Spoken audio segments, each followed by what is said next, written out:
local context, we're currently about 700 kilometers north. Yeah, of my the heading's Azores. a little We're bit on the off the set Mid-Atlantic point. Ridge, between the Azores and the Charlie Gibbs fracture zone to the north. Oh, understood. Which is one of Did the your most auto heading northerly change a little bit? fracture zones, the most northerly fracture No, zone it that just separates hasn't from the been. Atlantic I don't know if it's Ridge. tug Next or section, maybe current pushing the it or Okeanos something, Ridge. but it hasn't been holding Not dead bad. on. The It's Mid-Atlantic dead on Ridge right is right what we now. call slow Do spreading you want to ridge. rotate a hair? Port? To yep, Example of one of the coming three to port. types of plate boundaries, which we call a divergent plate boundary, where the tectonic And plates still paying out away 1.5 from meters each other per and minute. oceanic crusts Copy that. Altitude form. 20, almost there. Listeners might be familiar with something called the East Pacific Rise, which is Okay, another still type coming of around to mid-ocean port. ridge or divergent plate boundary that occurs in the Pacific, but that's a fast spreading ridge. Okay, holding here. It's unique in that it is a Copy slow, that. ultra slow spreading ridge, and only moves apart at a rate of Now about just drop all the way 2 to down, 5 altitude centimeters 10. per year. So that forms very interesting And yeah, feel mixture free to of let that volcanic and tectonic tether sink settings. a little bit before you come down. There's a number of fish down here. Okay, I'm going to rotate up a little bit just to look at the tether. Maybe Yeah, of some course. sponges or anemones Okay, over there. I'm not quite rotating back sure. down.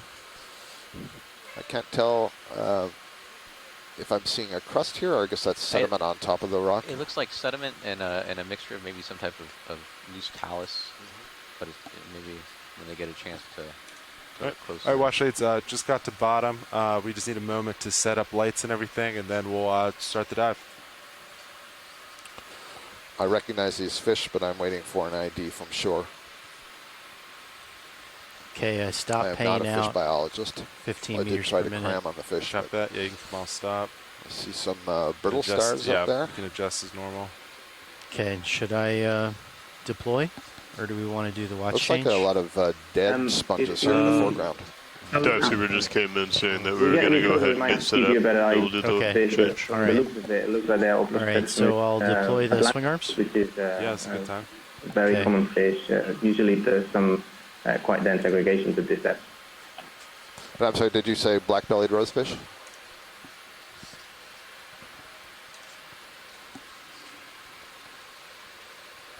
Bridge, this is ROV nav. Go ahead.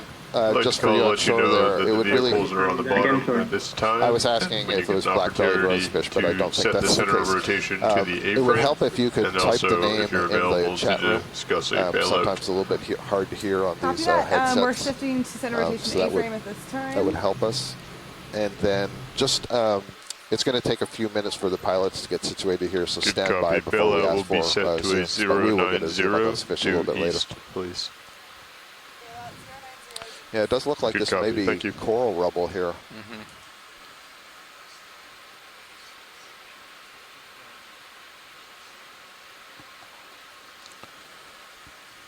Depth here is 832 meters. We're still about the back of D2 is about 2 to 2.5 meters above bottom.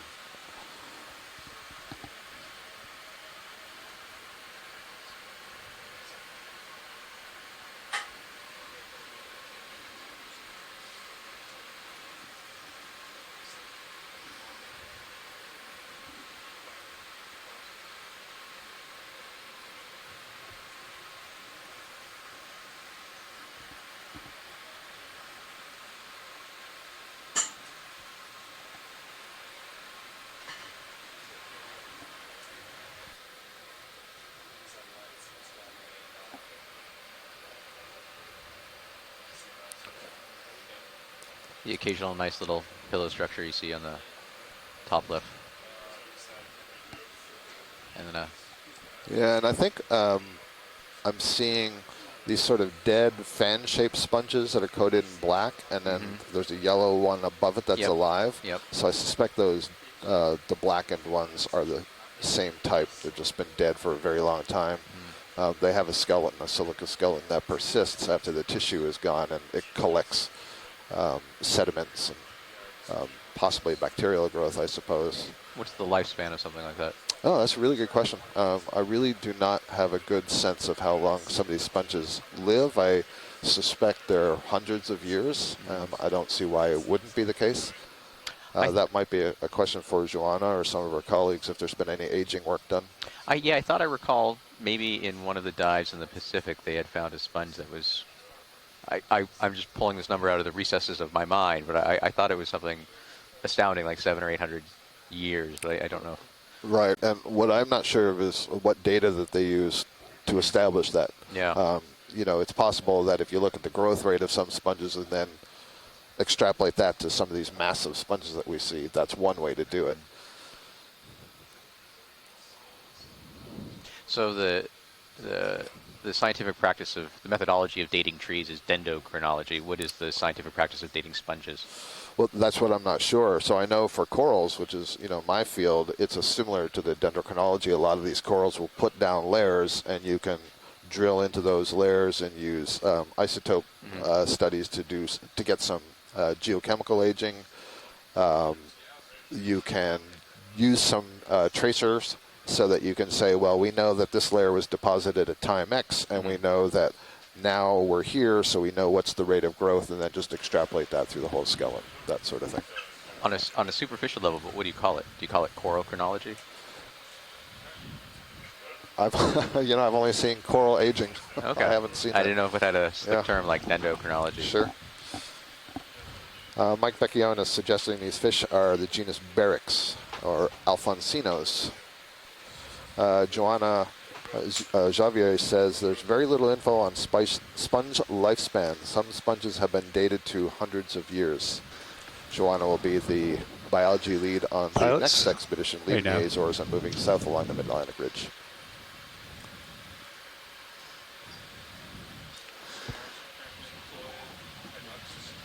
Mic is muted, but I can still hear you. Swing arms currently deployed. Hydraulics And we're still getting settled here, which is why you see we're just kind of what's the bearing? hovering around the same area. It's like a little mysid shrimp. Possum shrimp is what they call them, that little red dot that you see looking hovering down in at center 36 right. degrees, D2. I'm sure we'll get lots of good looks of those later on. They Okay, tend so to I hang got my around the multi-beam corals. looking kind of straight out. See that? My mini Zeus. So Copy mini that. Zeus camera angle indicates what my multi-beam's doing. So I'm just going to look out ahead of here. Sounds good. A little bit up.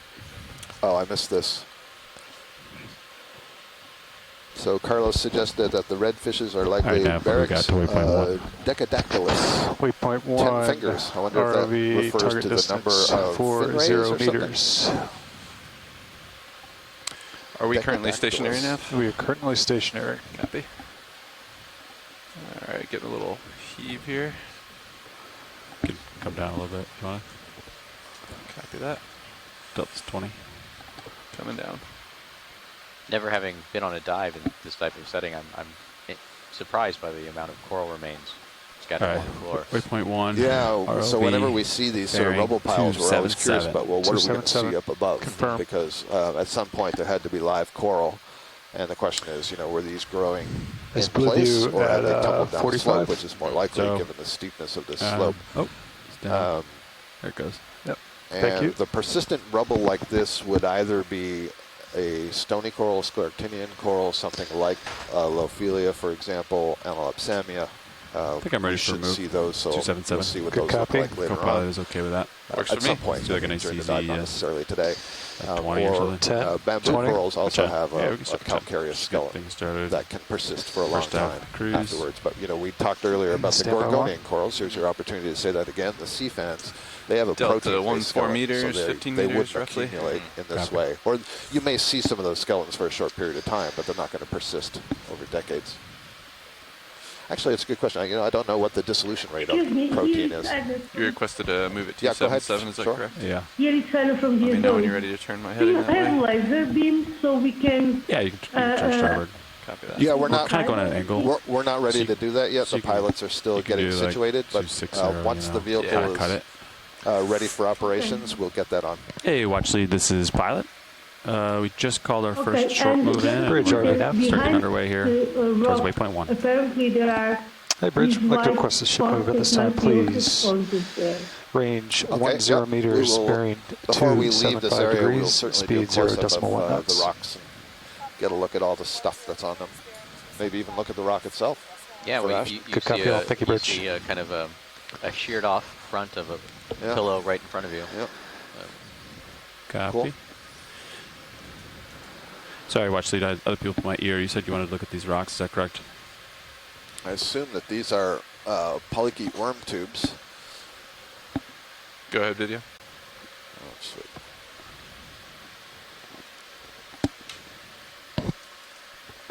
Yeah, I'm trying to adjust that right now.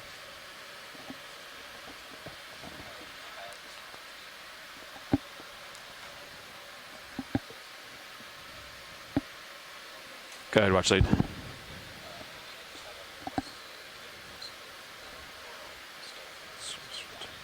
Understood. Thank you. You can come in, video. Skeletal remains.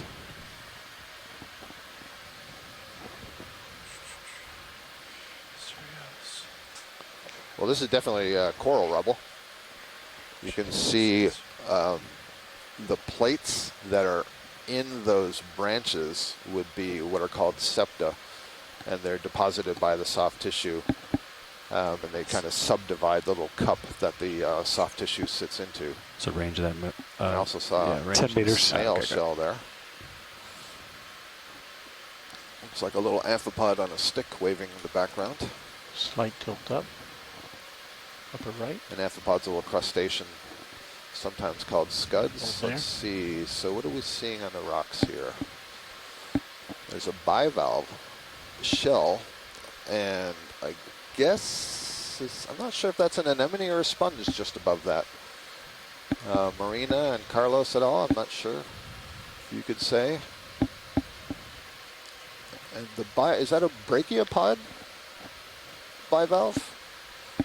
Or is that a molluscan bivalve? Or is it neither? Big fish between us. Actually, maybe it's neither. Whatever it is, I believe it's got a brittle star, and the body is on the other side, and its arms are wrapped around the front.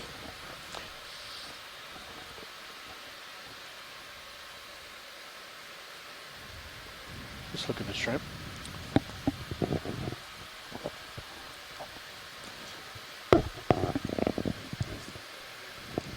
And pilot, if you could have the lasers on, that'd be appreciated. Thank you. Can you turn them on for me, John? Yeah, roger that. Ready to pull out. Slow. So I'm pretty sure on that white blob on the left is a sponge. I'm less certain about the white blob on the right. Okay, cool. And here's a coral, a solitary. Left is lasers. Actually, it's Gotcha. probably a young, There's also maybe illuminated Lophelia or button. something, right Tilt at up the to the top center coral. of the screen. It's kind of beige in color.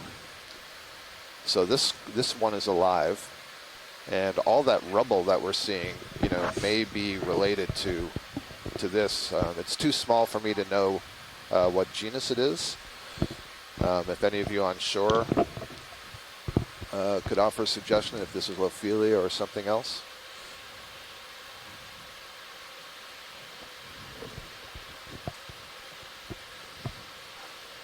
Follow the tube upper right. What else am I seeing? This tube that's coming into view, that's probably a fan worm, polychaete worm. And then there's a little bit more mostly dead coral rubble. And there's a cup coral, so on the far right at about 3 o'clock, this would be a solitary coral related to the stony corals. Go ahead, Bridge. Good copy. Thank you, Bridge. Ship's all stop, pilots. Copy. Copy that.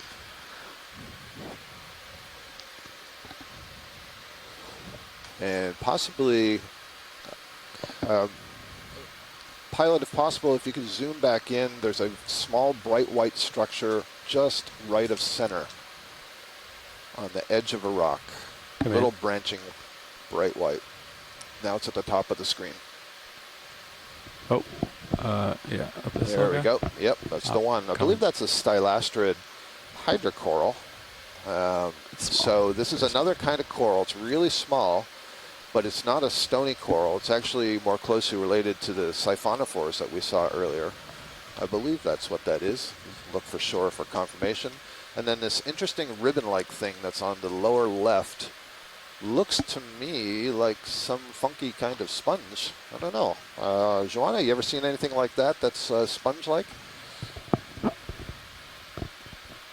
Looks like a cryptalia. I'm sorry, I didn't recognize the name.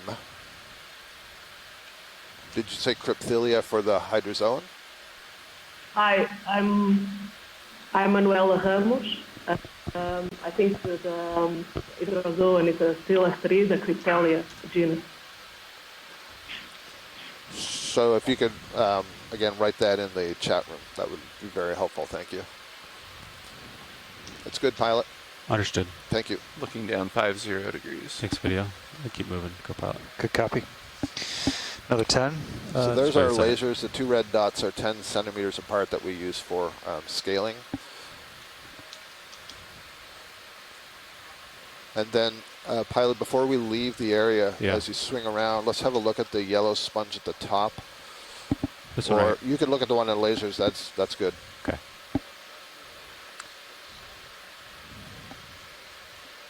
Would you like to keep lasers on? Yeah.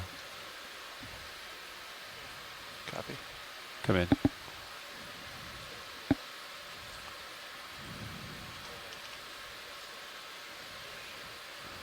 Can't really see underneath it, but Yeah, so that's good. I believe this is a Slight left demo to center sponge. it So up. we have two major groups of sponges, the glass sponges and the demo sponges. And I'm not the sponge expert. They're sponge experts on shore. But I believe that this is the demo sponge group. And there's a nice view of one of these stony corals that I'm not sure if that's Madrepora or Lophelia. It doesn't really look Lophelia-like to me, so I'll have to wait for folks on shore. All right, thank you. Joanna is giving a name to that sponge of Pisalastra, so that is great. There's a couple of these colonies. So I think all this rubble is coming from these branching corals that you're seeing. And presumably there Thanks, are much Video. more of them, or there are I'm gonna keep bigger moving. mounds as we go upward. Okay. I think there's another coral. And Pilot, I'll top just right leave of it to that you. rock. There was a request earlier when you see those fish again, if you can get a close-up of the fish, but otherwise I think we're ready to explore a little. Copy. Exploring. Can we look straight above the lasers right there? Oh, we're exploring already. We're gonna keep going. Just Roll. below. It's a black coral. Yeah, so let's have a look at that branching structure that's coming in on the right of center in the distance. Understood. Looks like maybe there's a large urchin tilt up over there with me to a the little bit. left, and there's going to be a Copy lot that. of stuff on that rock going up the slopes on the left side. So this, Maintaining Delta 15. I think, is more Yeah. clumps of what I'm calling, I don't know, Lophelia or Madrepora. Is there anyone on shore who can help me with that identification? Camera angle 35 degrees. Hi, the white corals that we saw, the two small colors, they look like Lophelia, or now called Going for landing here. I don't think they are Madrepora, but we'll see the things as we get close. We've seen them both so sharing the same habitat and being in areas together, so they both show up in the same place. Great, thank you. Yeah, so we may actually have both right here, the white one on the left and then this sort of beige pinky one on the right. The right one center would be them the up. Lophelia. So there's a few things to note here. So the first pilot, I was remiss to say that when we got to the bottom, we should take our second water sample. So if you could trigger water sample number 2, that would be helpful. Copy. Thank you. Get the co-pilot. Snag that. Copy. Video, you can come in. Did you copy that, Arvin? There you go. Here we have a meter. Arvin was the one who asked me to ask you. He's on top of the game.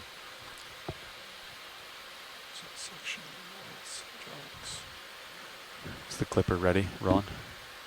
Or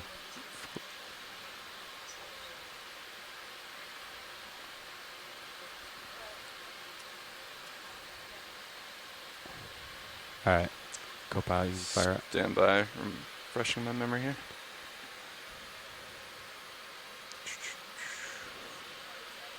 You can Can you remind me? enable valve pack. Yeah, enable valve You packs. can do it at the button on the joy box. Yep. Amber button on So the just bottom. stand by on shore there. We're just getting another Red water lasers, sample yeah, for that eDNA. enables the valve packs. Niskin, all right. And then you can, We ready to fire? yeah. Do we reset first, or are we in good position for that already? Should be good, right? So, yeah. Or you might have to reset first. Reset that. I'll do reset yeah. first. And that way you have to reset before the next one. But you can come back in. Sorry, I drifted off. All right, ready for Niskin? Yeah, go ahead. All Video's ready. In work. One of the interesting things that I'm seeing on this colony on the upper right here, see you see fire. that there's a Hydraulics enabled, so you larger gotta enable Yeah. opening Copy that. Stand by. that's probably a try to hold tube that's been formed coming by up? the Yeah, you can interaction leave it at of those a small stuff, polychaete yeah. worm, Copy a that. scale Playing worm, for such or a a small unicid cylinder. worm Yep, roger that. with Yeah, the reset coral. that fire. And basically there are these tunnels that become right, created reset that the and work. worms live in. And fire. So this thing up here. Confirm. Canister 2. All right, so we got our second water sample taken. Thank you, pilot. No problem. You okay with leaving HPU on, or you want to secure that? Turn it off. Copy that. And then disable valve packs after you secure them. So this is a bush Thanks, of Ron. Madrepora, and we can see the tube Valve packs of off.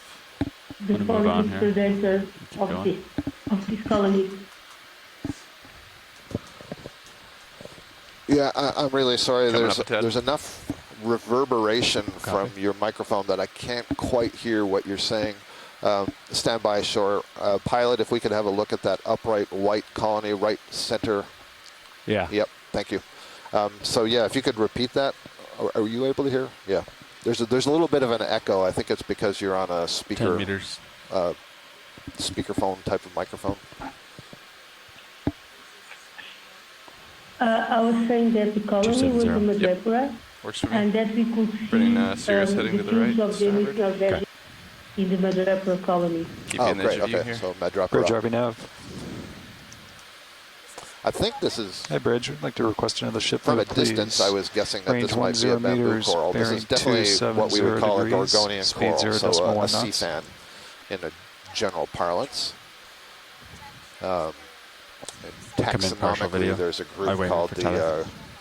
Good copy, all. Gorgonians. Thank you, Bridge. So it's not a bamboo coral, Partial. Yeah, hold that. but it is definitely an octocoral, and it has several crinoids that are growing on it. Getting closer video. Track and focus. Getting real close. So you can see that this is a colonial animal, and each of those. Yeah, go ahead, Shore. Holding that. Sorry, I was going to say that these white gorgonians, they're plexaurid corals, they're very common at this depth, and we are still trying to identify some species because there are quite a few of them that look quite similar. Yeah. So these are quite interesting corals to collect because we still don't know exactly all the species of these sort of white branch gorgonians at this depth. Absolutely, yeah. Pilot, are we in a position that we could collect? Yeah, in a couple of minutes once the Very Sirius good. moves a little closer. Okay. Okay, Shore, so give us a few minutes to get set up here. The Sirius get into position so the ROV's not Tether's being good. tugged, You should and have a little we will make a slack. collection of this sample. In the meantime, we can have a look at some of the stuff on the rocks. I noticed there was a snail on the rock just behind this coral, and I'm seeing several polychaete worm tubes. Ashton, is this the kind of place that would be interesting to get a rock sample from? So pilot's big picture goal today is to acquire top. So we don't have a, even though we're shallow, it's a pretty fair distance to get to waypoint 7. So we don't have a ton of time to sit in one spot for too long throughout the day. What is our I total realized I was distance to the talking for the top? last minute without actually. It was all very interesting, Yeah. Shore. He's going to tell us all again. So right now what you're seeing geologically is When you just get a a stable continuation shot, of I'd like these to get a stacks better view of the coral. pillow lava flows. So Copy, these roll. underwater erupted extrusive basalts that form the mid-ocean ridge system and the oceanic crust. Hi, Ron. Come in. Although we're about 800 meters below the topographic high, you still see mainly just the It base looks of like it's probably a between pile of 500 and 600 extrusive meters material. You total. don't see We're any, not going directly more there dense, if we follow the waypoints. mineralogically rich Little material roundabout. from the dike Okay, system so or following the that underlying path ocean about crust. 500, So it 600 doesn't seem like meters. it's Correct. been exhumed Copy, at all. thanks, It's Dan. just a stack Yeah, we'll need to of make some tracks continuous at some lava point. flows. There might be some darker brown material at the top of the ROV screen that you see right now. It's hard to tell whether that's a biologic mat or whether that's a hyaloclastite, which is a fragmentation product formed during these extrusive eruptions. That's a mixture of volcanic glass and breccia. You have plenty of tether now, pilot? Scott was asking whether it's an interesting place to High get a school geological hydraulics, sample, please. and Roger it that. is the What the RPM hardest part setting is would you like? finding something that you can 1,000. actually pick up 1,000, roger. in this Yeah, field. Everything looks fairly consolidated and well stuck together. HPU enabled, You can RPM try and pick up a approximately piece 1,000. of basaltic talus or a Ready to loose enable rock, packs. So we're going to do. but on this sheer relief, it's really hard to tell where it came from, whether it came from bile box primary here or whether it dropped down and up retract slope. the starboard pin. Roger that. I'm going So I to figure, clip it well, off. sounds like we're going to and get a we're gonna float up, biological sample and I'm going to stow coming for up. the port inner. And Does then that if we sound see a rock of Yeah, opportunity, repeat we that might one try more and grab time. that as well. We're gonna good?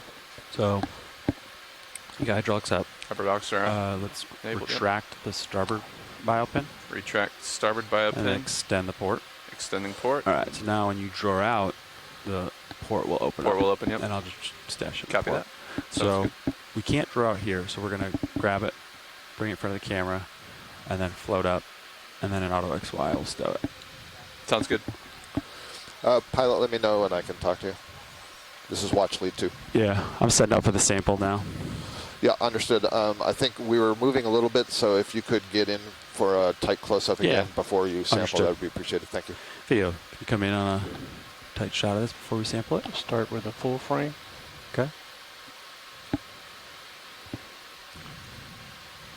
Sirius should be stabilizing. Great. Coral sample. Go ahead, Bridge. Good copy. Thank you, Bridge. Yeah, Okay. ship's all stopped pilot. Pushing in tight. Copy, thanks, Dan. Bringing Sirius's camera down for a better look here. 50 degrees. So one of the things you can see, you may have heard Carlos before say that this is in the family Plexauridae, and these corals are known to have a fairly thick rind or tissue Got quite a that bit of these vibration. polyps Yeah, I'm in extend position from for it. sampling, So so. if this were disturbed, you wouldn't see all of that frilly polyps with their tentacles. They could actually retract fully into that tissue. So this one is out where basically the polyps are in their feeding position. That's pretty good. So basically a clipping somewhere near the top.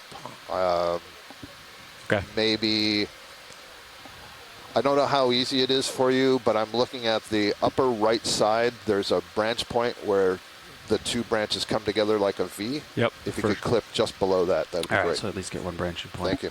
I might get more than that. And this should be one that's really easy to cut. It's not easy to snap, but it will cut very easily. Okay. All right, you got hydraulics up. They look good. Enabling the arm. 3, 2, 1. Put HD2 also on the sample. Copy, standby. Yeah, you can. Yeah, bring HD2 to the manipulator so I can see what's going on. Indexing in. I'll follow you over. Great.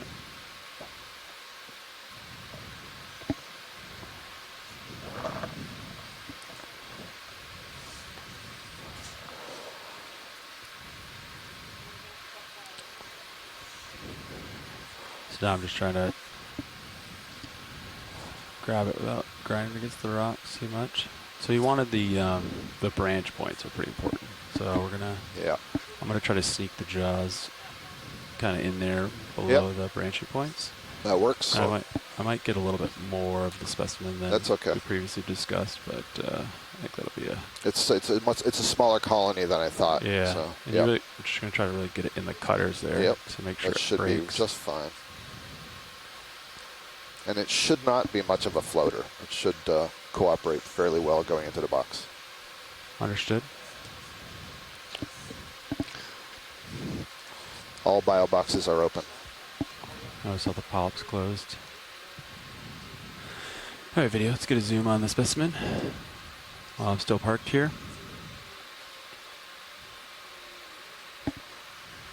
So you can see the difference here. I was noting that the polyps were extended in their feeding position, and now the polyps have retracted, and so most of them are within that that tissue.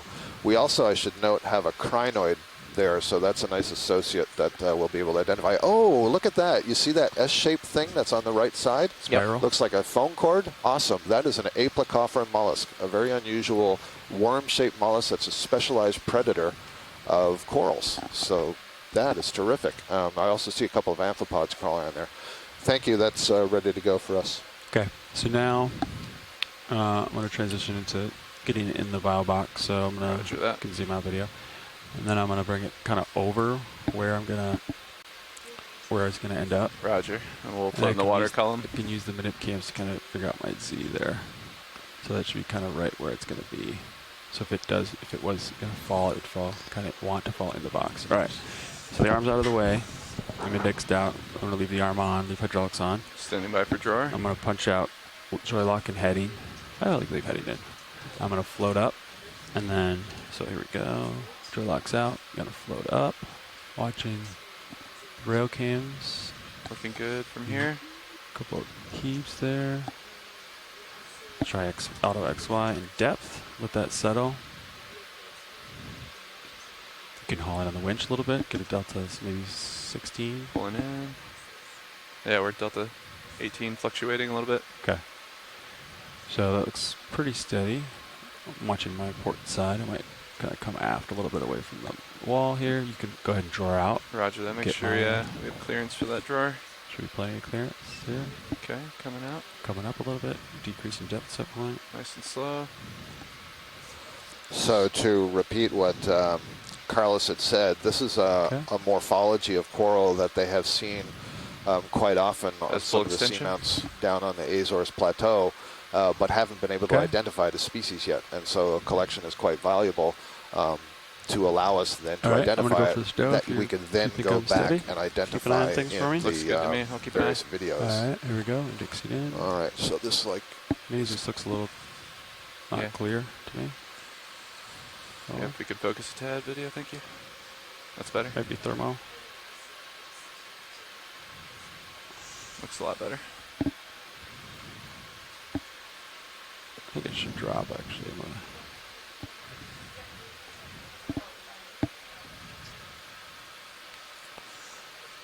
Instead of getting the jaws in the box, I'm gonna try to open the jaws above the box here. Copy.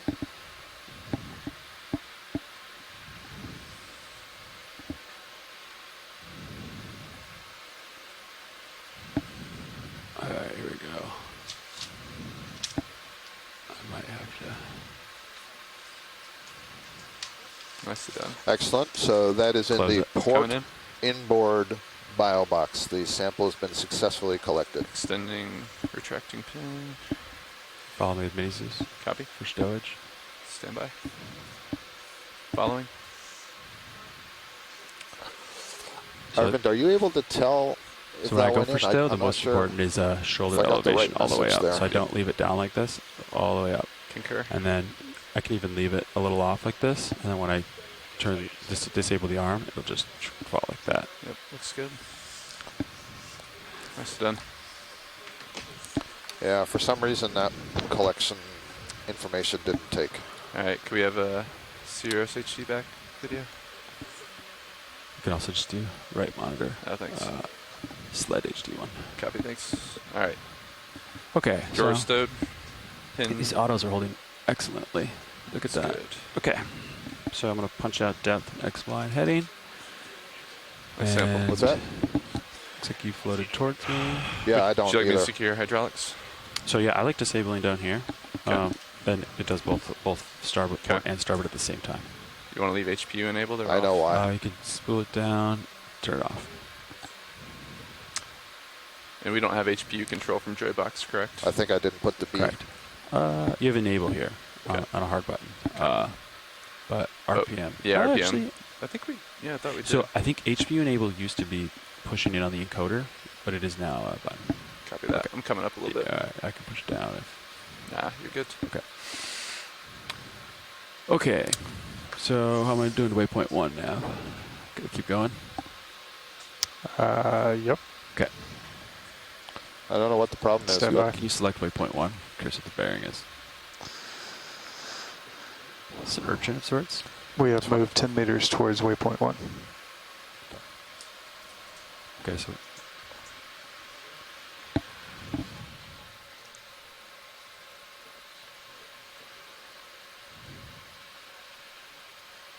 It worked that time. Third time was the charm. I got it. I'll bring my camera up a little bit to follow. Okay. Do we need to get another move in? All right, in a sorry, minute. folks. We have there's various chores that have to be done. I'm sure. Can you Video, I'm Oh, gonna I- go for the urchin next.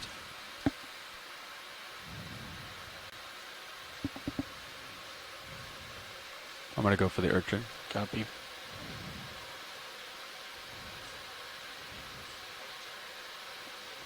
Okay, come in. Please. Thanks.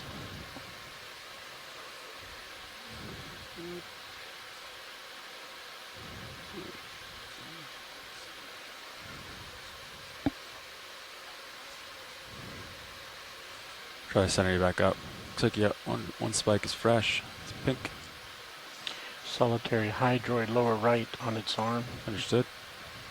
And a little crustacean on that same arm.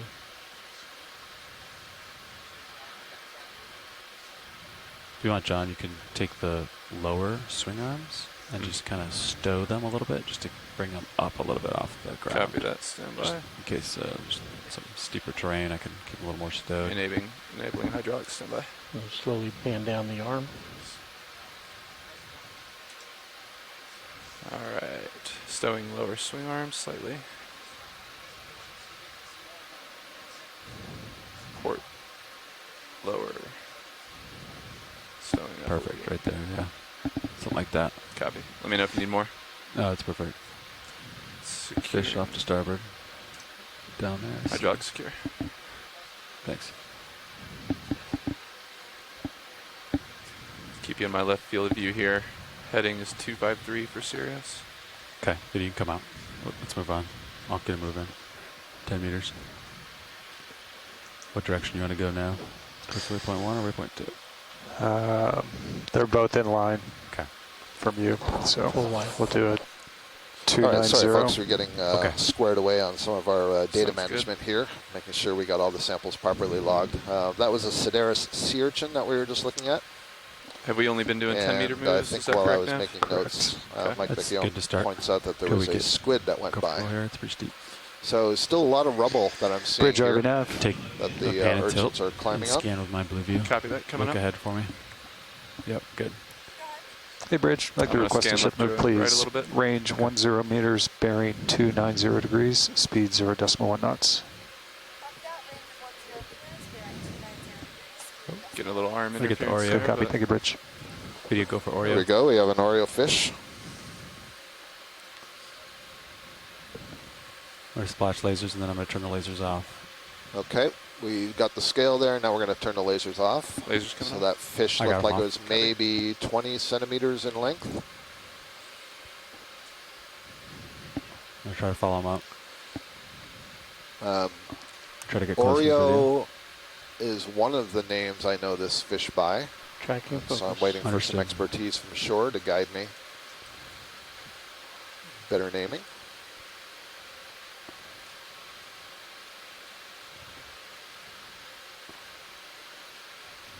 I'm getting closer to him. Hopefully I don't frighten him too much.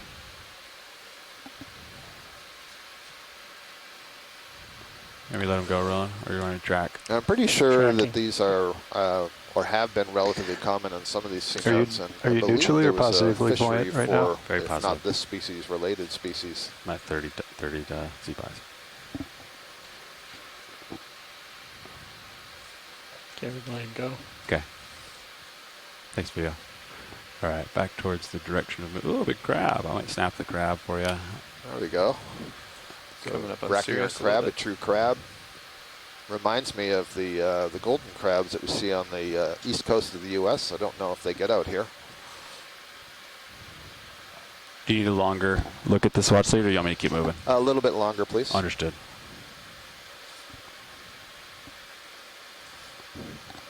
Trying to get my tail back towards you. Copy that. John. Just to, Take your time. yeah. After we get a nice shot, can we get the lasers on just to get a sense of the Yep. size of that crab? Coming Thank you. on. There we go. So maybe, what, 25 centimeters across from leg to leg. Not a bad size. Okay. Thank you. Yep. Video come on. So that fish was Neositis helgae, Carlos tells me. Mike Vecchione agrees that a that view- it is view an there? Oreo, and there has been a fishery in the North Atlantic for it. It's like a pretty Tim slope. Shank I think from so. Woods Rocks or Oceanographic anything? No, I haven't Institution seen is joining anything. us and Understood. suggests that that is a Chaseon crab. Chaseon would be the genus name for that crab. That move is 290. Which, is that Tim, I correct? believe the 290, correct? golden Understood. crab and the red crab that we see on Follow the you to the You right. probably do. East put Coast are 2 that for same speed genus, aren't they? if you want. So, So you can see the characteristic of the bottom really influences what we see living on the bottom. So, you know, when we first sat down there, So we saw 30 some, on your Z some right now is rock. giving you a little bit Ashton was to suggesting surface. some pillows. Copy. yeah, And we had a bunch You of like it a little sponges light? and corals growing on them. But now we're on this Depends. the softer sediment. That if I push There's a down lot harder, of rubble that is Spin it clearly up. coming More from vibration. upslope. Yeah. But You there's choose a nothing little light- stable little enough light for right the now. sponges Yeah, and the corals to get a hold of and grow for this a long water, term. maybe it's really salty So or something. this seems to be the domain of the Would you like me to urchins keep right your port now. lower And with swing some of arm these where it is? fish, Yeah, Okay. yeah, I like it there. Especially let's have a looking look at slope. whatever that Yep. white object is to the right of center in the distance. Yeah, I don't quite have the tether to get there, but we will. Tim Shank says, yes, it is the same genus that we see on the east coast of the United States, that the genus is distributed at least out to the Mid-Atlantic Bridge. Ridge, and Carlos says that's likely Good copy, take a Chaseon bridge. affinis, so the species name would be affinis. You want another one, Yeah, Levi? yeah. So All right. pretty Good, well known 15, and yeah, characterized, 20? so we're Yeah, able to ID it 20. very Copy. specifically in the Gentle slope. video. Do you agree, Copilot? I agree. All Nothing right. on Blue View. We're going to keep it at 290. Okay. Thanks, Dan. But you can snap this while we wait for tether. Thanks, Scott. I was Bridge dealing with RV some now. technical It's like a clump difficulties. of, Trying not to double Bridge, I'd like laptop. to request another ship move, please. Range Roll. 20 Roll. meters, Looks like, yeah, bearing more coral 290 rubble that's degrees, tumbled speed down. 0 You can see decimal some 2 of the coral knots. skeleton embedded in there, and then some what looks like amorphous calcium deposition to me.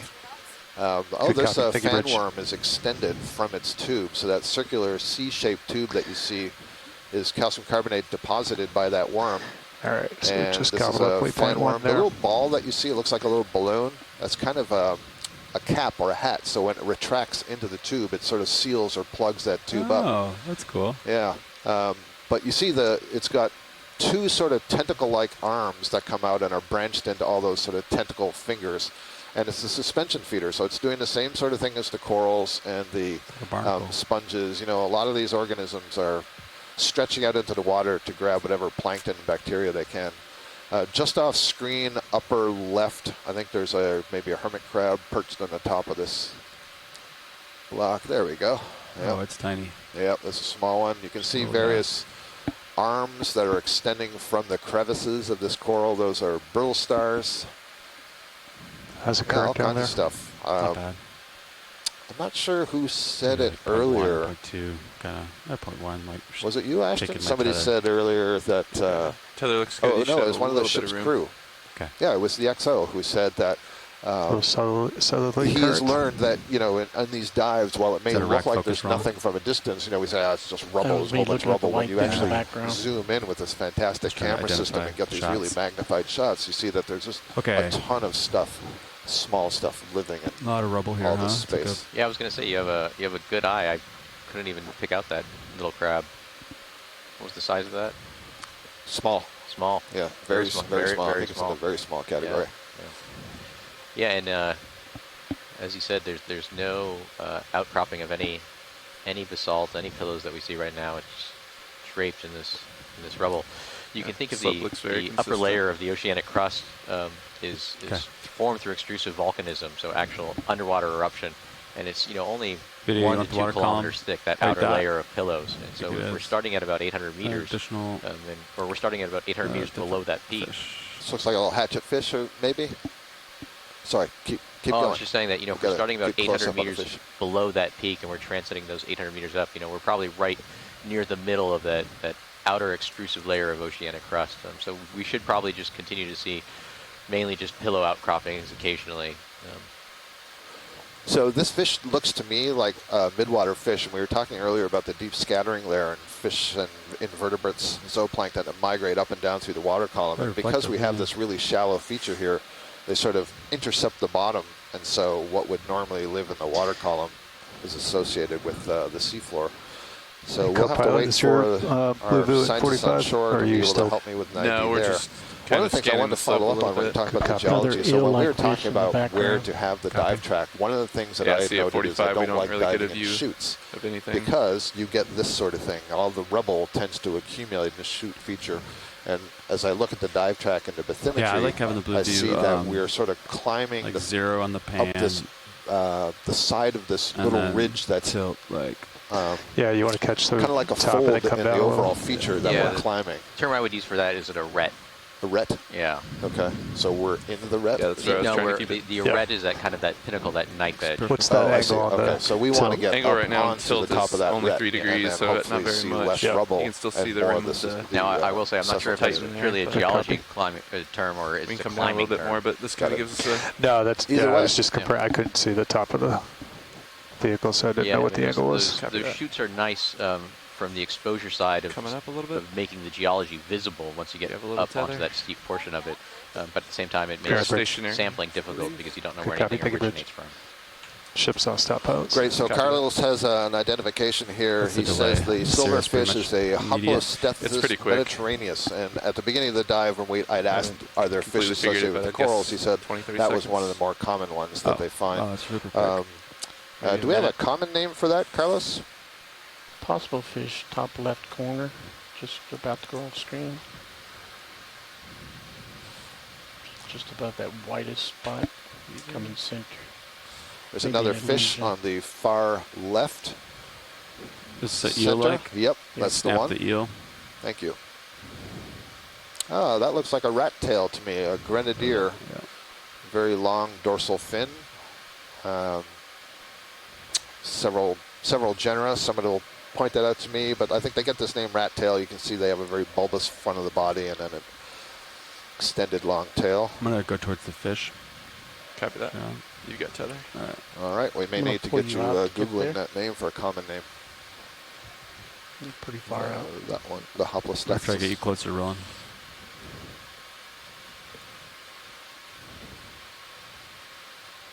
I believe Sirius is settled out.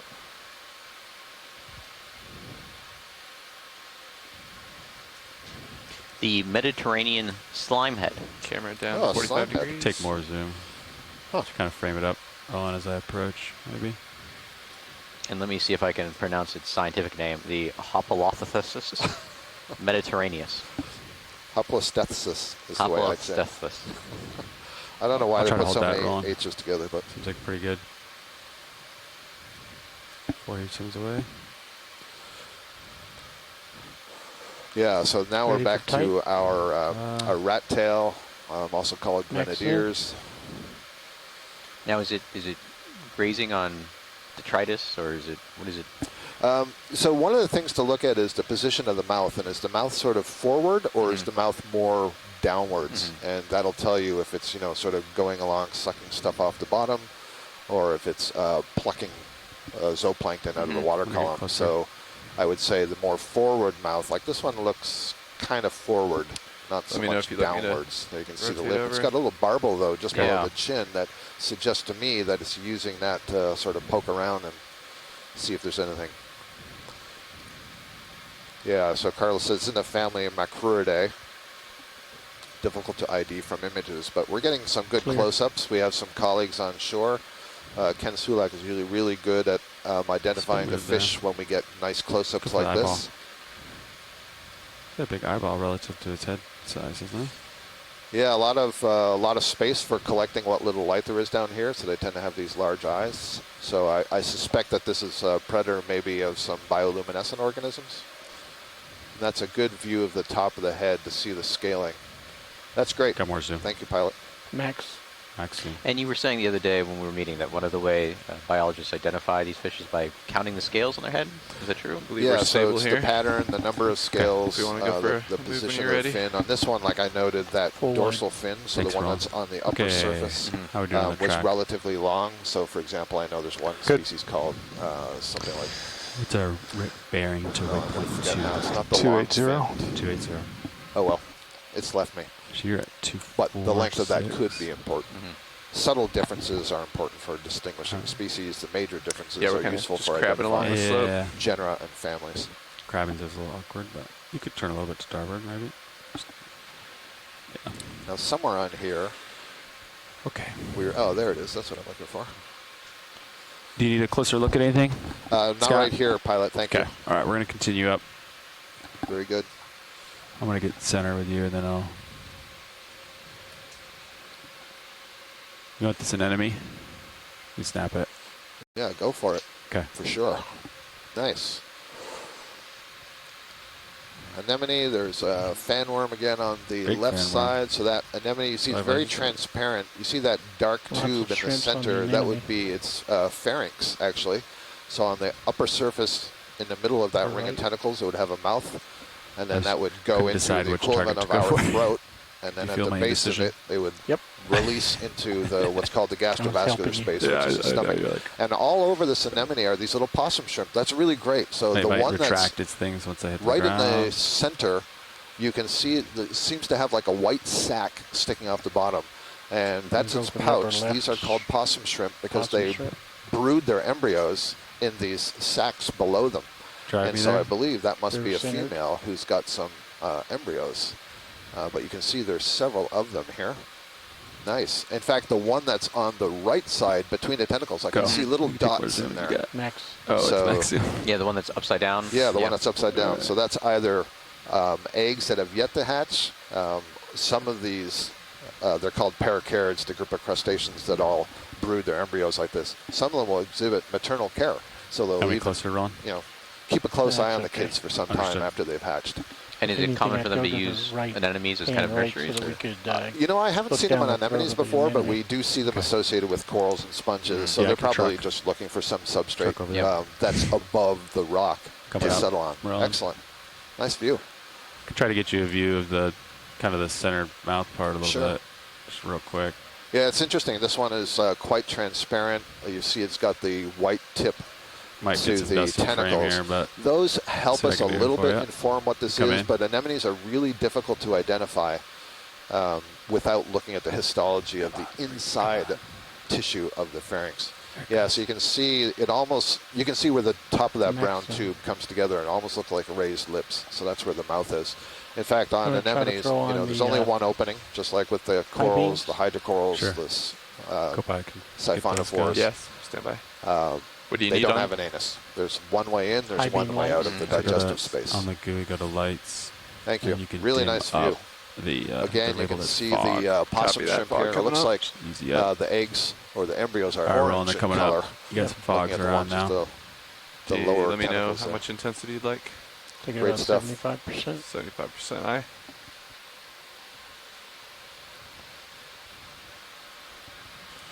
Another thing you can see as we're playing with the lighting here to get some really nice imagery, you notice that the entire anemone seems to be dotted.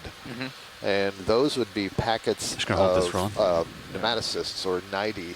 Nidae is the name for, or That, nidocyte is shrimp a at the cell bottom, that can you go to contains that? a little Rather, package, actually see an the eggs. organelle called a nida, yeah. which Wish I had more can zoom. fire a thread-like structure. And in some cases, those thread-like structures are sticky, and in some cases, they're piercing. And they can Is that easier for you to inject manual or toxin joy lock? to paralyze their I'm prey. manual right now. Apparently, these mysids are not too concerned. Keep so I guess steadier. they're not the So I have prey. my starboard toe down. Yeah. I have my starboard toe down. So that anemone there just you go. caught something. Something just swam in, and you see the tentacles are curling and moving towards the mouth. Got a predation event here. That is fantastic. Watch out, mysids. You're going towards the mouth. So it was purple in Oh, color. wow. And you see them all sort of closing down. Oh, So- they move fast. Yeah, yeah, oh yeah. Those tails, they're related to shrimp and lobsters. They have very muscular tails that they can use to get out of danger. So the anemone and the corals, they don't have teeth or anything, so they will subdue their prey with those nematocysts, basically paralyze it, get it into that digestive space, and then just leave it in there with a lot of potent enzymes that'll break it down. Good stuff. We'll have to rewind there and see what it caught. Need an instant replay on Deep Sea TV. Yep.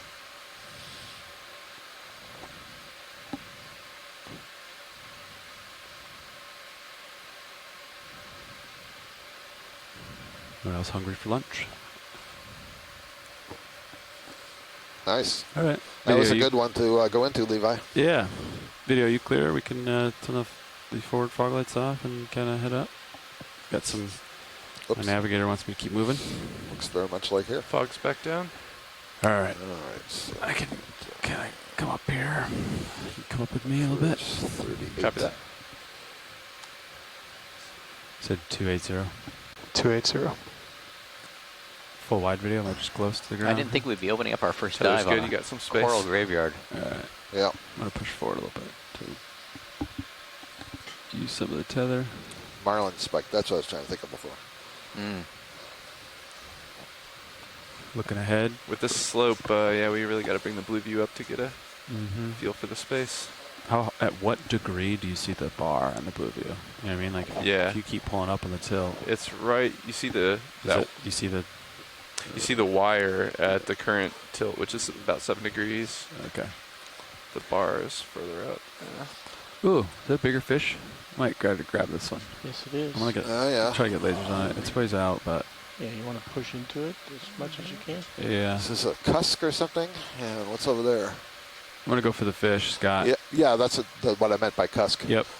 And after we do the fish, we'll look at the black thing on the left of the fish. Copy. All right, video. Take a little bit as I approach. I'll try to keep lasers on it.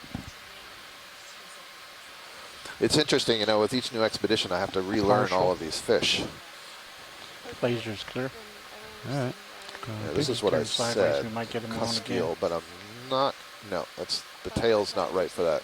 Oh, it's another grenadier. You can see that very long. It looks a lot like that marlin spiked grenadier I was just pointing at.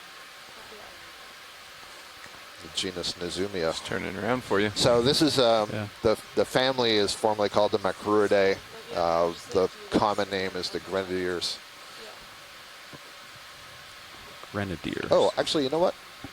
No, I'm wrong, because the fin is not right. The way that long dorsal fin and then that pelvic fin meet, and then there's an extension, a peduncle with a tail fin. Yeah, exactly. Good job. So that is not correct. That is not a grenadier. That is something else.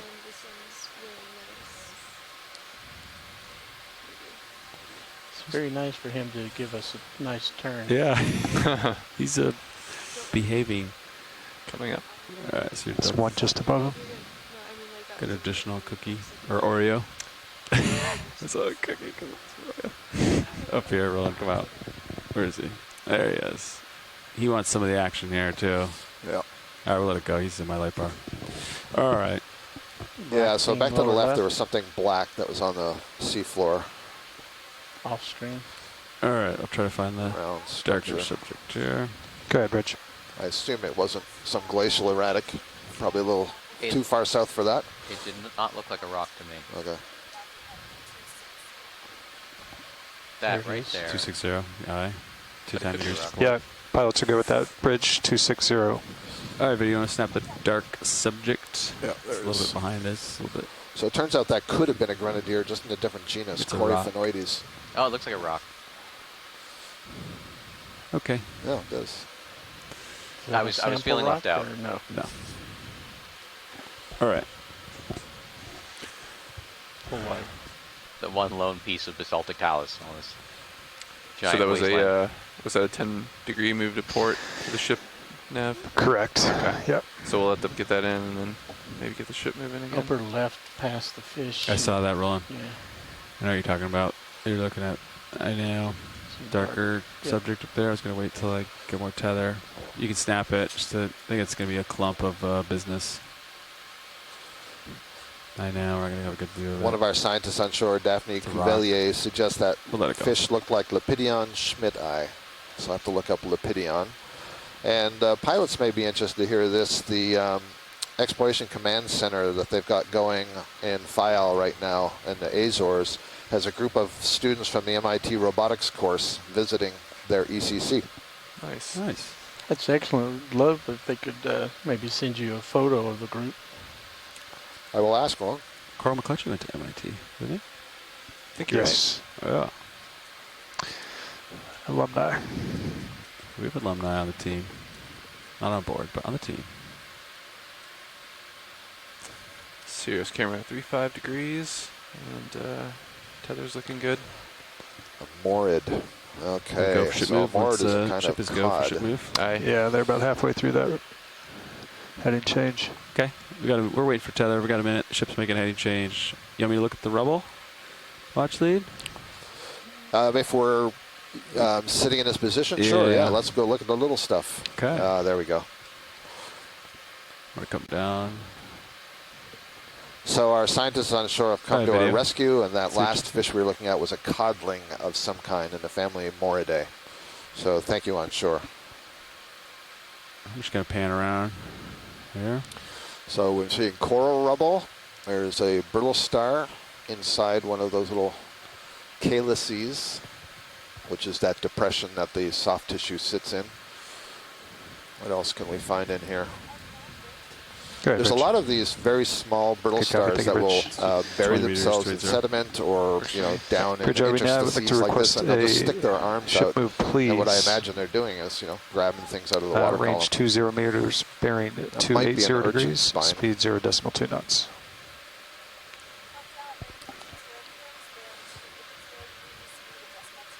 Good copy. Thank you, Rich. Just going to do a slow pan. Or tilt, excuse me, slow tilt up. That's how you introduce new characters. Not sure if that's, that looks like the hoof of an urchin spine. You have to trust me on that till we see one later. On the urchin spine, or the fact that it has a hoof? On the urchin spine. Okay.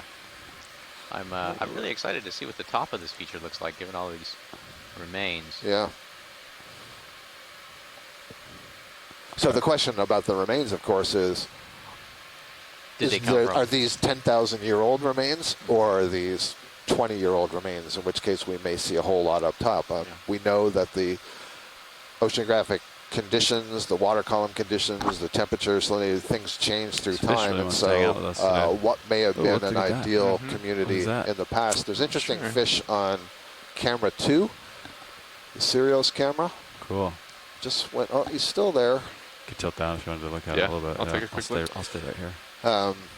He might be gone by now. Yeah, so conditions may have changed such that they don't support Lophili anymore, which is why they're so much dead rubble. We've already seen a few live colonies, so we know that the Lophili can live here. Yeah, given the distance we are from disappearing into the dark. The axial valley, I think we're probably anywhere from 100 to 200 Yeah, the light pool. In terms of the substrate. Video coming on Squishy. Erupted, so. D2. Let's see what's swimming here. Looks like an amphipod, I think. Yes, it is. That is a Hyperion amphipod. So this is basically the inspiration for the alien in Aliens, or Alien. And you see it's got this massive head that is mostly eye. It had those very large claws. This is a pelagic kind of amphipod that usually is associated either with jellyfish or larvation houses. And it uses those large claws to hang on. Thanks. Really cool thing. All right. Oh, not the jelly. Video, take it. And let's see this. Oh, and here's one. Perfect. So there's one of those Hyperion amphipods inside a larvation house. It's taken over the larvation house. Oh, yeah. And there you go. Wow. And he just plows around with it. And you see that whitish tissue is nervous tissue. And you can see a couple of the black dots, but that whole thing is basically eye. It's got all of these omatidia, which are the individual units of arthropod eyes. And so, sorry, could you explain why it takes it over? I'm not sure. Okay.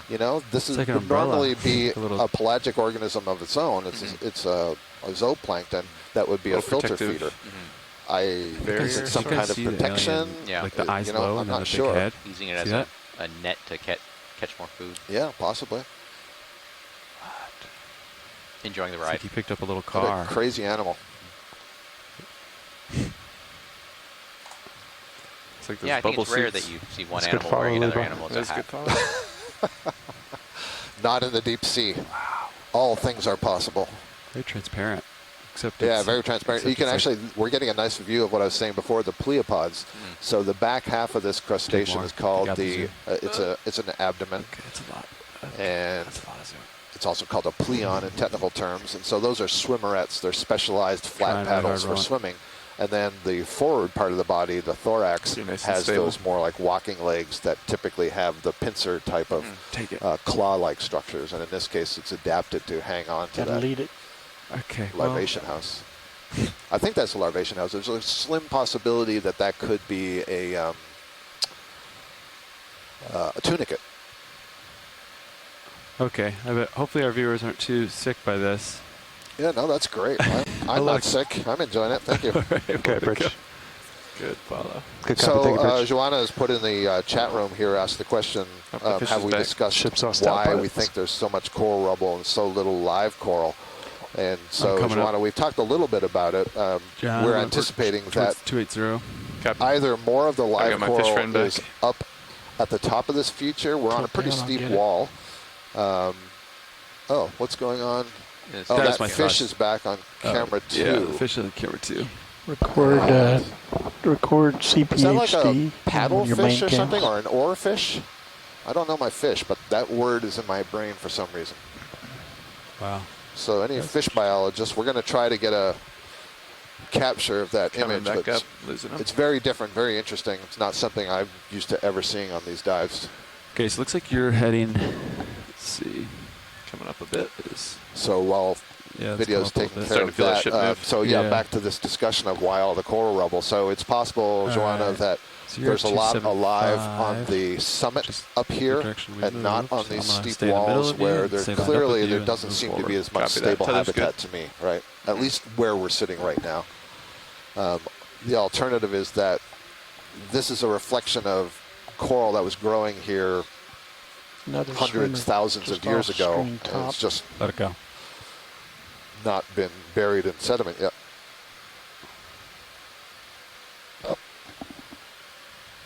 Yeah, Tim Shank is suggesting that because we're not seeing a black coating, a manganese coating on this rubble, that this rubble is in fact not all that old, which would suggest that it's relatively recently produced rubble. The fact that it's also not buried in pelagic sediments. Yeah, I don't know the manganese precipitation, the expected manganese precipitation rate here in the Atlantic. You know, I'm used to more in the Pacific and around Hawaii where we get precipitation of compass seem like manganese it's on the off? order of Look at- millimeters so per you're million year. 275. Yeah, we're So, definitely you know, watch. I'll be we're in such a 275. young Wait, area, I wouldn't we're not expect like much manganese precipitation Right? in general. Isn't that crazy?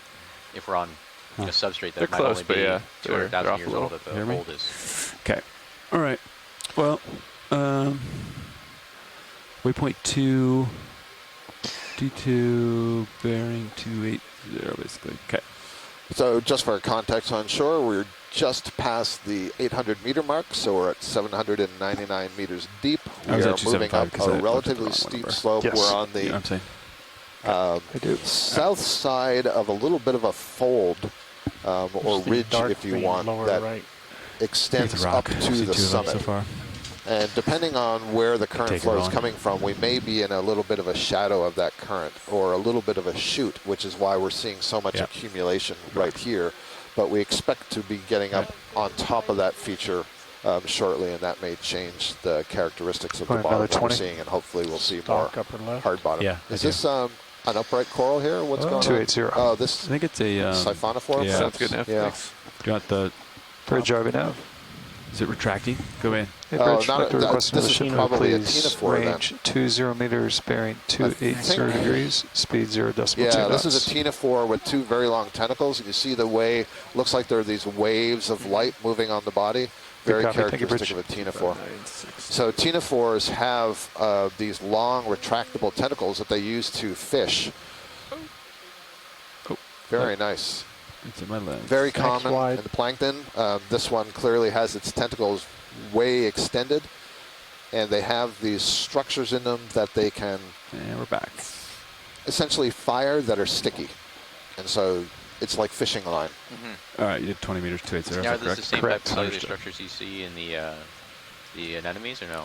Yeah, no, it's not. It's really interesting. They've independently evolved these So blue view looks pretty clear. subcellular There's no- structures that Show they major can use hard to targets capture followed by things. shadows. Some dips. But Dips the over there. morphology of it, Great. the construction I of it, think and the zoom out way on they this. I work think what's are the entirely different. They're steepest? not related Not at all. 1.2, There's but actually a maybe lot 1.3 of is the really steepest. interesting work They going wanted on this- right they now wanted to to hit try the- to understand where are ctenophores Stand by. evolutionarily Push with the respect to all the other animals? It used to be. Do you think that's D2's thought that they were declination that might be a little off? related to? Oh, that's waypoint 4. Super close, super close. Yep. It's going to be That steepest. was probably a siphonophore, but possibly a tunicate. Swam right at my lens. Tim has responded to your his coding there. If you want to check that out.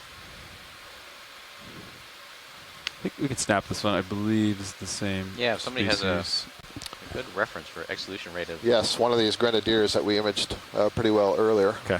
Thank you. We'll let it go video and we'll keep moving. Anyway, just to finish the thought, the question is, are ctenophores essentially at the base of animals even before sponges evolved? Or are Stretched they out, waiting for more more tether. closely related to the cnidarians? And what's important about that evolutionarily is it would Video, mean see that if this a is a rock nervous system while has we wait for evolved tether. more than once, and some other very fascinating characteristics. So a lot of work all going right. on trying to resolve that question. Okay. Bottom line, they're more complex than It's it the might accuracy seem. of Sirius's altitude. Depends on bottom. Yeah. It's pretty. Definitely seems off a tad. So we were giving a situational overview here. So 792 meters depth. We're about 700 kilometers north of the Azores. We're climbing to hopefully get to the top of this feature here at 422 meters depth. And some of the slope we're going on over is at an angle of about Comfortable for 56 now? degrees maximum. So it's pretty steep going. And you see that we sort of move in fits and spurts, and that's as the ship moves, it's towing Sirius, and that then allows D2 to operate on a 15 to 30 meter radius from that position.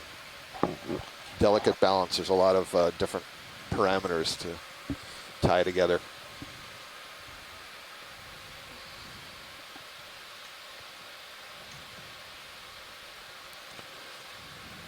And the heading, D2 is at 280, so it's almost pointing due west.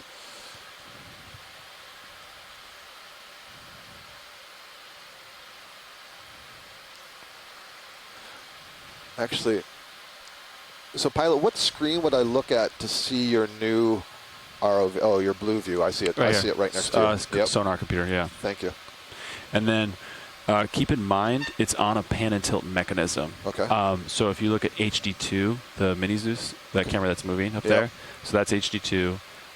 It's attached on the same mechanism as that. Okay. So it's pointing straight forward and like 27 degrees up, 21 degrees up. And we constantly move it around, so it can be a little bit disorienting. Okay, Bridge.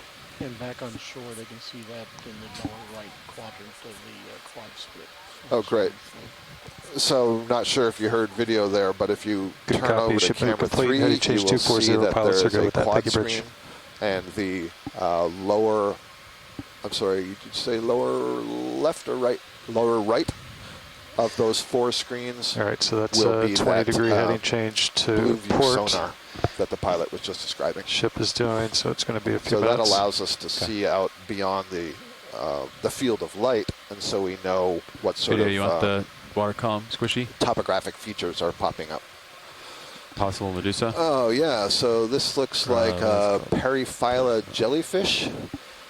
This is in the group of what they call the coronate jellyfish, and one of the ways you can tell that it has a little furrow that sort of sets off the top of that umbrella feature from the lower part. And the other thing that's really cool about this group of jellyfish, you see it's holding its tentacles above the bell.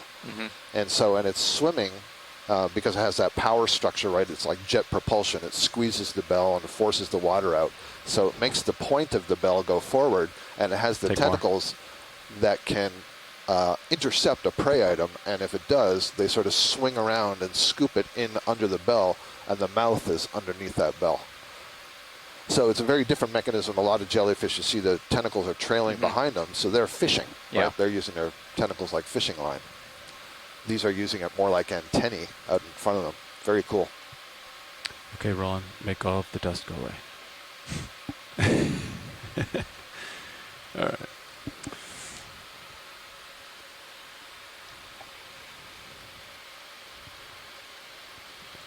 we'll want to be cognizant of the angle of our ship moves here. We're getting a little closer to Sirius.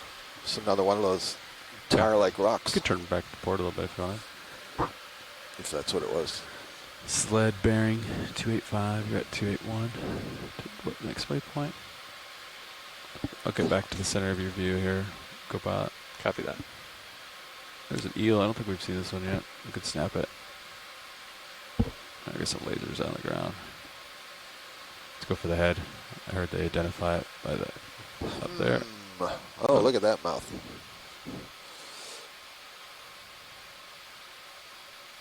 All right, I sort of recognize this. I want to say Lasers. something. Got it. Metasoma. Try to get the full guy. Obviously, an eel-like fish. Okay, try to go for the head, Roland. So snaffle right here. Metasoma today, 24.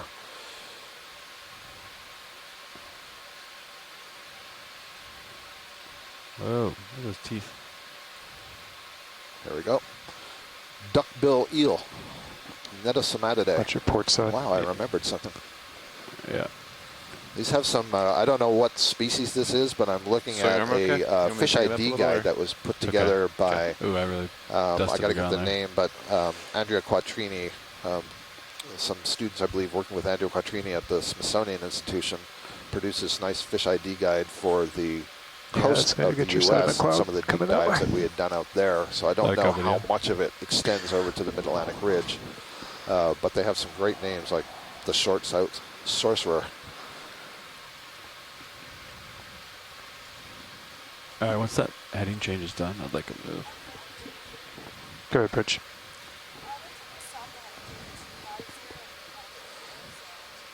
All right, credit where credit is due. So Good this copy, guide thank is you, put Bridge. together by Tara McIver and Andrea Quattrini at the National Ship's all Museum stopped, of Natural pilots. History and the Smithsonian. So thank you for sharing Let's that do another guide ship with us. move, It's if really you're ready. helpful. I'm ready. Get 20 going 280. 280, yep. towards waypoint 2. Add another hatchet fish. You can snap it. Center. Bridge RB nav. And this looks like our little... Hey, Bridge, I'd like to request a ship what move, did we please. call that Range before? 20 meters, bearing Ashton, 280 degrees. That was the 280 decimal 2 knots. Ophthalmus Mediterranean. Very good. The Mediterranean slime head. Very good. Good copy. Thank you, Bridge. We should have a lot of practice, as I understand it, saying think that so. today, because apparently it's quite common. I keep wanting to say hypothalamus, so.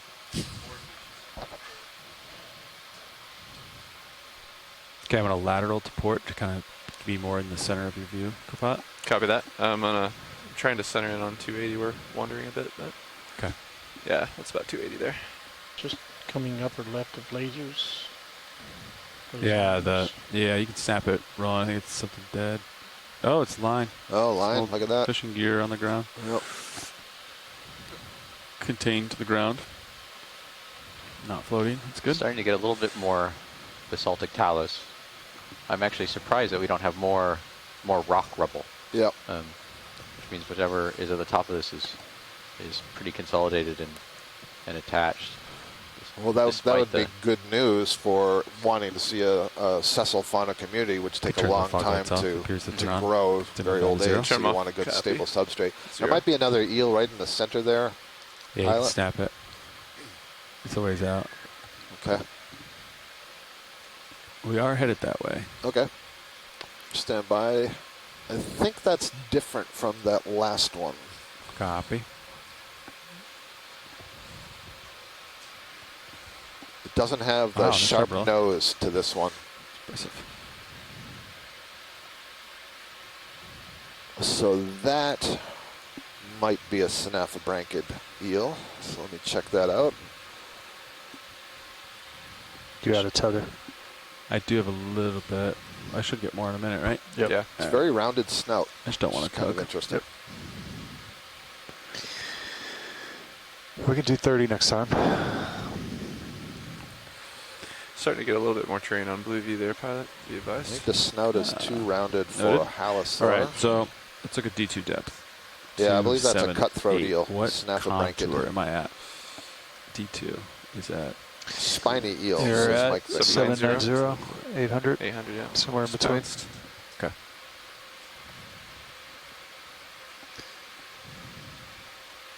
So I'm looking to see if I'm in the bathymetry. So if I was still at like deeper than 800, then I would expect Also something known as a steep ahead smiley of me, face. because I'm like So, lined Mike, up. that's not Synaphobranchidae, I guess, then. fish. Yeah.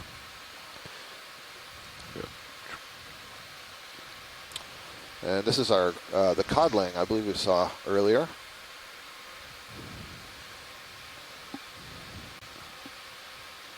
I don't know who kicked up this sediment. Subsea current. Yeah. Oh, take it. Take this. Take the zoom. He's normal to us. You done with lasers video? Yep. It's probably close to 20 centimeters long, that fish. Not seeing any parasites so far in any of these fish. We often see copepod or isopod parasites latching on to these deep sea fish. And I'm not certain if that's something we see more commonly at greater depths. I mean, certainly these parasites are known from all depths. Okay. Next video. I think we'll let it go. You agree? All right.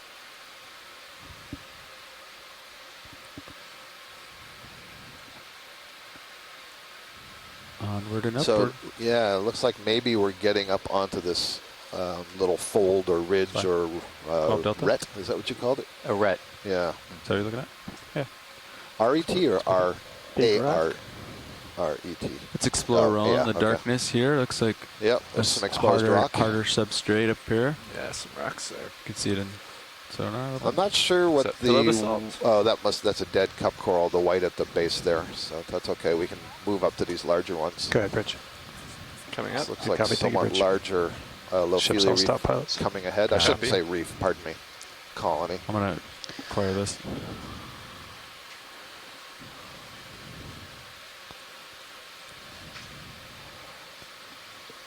Definitely looks volcanic in nature.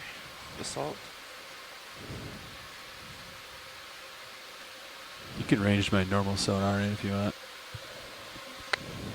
Is it this mess? Hit the down arrow on the 30 meters. He's looking out. You want another move here?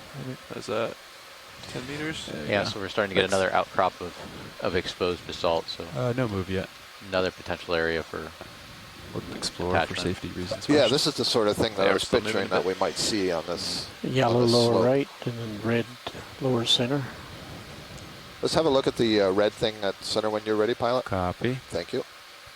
I'm guessing this is going to be our first mushroom coral, Anthomastus type, or at least in that family. Looks like a good anchor spot.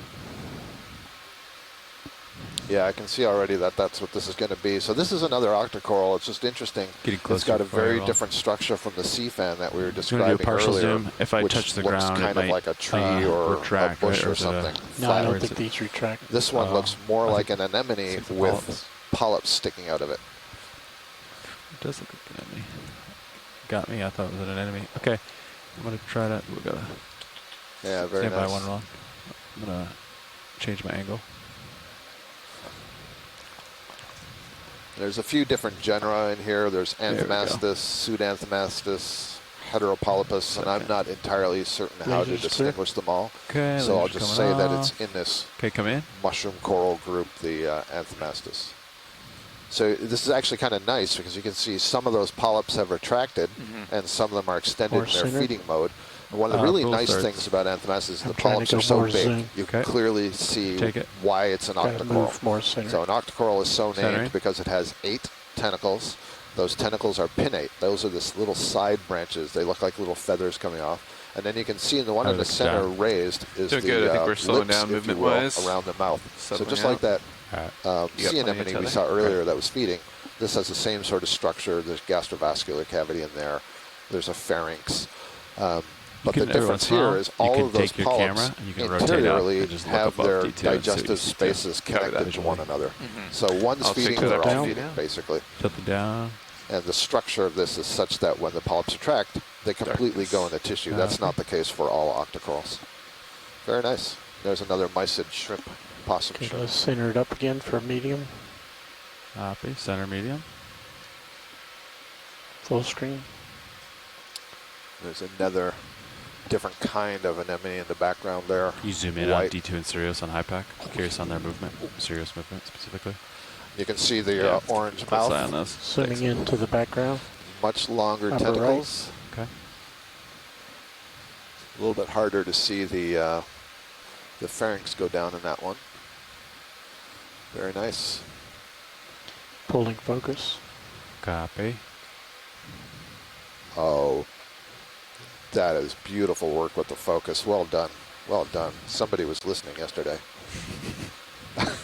That's really good. Another one of the possum shrimp with its pouch full of embryos clear there. Clear. All right. That was sweet. Oh, wait. Oh, looks like a little bivalve brachiopod lower right? down here. This bivalve shell that's tucked into the rock on the right. Okay. Brachiopod is there's a huge fossil record, so most geologists know about brachiopods because they're preserved in the fossils so well. They look like clams, but they're not clams. They are filter feeders that have Get back there. tentacle-like, not tentacle, well, they have an arm that branches out into a number of You can also finer range in branches. too. So I was thinking, There's at a least So it's slider like on a the left. series of Slide it tentacles down. that they Or use try to the capture fog their food. lights. Very interesting. Is that the arm of a little brittle star that just... Do you want them rolling? Yep. Yeah. Another Okay. anemone in the foreground. All Thanks. right, John, you Pilot. guys second. Lights? Which lights, you said? Scott, what was that? Fogs? I just said thank you. Oh, okay. Yeah, We're gonna try fogs. the lights to get better light on your that guy. Brachiopod? Yeah. How's that? Good. Yeah, I was describing kind of hesitating because of the angle. It's kind of facing away. Yeah. So It's nooked in there. I'm actually beginning to doubt myself because that looks more like the siphon of a bivalve mollusk than it does the lophophore of a brachiopod, but the angle's not quite right for me. So we'll have to see if anybody on shore has Pretty an settled opinion out here, about that. pilot. Okay. Lights are Thanks. clear. Clear.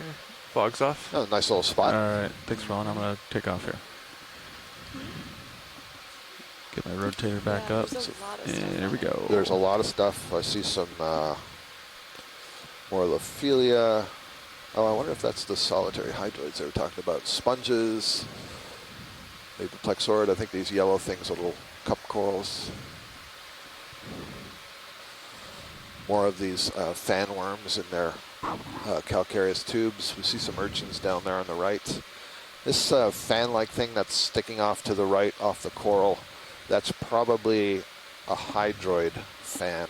Upper or orange? It is almost stalk dead center. It Going looks like towards the pencil. it's sticking out got it, of the got it. rubble. Got it. Yeah, You can come in. it's like almost overlapping the urchin. Yep, exactly. All right. Thank you.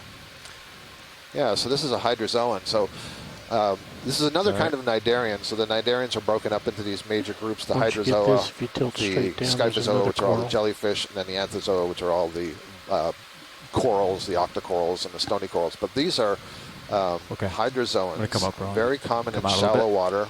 You see them growing off of piers and I'm gonna so get you on. closer. So it's also a colony Full wide. comprised of many polyps, many zooids that have feeding tentacles. The I'm gonna go for the upper one. ultrastructure and details are differ.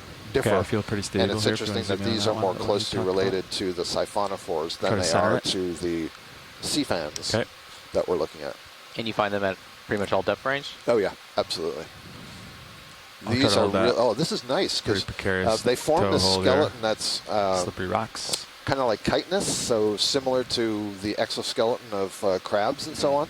But you can see the polyps extending from them. So I can see little rings of tentacles. And so the skeleton itself is kind of a yellow color, and the zooids that are extending and feeding Yeah, I'm looking at your are sonar. more clear You got or your white. 15 There's meters really away, small, so definitely faint gonna move you any Yep. closer. pressures, yeah. Yep, right at the tips of the yellow. Yep, roger And then that. there's something else overgrowing it. Just on the lower left of the screen, you see all these white things. Those are a different kind of hydroid that I believe are overgrowing the yellow hydroid. So hydroid on A hydroid. lot of marine snow in this area. That's what it looks like. Yeah, we're still about probably 20 or so. Oh, 20. Okay. So I just heard pilots say a lot of marine snow, which is good. That means there's lots of food in the water column. Yeah. The marine snow, the particulates we're Put talking down about, there's a to lot of the thin organics. branch. And so Orange that down should there. allow for abundant communities of these sessile suspension feeders. So this is, so there's definitely an octocoral. All the tentacles, the polyps, excuse me, are retracted on this one. And I'm noticing the sort of pin cushiony like spikiness to each of those mounds. This is probably a plexaurid of some kind. So the family Plexauridae, that collection that we made earlier was the same family. There's a slim chance that this could be a Canthogorgiidae. And I notice in the chat room here and also working on the video annotations is James Aubrey. He's a PhD student at my lab whose dissertation is on the family Acanthogorgiidae, so he may know more than I do about what this is. Thanks, video. We're going to keep moving. Most Acanthogorgiids, though, the polyps are more obvious and they don't retract that way. Come So up I with me a little bit. suspect that's Got a little ridge here. Backing off the slope a little bit. I'm going to follow this sharp feature. Might be some schmutz on my lens rolling. See that? Yeah, Sako Matsumoto from Japan, who's in the chat room, says it looks a bit like a Placogorgiid, so there is a genus Placogorgia, and sometimes it's in the family Plexauridae, sometimes it gets moved elsewhere, but it does seem to have those pin cushion-like appearance. Lots of urchins here. Do you want this yellow circle? Yeah, go for it. Snap it. We've seen a few of those, and I haven't got a close look. I think it's a cup coral, but I'm not. Yes. Okay. It's certainly. Is this enough, or do you want to sit down and look at it? That's enough. Okay. It's got a mycet on it. Thank you. All right. Actually, I don't think it's a cup coral. It is a coral. There's a name for that, but it's not forming a cup. And the thing I'm not 100% certain on is if it's solitary or if it will eventually put out other polyps and become a brown colony. spiral. My curiosity has the best of me here. I like your curiosity. Let's see. I think this is a black coral. I think that's what we're looking at.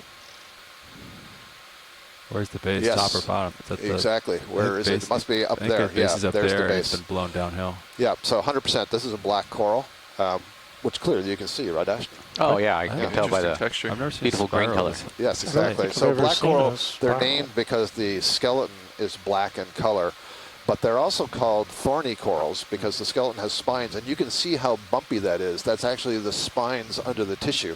And all of the polyps are on the inside of the coil, which is really interesting. And I know that there are some there's actually a lot of different kinds of unbranched corals that grow in that sort of spiral shape, and the idea is that they might be funneling water through the spiral, so maybe that's a good place to have the polyps. What causes the darkness of their skeletal remains? It's a good question. It's a protein-based skeleton, and they have there's a protein called antipathin that is specific to these corals. I'm not sure why the pigment makes it black, but if you've ever heard of or seen black coral jewelry, this is what produces it. Or is that this group is what we produces already had it. the max. Oh, okay. So I'm not sure if that's Cirrhopathes or Sticopathes. Oh, here, great. Carlos is saying this is Sticopathes graveri. So we know that's clearly common enough down here that they know the species, and that is a black coral. So that's great. Now, good eye. I see two of those. Yeah, it's the first time I've ever seen them. See this down here rolling. You can snap it. An additional black coral, tight there spiral. We go. Also, there. So some of the tentacles are more fully extended on this one. So that's nice. So black corals are hexacorals. They're not octocorals. And are we in a position where we could collect this? Yes. Yeah. So either one of the two, whichever one is in a better position. Come out. This one's better over here. So before I was saying we saw that hydroid, and I said that's one of the three major groups of Cnidarium, the hydrozoa. When ready. Another is the anthozoa, and the anthozoa has two major groups in it, the octocorals and the hexacorals. Stony corals, shallow water corals, the ones that build the beautiful coral reefs that people like to snorkel and scuba dive on, those are in the hexacorals. So are the black corals. So the black corals, even though they have a protein-based skeleton, and sometimes they look more like the octocorals, are actually more closely related to these yellow, stony corals that we're seeing and all this rubble. Oh, did you get a close and up the view other of thing this one, or do you want me to get more is the tentacle number is 6 or multiples of 6, and that would be true of the sea anemones, which are also hexacorals. I think I'm going to need you to draw that out for me on a chart at lunchtime. I'm going to just reference a blog that I've already written for Okeanos Explorer, okay. and you can see Port all Outer, this information there. Port So just Outer check out copy. the website. That doesn't Lots support of the information. Socratic learning that I was hoping to get firsthand from you. Ready for I'd be hydraulics? happy to Yeah, talk you can about it. show them And so we've had a request from one of our shore-based scientists to collect this. Is that correct? Yes. That's it. Hold there. Holding there. Got to have a little bit of headroom on the end of it. Now the headroom is at the top. It's leaned over right now. Okay. If you're Full screen. okay. Hold there. And I assume that Port Outer biobox. spiral Ready? shape is not just happenstance. Copy. There's for No, it. the skeleton is locked in there. position to track. Video's But clear. there's some type of All right. I'm gonna try. Lasers. feeding advantage. Yeah, hang on just a second. I want to find out from Carlos if the Azores group has made collections of these black corals before. Scott, we were going for collection. Is that correct? That is what I said. Thanks. I'm just checking with Shoreside in the Azores to see if this is something that they've collected frequently. Okay. Thank you. All right. I'm setting up for the collection. Thanks.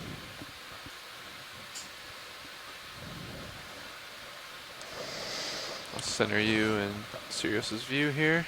So it turns out that Carl says they have collected these already, so I think we can take a pass on it. All right. Sorry pass. about Nope, that. No problem. Turn on hydraulics. We'll Copy keep that. No problem. Okay. Pin retracted. Hydraulic secure.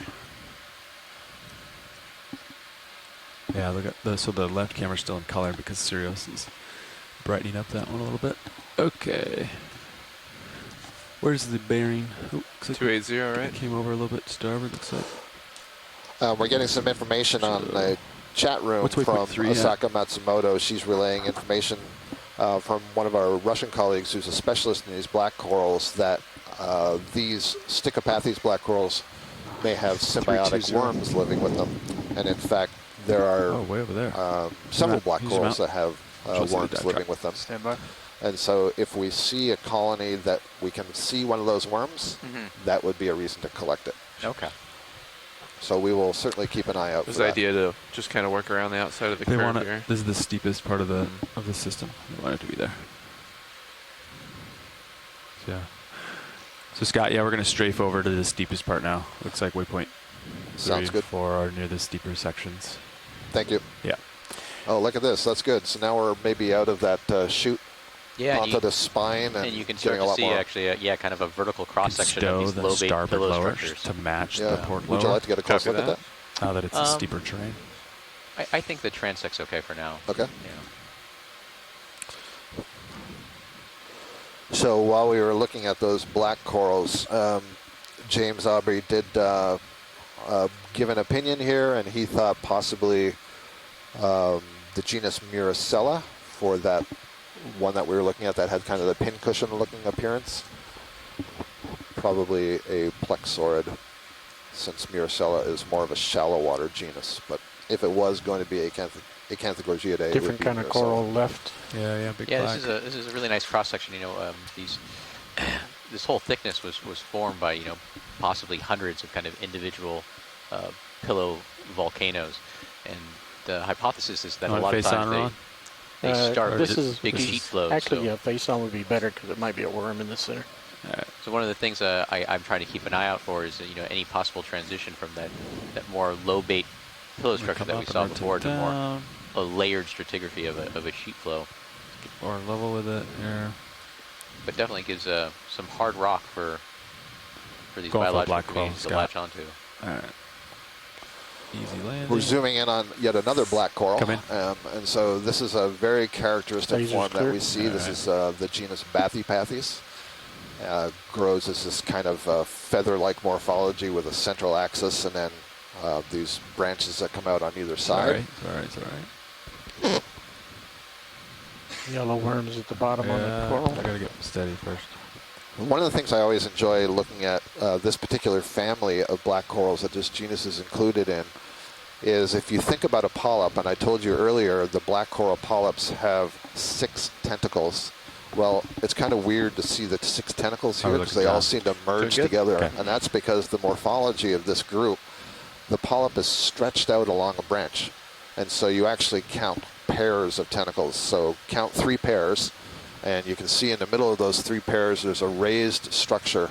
That's where the mouth would be.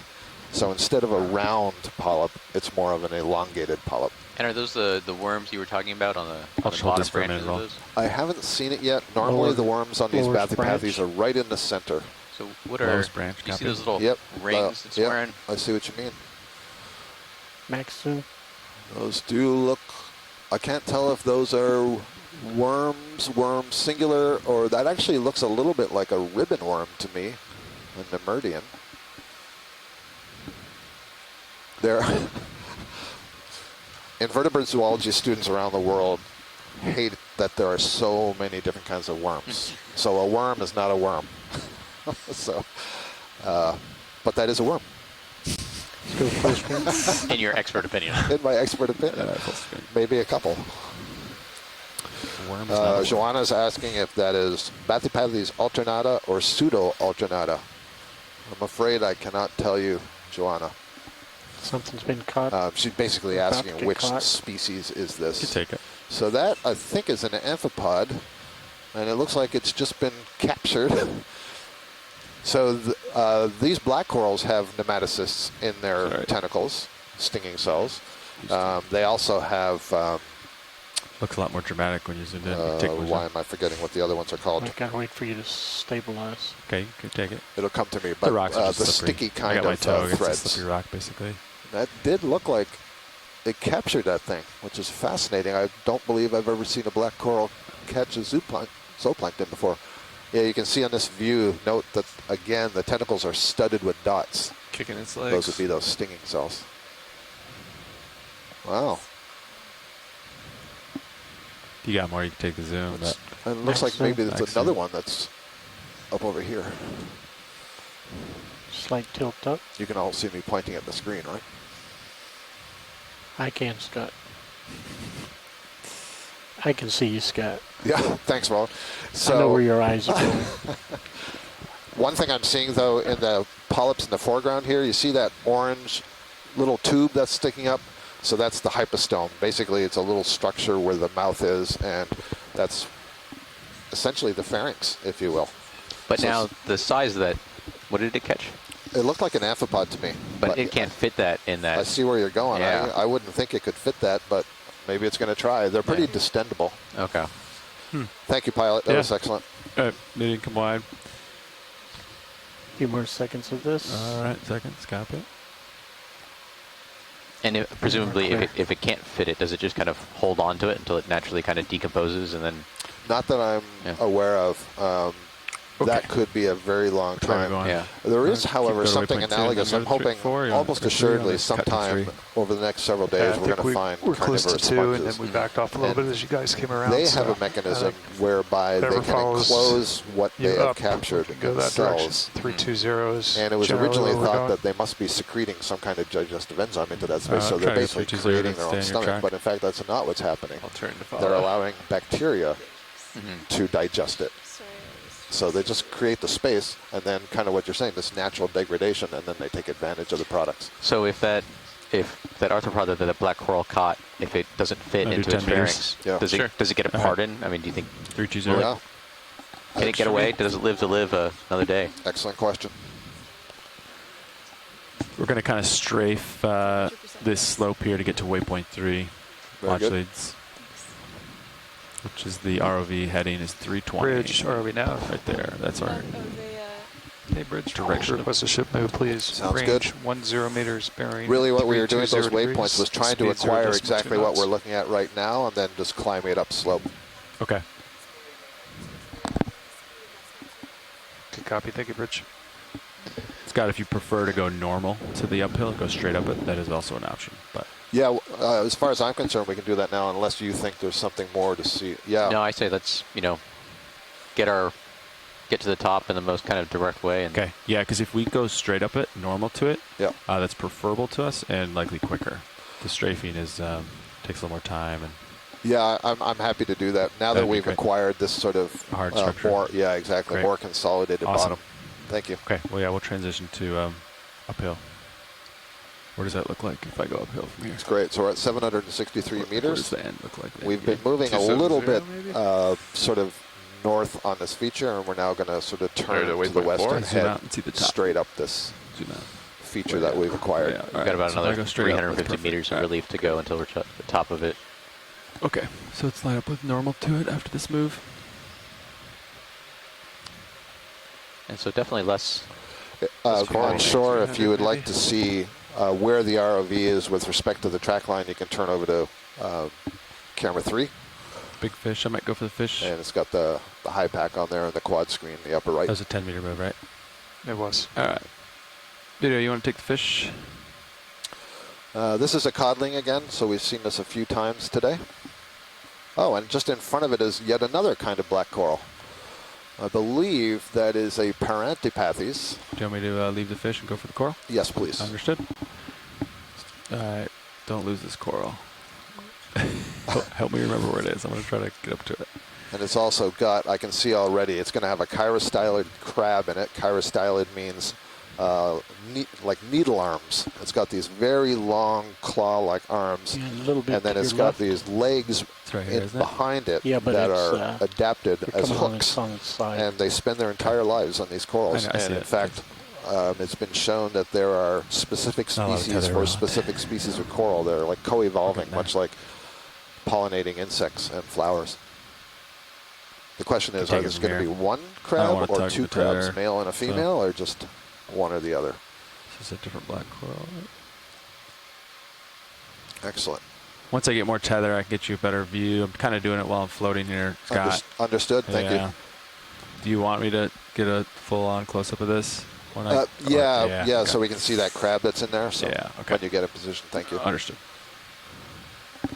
Oh, is that a little fish while we're waiting? Just zoom in. There's a white thing. You see that sponge that's on the right? Excuse me, on the left. Yeah, that sponge. To its left on Go the ahead, Bridge. rock, there's, Good copy. Thank you, Bridge. I got to say it, it looks like a giant sperm just landed on the rock. That would be its right. That's the best description.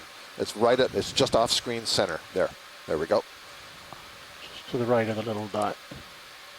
So think it maybe I'm the swims. only one who saw it move, but trust me, it swam in there. And I saw it, Yep. but I Ships all think it stuff out. swims. See, I didn't see oh, it. really? but- I don't think so, Roland. Huh. Okay, well, as we watch the black coral, I'm going to see if that thing swims again. It's the thing immediately to the right. This is a really nice view of that sponge Yeah, I'm chirostylid trying to crab, keep though. both in frame, Roland. Are you maxing him, Roland? Yes. All right. Going to crab. Yeah, it's got the crab. Carlos is telling us that the black coral is likely Parantipathes hirondelle. And if I recall correctly, the hirondelle was I don't have a lot of light on it, do I? a sailing ship in the late You do. 1800s run by the Prince of I was Monaco expecting it to be more red, and did I a bunch of oceanographic Yeah, it's not- it's expeditions. very dark. So I think there's a lot of different things that are named after the hirondelle. They are black coral. So that's cool. They do have black skeleton. I'm continually impressed by your knowledge of the origins of names. Of etymology. minutia. Yeah. Minutia. Nice. Yeah, so we're only seeing one crab here, so we're not seeing So after this, mated John, pair. we're going to turn and go But you can normal almost to see that the- those back to your legs sonar are return, hooked around basically. the branches of that black coral. And you see on this Video's black clear. coral, the polyps are much, much Thanks, smaller. Video, you come There's a lot wide. of diversity there. Thank you for that. That was good. Yeah. And is it typically just one of those crabs per coral? Will you see? Often you see a male and a female. Yeah. Yep. Okay, so now we're going to transition and kind of go normal to the slope and go directly up.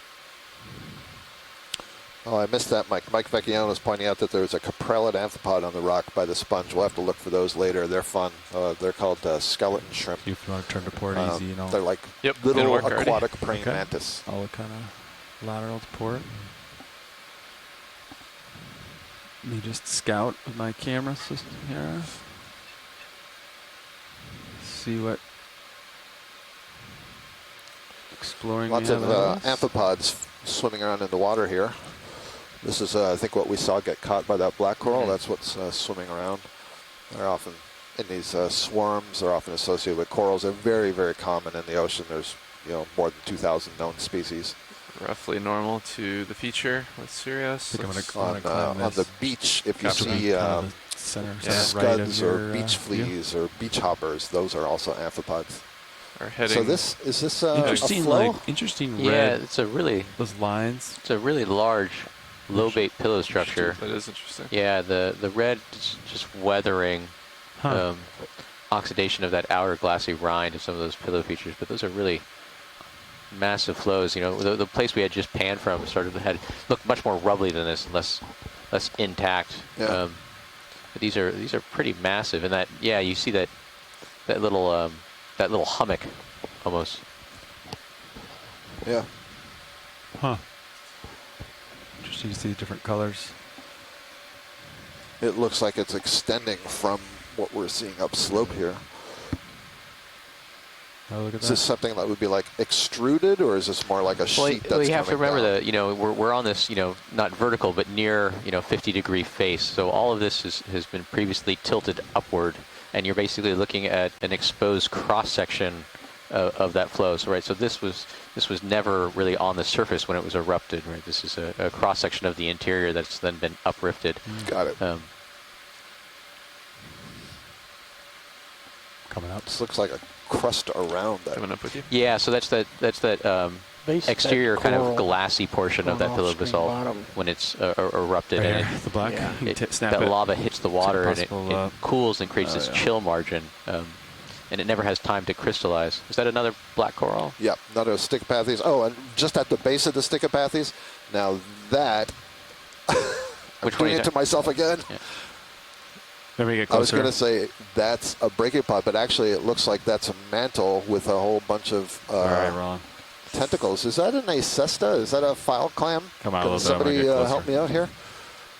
If it's a file clam, we've Going in. got a request from colleagues in Canada at the Canadian Museum of Nature, Jean-Marc Gagnon, who's been studying acesta file clams, and they believe that there's a different Okay. species out here on the Mid-Atlantic Ridge. Try to get you a better view of this white subject. Oh yeah, okay, so there, what we're seeing, you see what looks like lips that are sort of Let's moving a try little it with bit the between extra those lights. tentacles?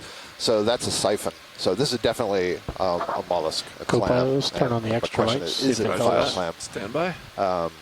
All those little frilly tentacles that you see, that's the margin of So the about mantle. 50%, The you want mantle more? is the tissue that 75? secretes the shell. 75i. And those are sensory. So they can detect, I guess, water flow, maybe chemical, maybe predator. That's great. Did you want Nice to? view. Was that something you wanted to try and? It's something that's a collectible. I just don't know that this is the right space, and I have to be sure that it's acesta. Yeah. Just above it, that thing that is wobbling, that might be a skeleton shrimp. I believe it is a coprellid amphipod. It looks like a stick, and the head end nearest the clam looks like it has tentacles. Those are actually antennae, and its feet are all the way at the bottom, hanging onto the rock. And you can't really see it, but very transparent arms there are like a praying mantis. Cool stuff. There's all kinds of little things going on down there. Full screen. Copy. Next Some video. more fan worms, cup corals. And what was that one called? The white? I believe it's an acesta file clam. Copy. Clear. We'll try to keep an eye out for I those. wonder if Ready to Jean-Marc secure sent me fogs? images of that. I'm ready, yeah. Clear video. Clear. I like them off better. Especially flying. Secure. Okay, I'm floating up down here. Copy. Easy Following. up. Easy up. Looking good. Plenty of tether. Looks like you're normal to it. You're 22 out. I'm floating in your view. Maintaining Delta 15-ish. Great.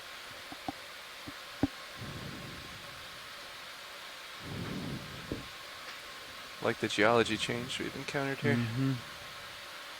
My favorite's the orange spider web, like, Mm-hmm. and then the Yeah. faded, the different colors. Definitely unique. Yeah. Might snap this red one rolling. I think this is either the bubble or the anime edge to confirm we have additional. Yeah, you can snap that. Oh my Yep, God. so this is another one of the Anthomastus-like ones. This one has a different Can let color it go. base to it. So it's another octocoral. And I noted before, you know, there are different genera and species. I'm just not sure how to tell them apart. different Oh, fish. here's a new fish. Go for it. Yep.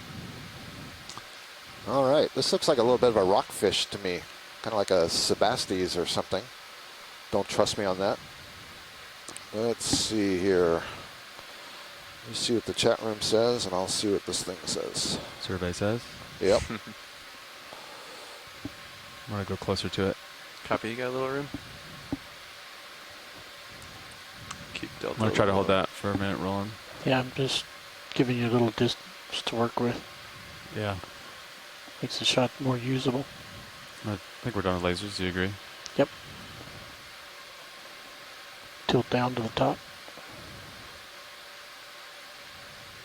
A little more. Hold Nope. there. It's not a scorpion fish. Nope. Never. Are we stationary? Ship is all stopped. Copy, thanks. Nope. Yep. There we go. It is a scorpion fish. It's a scorpion fish of some kind. Oh, maybe. No, this is what I said earlier. Black belly roadfish. I knew when we first saw that Hoplus deathsless. Scorpioniid. All right. So Mike Vecchione 5 meter bump in. confirming that. 270. Excellent. Thank you. Full wide. Yeah, sounds good.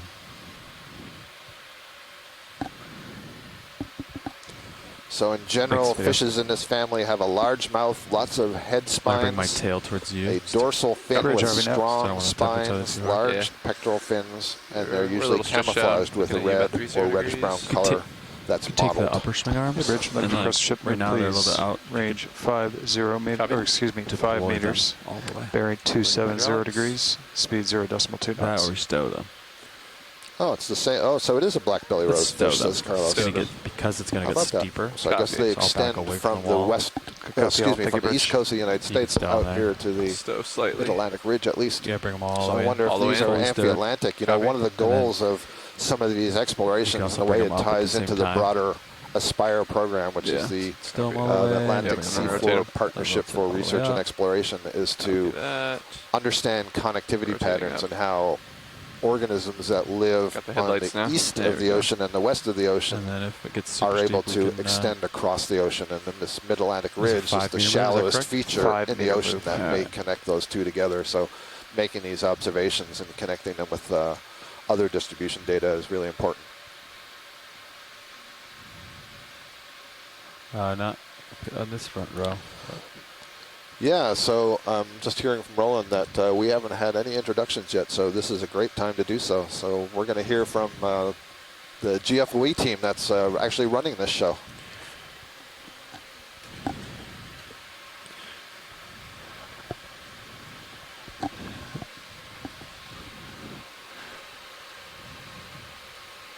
So sitting in the front row of the control room, we have the navigator sitting far left. Chris Wright, GFOE.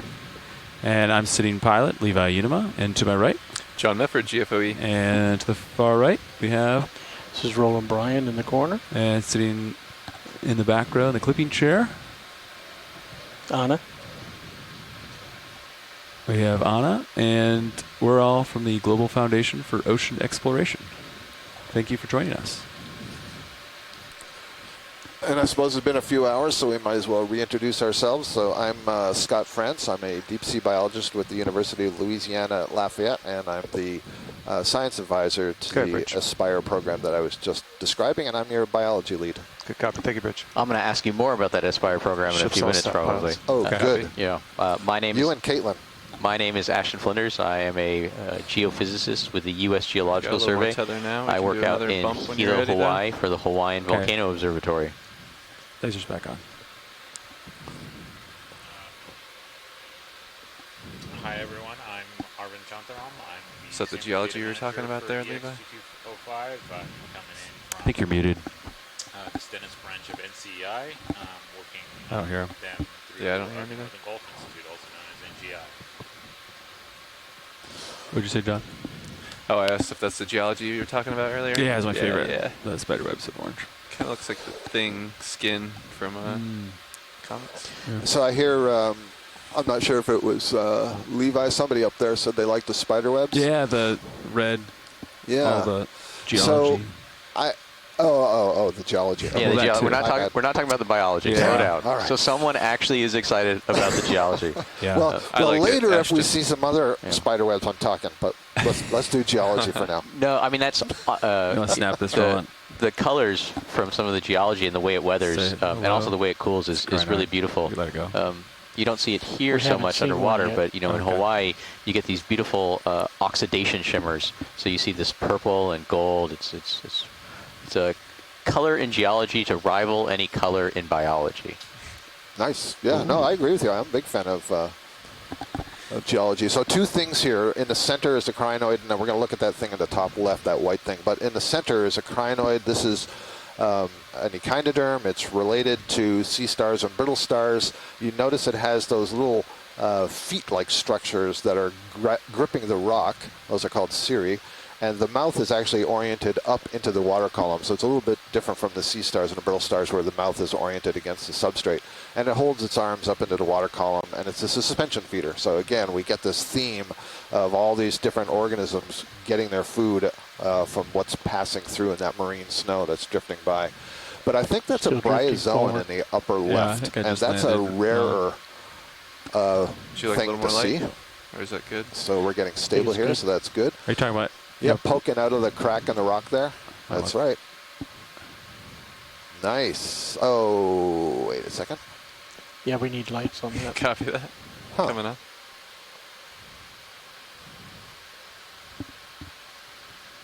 Well, that looks like a fan worm at the far right, but am I seeing, it must be the body of the fan worm and it's not in a tube, I guess.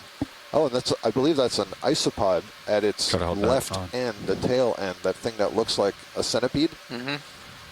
I believe that's an isopod. Copy. And that must be a little sponge just above this. So, yeah, I guess this is a fan worm One more that zoom is roll. not encased in a tube. Oh, that's Maybe Max. it's growing that's small. in a sponge. Oh, okay. How interesting. That's Extra credit. Anybody recognize this on shore?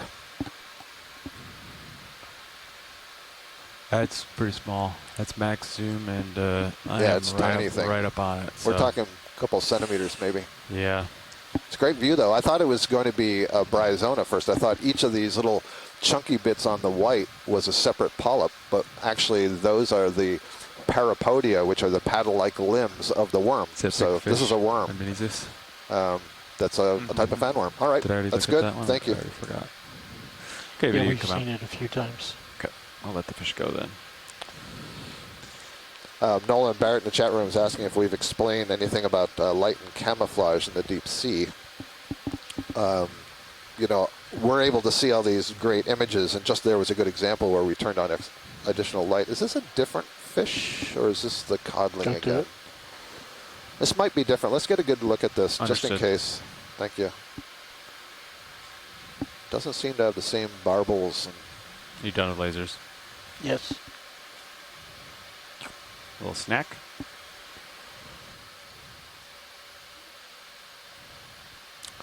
oh, it just disturbed one of those benthicodon. That's a benthic jellyfish. Sorry, fish, but I'm looking at the jellyfish. He's going to settle right back down. They like to hang on to rocks. Unusual little jellyfish. I always call it benthicodon, then Alan Collins corrects me that it's something else. So we'll see if he does that this time. Pull wide. Copy, full wide. I'm really close to it. Probably turn the forward lights off, Roland, or do you want to keep Wait them on? till we move off, away from the subject. Copy, waiting. So as we're getting a good shot of this fish so that the fish biologist can identify it later on, I'll just continue what I was saying there, but Okay. Here's no, I won't. lights. What's this yellow thing? Sorry, lower left pilot, just off screen now. I Right don't see there. it. Oh, it's the cable.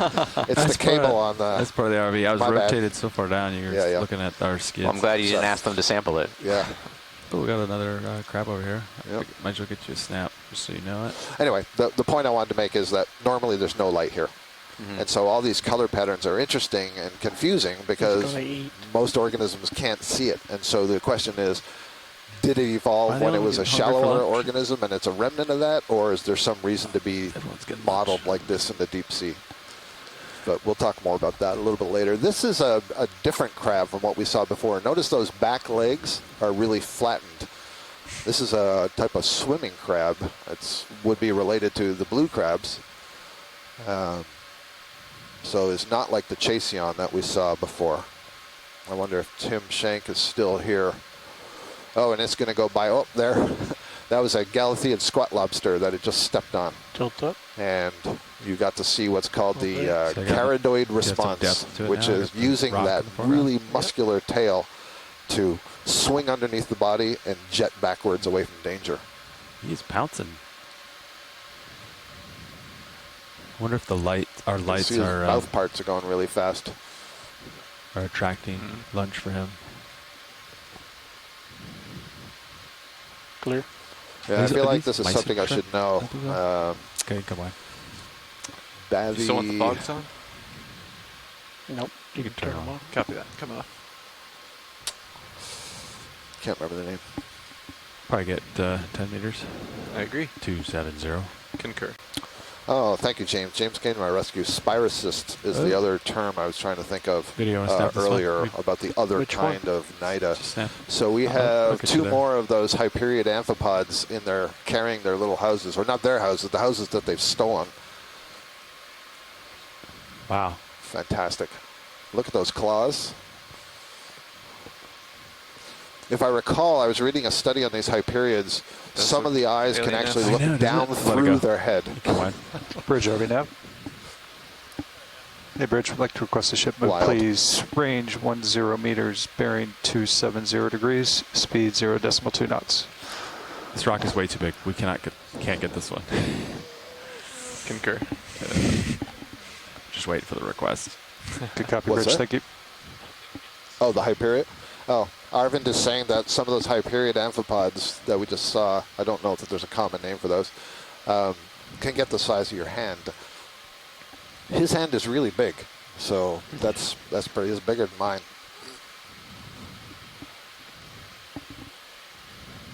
I'm inching in and up. You've got a little tether. Looks like you're searching my blue view for me. And there's another one. Yeah, gets the What's this video? Pram bug. Mike Vecchione says one common name is a pram bug. Oh, it's on the ground. That must be a sponge. Huh. An encrusting sponge. Okay. Do you want a closer look? For sure. Watch yeah, let's keep a look on this. We have some sponge biologists online. Okay. Like feels cracks, and then I suspect that the white sponges are a different video if you want species, but to work with. Yeah. Coming in for landing. Okay. For sure, I would call there that, if it were me, the orange vomit sponge. There you go. It's like a cream soda color. Encrusting demosponge, says Nolan Barrett. So yeah, I was saying before, Mike Vecchione said the common name for that Hyperiid is the pram bug, because it's pushing a pram, a baby carriage. You've got timer stretched out right Copy. Lots of different morphologies of sponges, and so they're all, well, all except the carnivorous ones we'll get to later, suspension feeders. So this is encrusting over the rock, but it's got a series of very small holes on it where it pulls in water, filters out organics, probably bacteria-sized stuff, and then consolidates the water through tubes into larger tubes, and then there'll be a fewer number of X-current openings where the filtered water is ejected and pushed away from the colony so that they don't refilter it. Thank you. Good view. Thanks, video. Okay. Keep coming. Onward and upward. We're getting messages passed on from Asako, our colleague Tina Molitsova says that the amphipod is probably the genus Phronima, which is a really common Hyperiid in the deep sea. We see it. They are. Maybe globally. Curious what this branching guy is over here. Yeah, this doesn't look quite right for a Lophelia, so this is probably an octocoral. Might as well take a stab from a distance, you know. Live a little.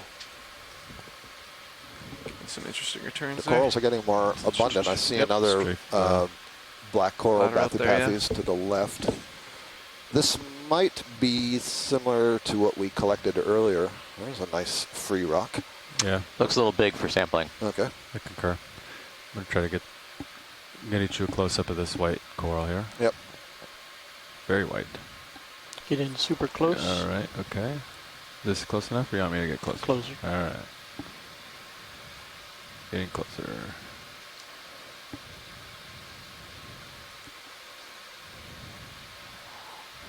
Between the toes. See how the lighting is less harsh? Yep. I'm now starting to doubt myself that it's an octocoral. It's looking more and more colored like a Lophelia. All right, rolling. Okay. Laser's clear. Laser's clear eye. But it is an octocoral. Huh. What is this? I never doubted you. Guy goes your gut. Yeah, I doubted myself. So Carlos is also good contrast. saying this is quite different. So he says the ramification pattern is different. The branching pattern. So the one we collected earlier was clearly planar. Be like that this today, one, Ron. you know, is growing out in multi-planes, so it's more Try like to a reduce bush. it You here. can see the coral polyps responding each time the amphipod swims into it. The tissue is really smooth looking. This is unusual. I'd venture that this is worthy of a collection. I'm just standing by to, so Carlos agrees. And they're the local experts. They know the stuff around here better than I do. John, This one also has a ring anemone on it. What we're seeing on the left side of the screen, that's an anemone that is wrapped around one of the branches. So yes, if we could collect this pilot, a piece of it. You hydraulics up. Hydraulics coming on.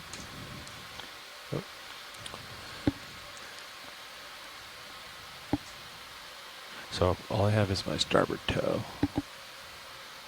So keep an eye on my vehicle. Roger that. Chris, let me know if it slips.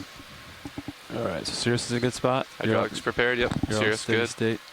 Yep, stabilizing now. And I'm thinking I would use the coral cutters, pretty low on it, and then I'll go for port outer. Port outer. Copy that. I'll prepare it.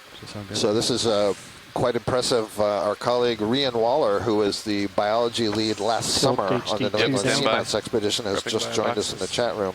And she has just traveled from Alaska down to Chile and is coming on. 3, 2, 1. in contact with us in Chile. Follow you. So this is truly a global dive here. The miracle of telepresence. So this is going to be collection number 4. Video, let's zoom in on Zeus, please, in addition to Mini Zeus. Both HD. So I'm going to be busy making some notes here and not paying attention to the chat room.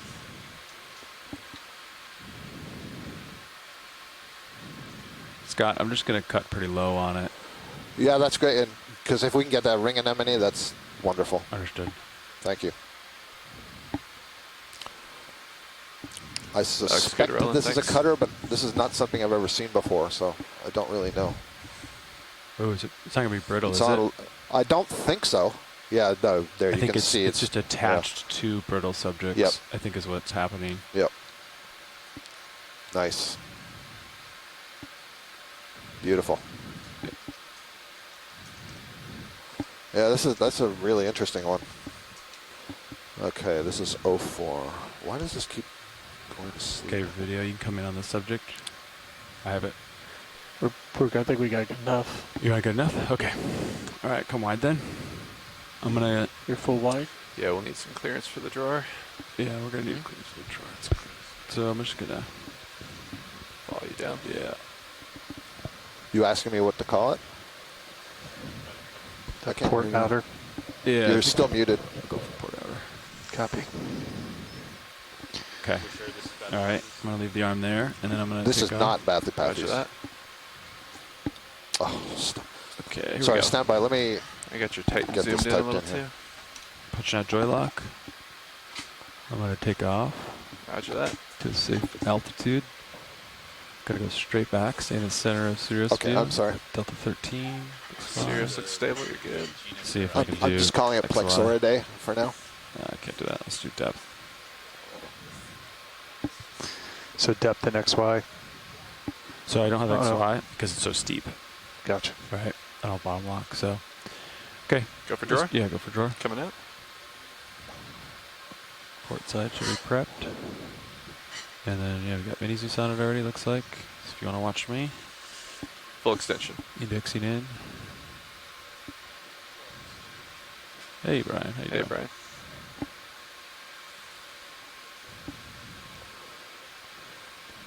Okay, it should drop in there. Easy out. Nice job. I think I'm seeing port outboard. Clear for drawer. Port outer, that's correct. Thank you. Drawer coming in.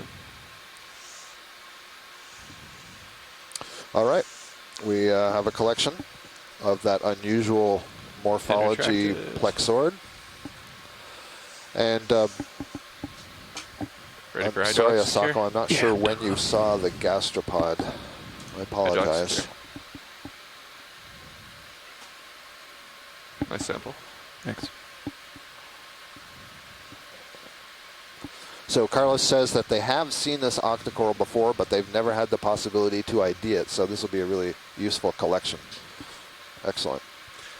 All right. And we got the port ring bio anemone with boxes it. are full. Copy. Cool stuff. Can take your monitor back whenever. Copy that.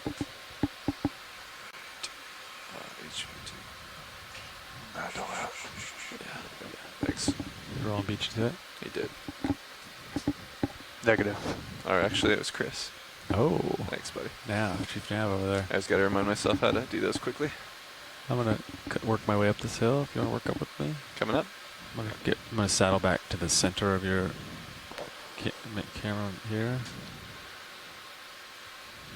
So it's good that the blue view can see a little bit.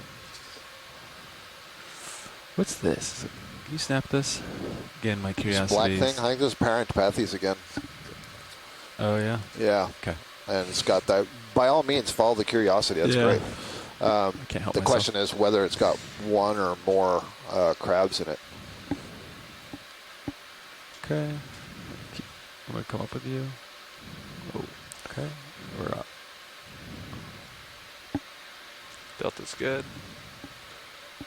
Another one of the slime head Are we have fog lights off? fish. Yes. Just seems.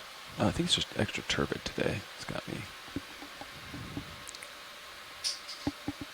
Can you pull out the details in the background, Roland? I'm trying to get a nice idea for Brian's over there. what's ahead of me. Scott, do you want this black coral here? Or have we seen it? Yeah, we can have a look at that. Just a quick look. Assist We now. had a look at this before, but we'll Okay. see if we can see the worms on it better. Okay. So normally they nestle down in the groove. There's a scale worm that lives in the groove of that main axis. So what you had pointed out, Ashton, earlier was wrapped around a branch. That's why I think that was a different kind of worm. Oh, just to the left, that yellow spirally thing, Yeah. that looks like one of those small black corals. Oh, it's a little The big. Stichopathes, yep. Interesting, it's a different color. We've seen both these before. Yep. Right, so I think we're probably just going to get this is just an ID, and then we'll move on. Okay. All right, thanks. We'll continue, Scott. Ready Copy. for a move?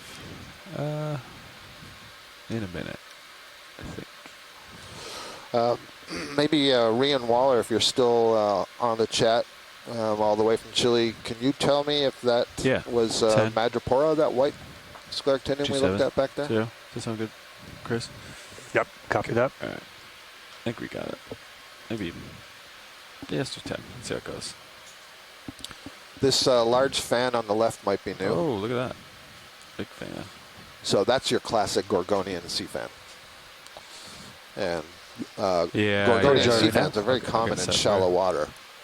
Hey, Not Bridge, of the I'd like to species request a that we're ship move, seeing down please. here. Range 10 But that's meters, why I bearing use that term, 270 because people can degrees, reference it. speed 0.2 knots. But this is probably, again, the family Plexauridae, which is a very speciose, diverse, and common deep-sea family. And Good what's copy. Thank you, interesting about Bridge. this one is that it's growing on top of a stony coral rather than directly on the substrate. I suspect that the black ring over here is where there was a holdfast of some other coral that's been ripped off. Okay, you come in. May have picked the wrong side of this one, but we'll find out. All right. Now, how selective do Take more corals time. tend to be in terms of their depth range? Do you get them?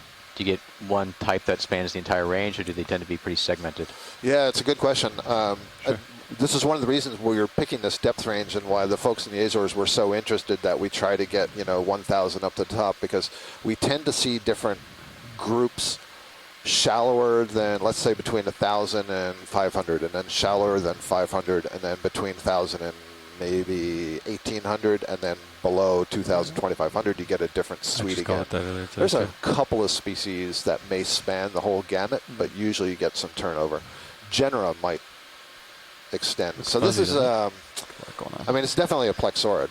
I'm not 100% certain that it is the one that we were calling the pin cushion before, or it's something different. Why is you pushing so hard? I don't know. But it's a good view. So John, look at my thrusters. Yeah, maxed out there. And I'm not seeing any associates on it. Very often there will be brittle stars, worm. This is the mysids. I'm not actually seeing any on here. Workshop. You can certainly see the amphipods swimming into it. I think they're just sort of swimming away from the light and crashing into the coral. The white colony that it's growing on, that's a Lophelia, so that's a stony coral. And you can see the pink that's in it, that's the live tissue. So the skeleton itself is this white calcium carbonate. Thank you, pilot. It's good. Okay. One of the things I'm always amazed by is that, there's one. Thanks, John. No worries. So how was that not pushing you off? Did you have a toe down? Toe down. Ah. So I saw the vibration too, I think. Yeah. Okay, continue up. Yeah, I just looked over and saw it's another everything max. Black coral. Can you just snap on the right about 4 o'clock? Sure. All right.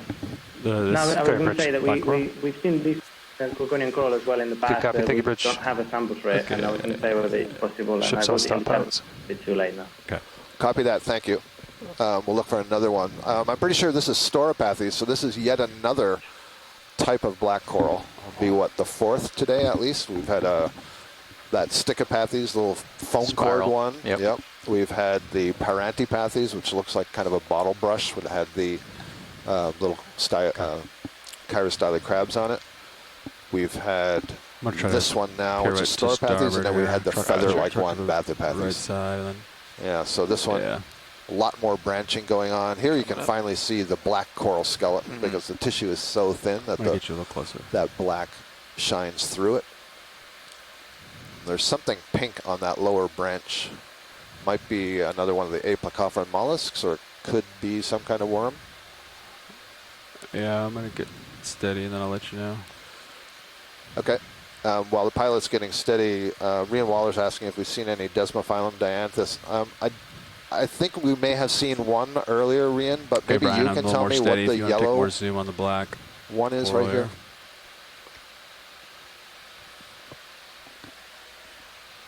I'll bring it back. Just give me a second. I think that's a limpet that's on the ground next to it.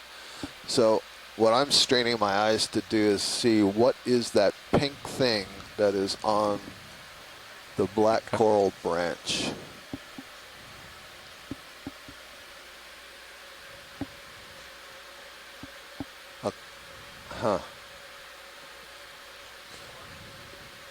Don't know. Kind of looks mollusky to me. Some kind of slug. Actually, there's another one up near the center. You're talking about the thick part of the branch below the main stalk. I'm talking about that. Yep. And there's another one right there. Probably some kind of a mollusk feeding on it. Okay. Thank you. Thanks, video. I think we'll keep moving. Oh, I'm sorry. Just before you go, zoom in on the base of the yellow coral. Understood. It says, yeah, you take it. If it has a solid, we want to see if it has a solid base. And it does look like a solid base attachment to me, Rian. Oh, another predation event. Or is it going to get away? It looks like these tentacles have caught these amphipods. Yeah. That's cool. There's 4 of them. Hungry for lunch. I'm wondering if any of them get shoved into the mouth. It's great. Okay, thank you. Okay. All right, onward and upward. I'll try to get that tether out of your face. Okay. Let's see. It's a brown Is that a star? anemone, I think, in the center.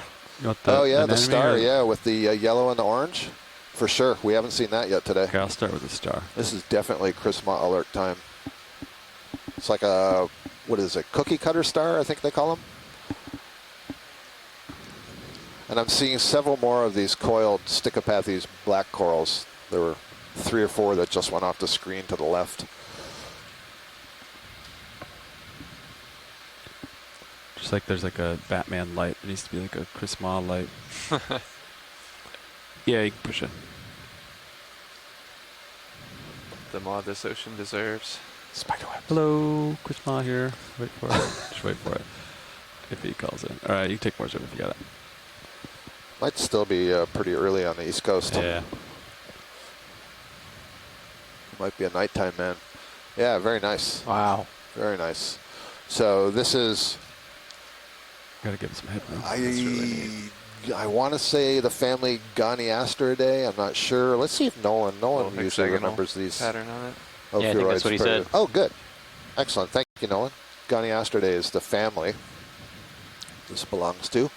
And you can see these thickened plates along the outside. You can just sort of see some sensory tube feet sticking up at each of the points. But otherwise, the tube feet are kind of sealed into these grooves that are on the underside, and the mouth would be pressed against the rock. There's a cup coral stuck in the rock that's closed up on the far left. All right, I think we can go. I haven't heard from Chris yet, so. Copy. The black spiral? Yeah, the black spiral. I love the way the polyps are facing inwards into that coil. Like and I really believe it's something about the efficiency of food capture and channeling the flow through the coil. That is very cool. Like a slinky. Okay. Video, you can come out, and I think they wanted to see a red potential anemone.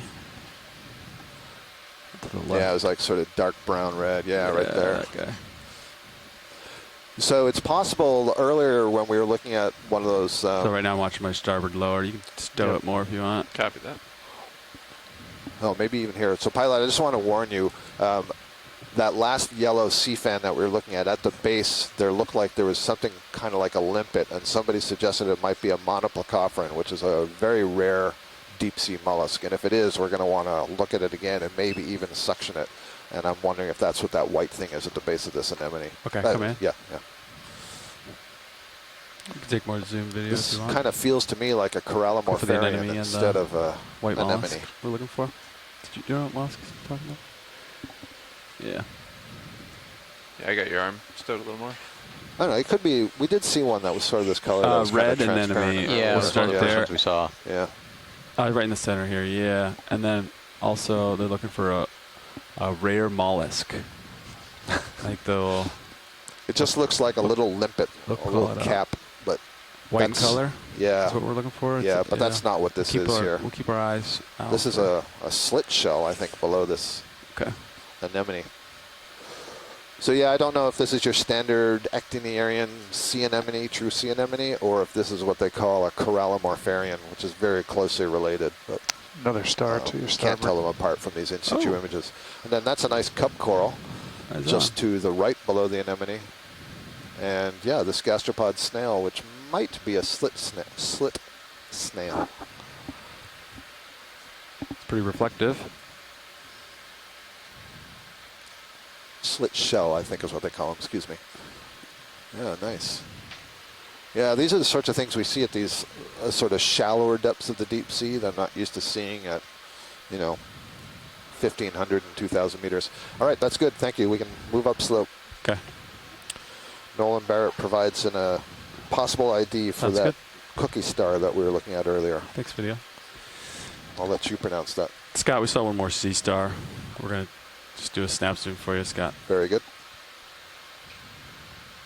Right.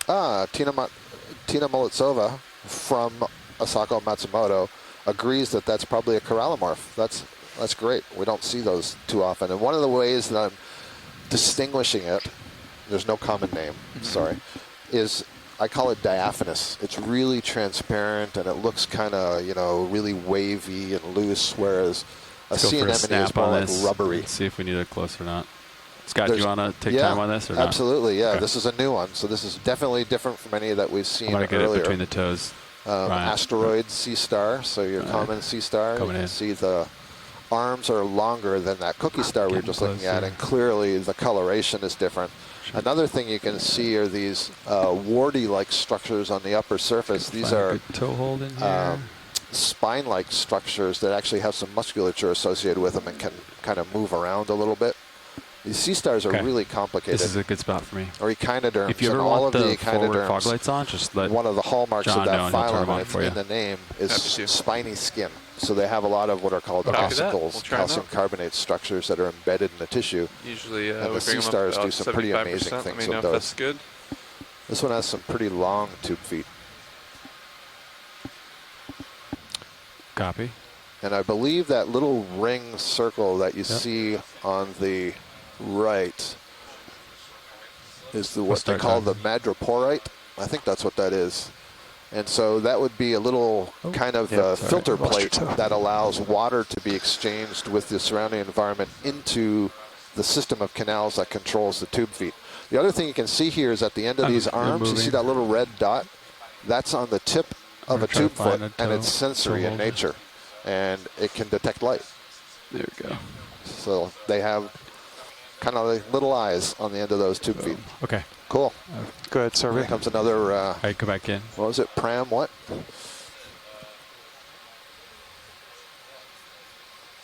Good stuff. Okay. All right. Nolan Barrett says that's a new sea star for him. It's definitely on the move, isn't it? Yep. Copy that. Yeah, these sea stars can move pretty fast. Right, starboard, 10 degrees to 260 heading. These look more like papillae than they do spines. I was describing spines, but these look soft. And if they are, they're basically soft extensions from the inside of the snail to the outside that they use for gas exchange. This is why we need Chris Ma here to keep me in check for all the disinformation that I'm putting out. Scott, did you need a close-up of other parts of this subject or not? This is great. This is good? Well, yeah, we can see the plates. We can see those extensions from the surface. Okay. Thank you.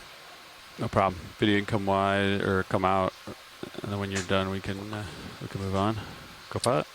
Carlos from the Azores ECC Exploration Command Center that they've set up down there on Staying here. Horta is saying that they don't recognize this. They haven't seen this before either. Calls for it. Copy. Okay, Brian, we're going to turn the fog lights off, and then we'll take off. Just a little more than 10 centimeters across.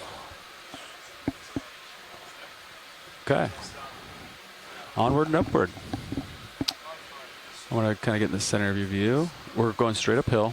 Looks like it's been maybe a little to your port, maybe a little 260 if you want to. Yeah, you want to line that up? Yeah, you can turn the port a little bit, and I'll kind of center with you.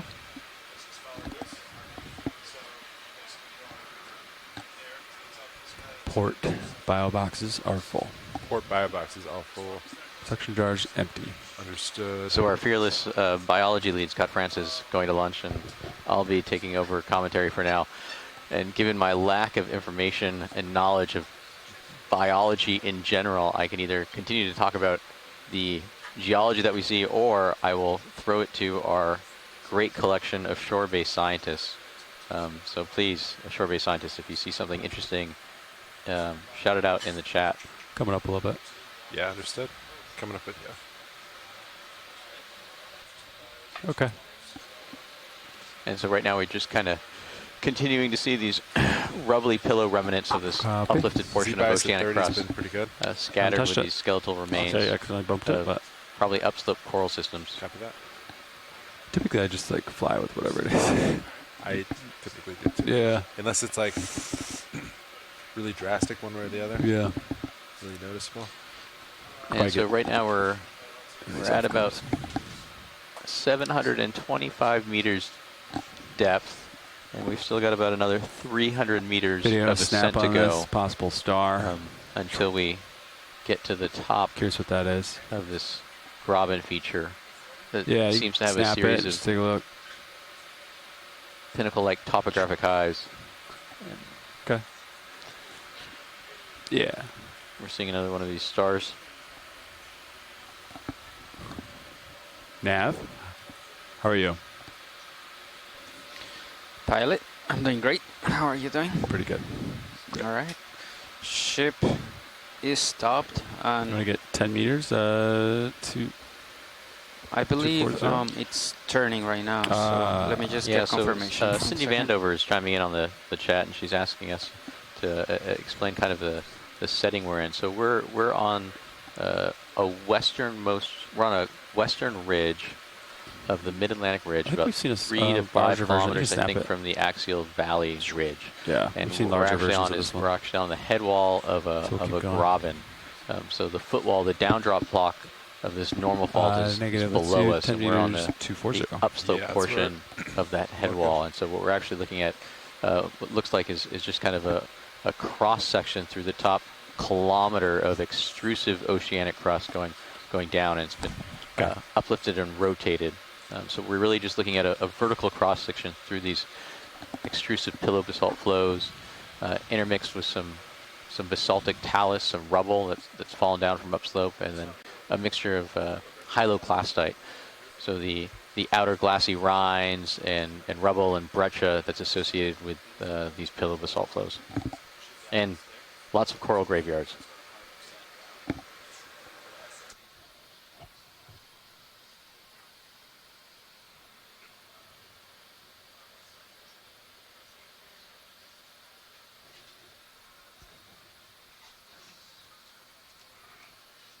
And so we're just going through an ROV shift change right now, so we're just kind of holding steady.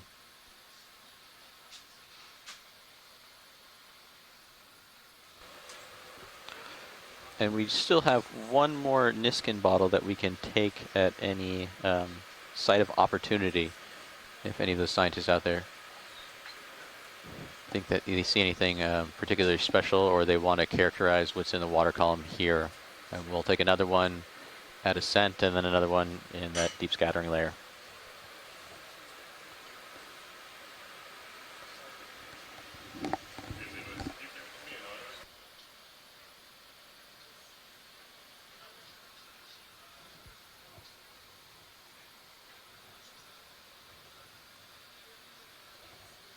And so that's some of the more rubbly texture that I was talking about. You see the orange-brown coloring of the weathering of the glass, but much significantly more different than some of the larger low-bait pillow structures we saw beneath us, about 1,000 meters deeper than where we are now.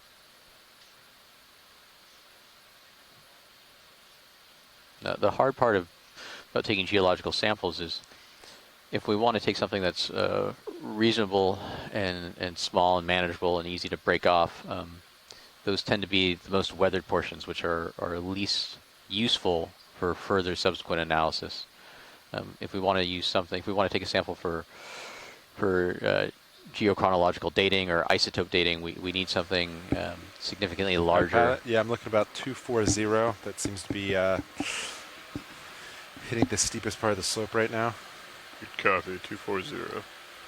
And I believe so it'll be interesting to see when we get to the top of this fault whether we have similar biological communities that are feeding this kind of skeletal graveyard beneath it.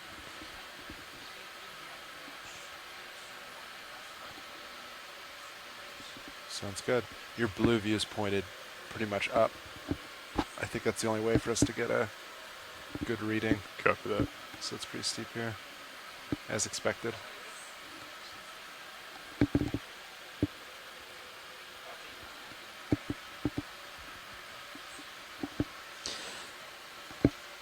Copy that.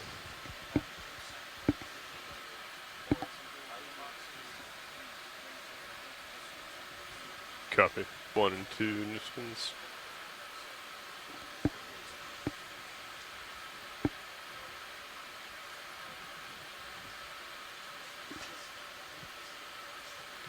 Alright. Watch lead video. I believe the front row is settled after that exchange. Feel free to start calling things out. If we don't hear anything, we'll just keep making our way uphill.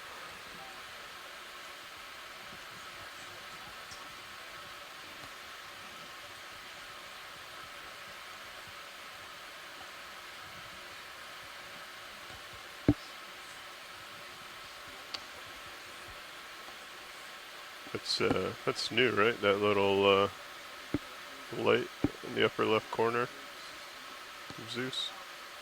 The flare. Oh, the flare? Yeah. Yeah, that's from the shilling. I don't know. You try adjusting your tilt and see if it moves. Yeah.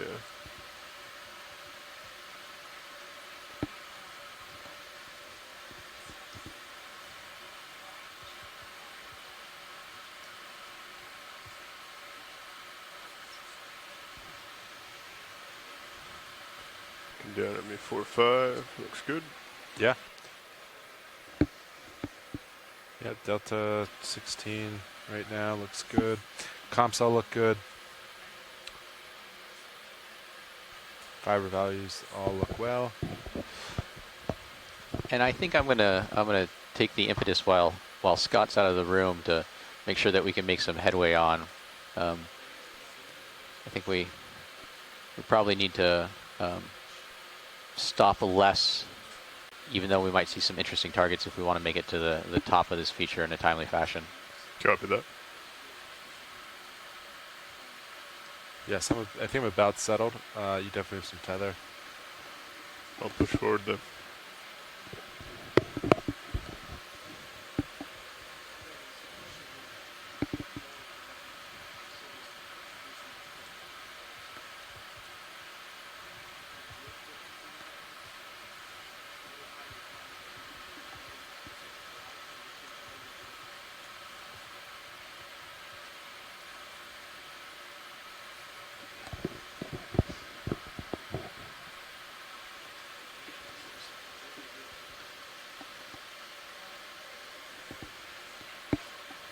Yeah, the vertical relief is really impressive, and you're kind of just seeing these cross sections of pillow flow basalts. You can see some of those pillow flows on the bottom left, and then more rubbly talus. Almost forms little levees. Yeah, it looks like a pretty steep feature on right now.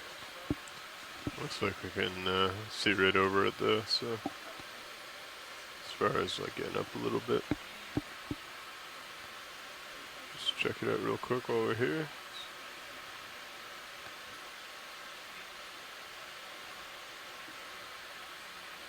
Okay, thank you video. Gotta come back to port.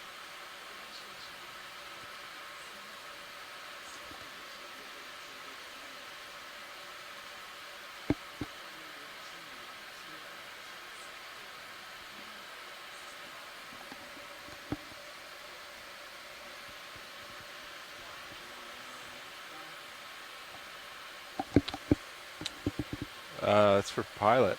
Yeah, I think it sounds like we were gonna try and make some tracks here, so. Yeah. Alright, coming back to center video. Rise a little bit. Get some eyes right above us and then go from there. Copy that. Yeah, let me come up over this little lip.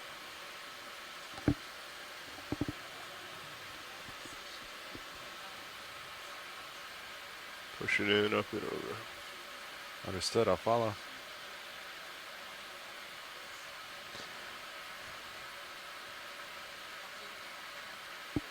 Yeah, I would say just go ahead and ascend at your own discretion and your own pace that feels comfortable to you. I'll shout if I see anything geological interesting, and I'm sure by the time Scott gets back, he'll tell you to stop somewhere. Good copy. Understood, watch lead. Thank you. Yeah, so I can see relief now there from Blue View. So yeah, if we could do another 10 meters. If pilot's ready. I'm ready. Do we do like 245? I think that's about what my sonar is picking up right now.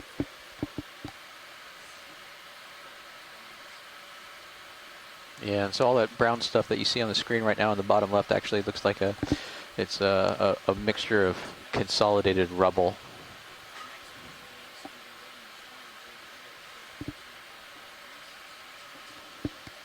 None of this looks like primary in place. It all looks like rubble that's probably fallen from downslope and then been cemented together.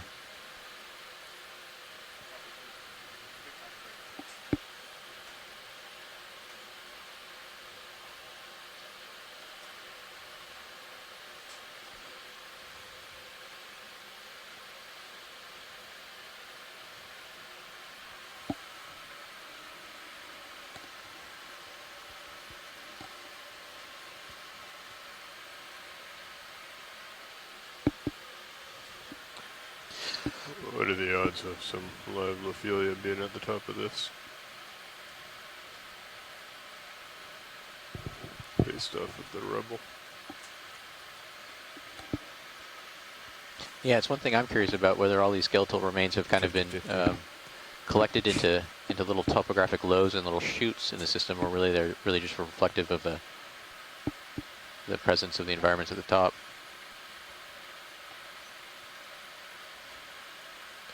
Come back over to port a little bit there, co-pilot.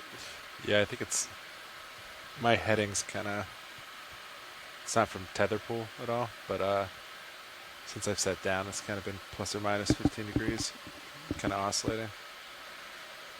Might not need to go to the top.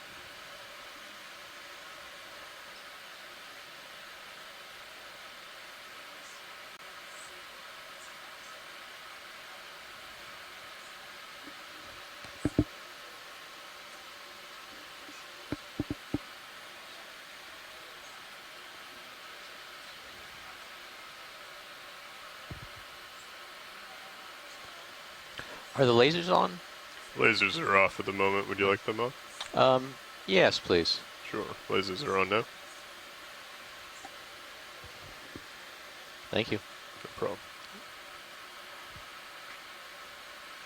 All right, I think I'm just starting to move forward now. Copy.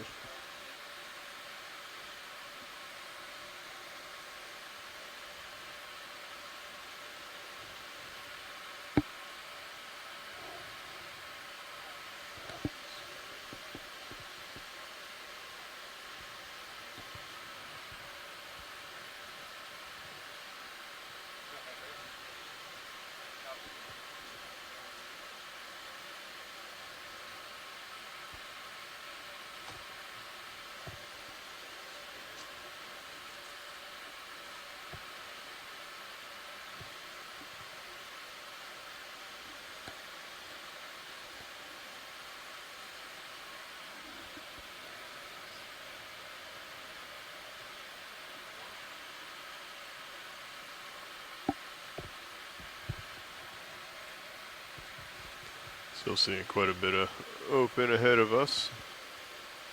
Once you settle out, we might want to think about another move. Yeah.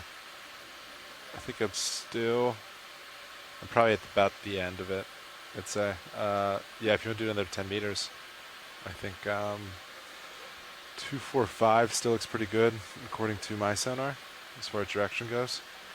Copy that.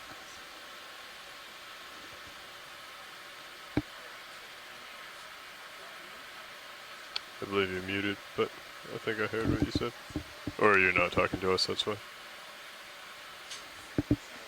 Yes, gotcha.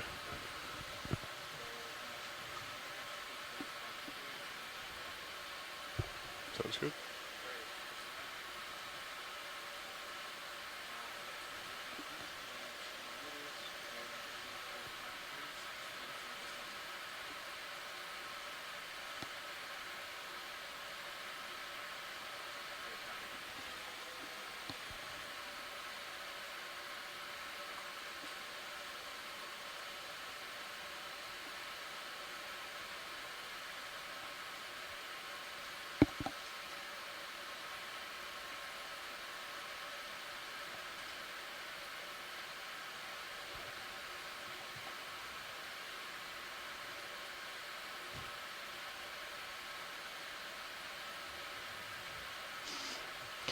It's a lonely conversation without Scott here.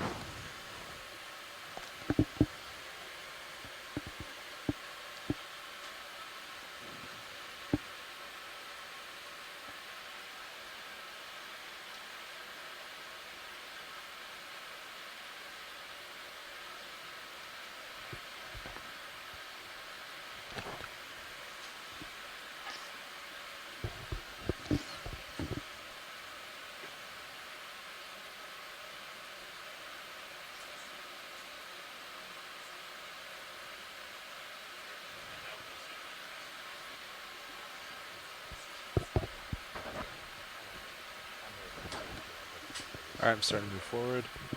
Copy. Still have me at 3.8.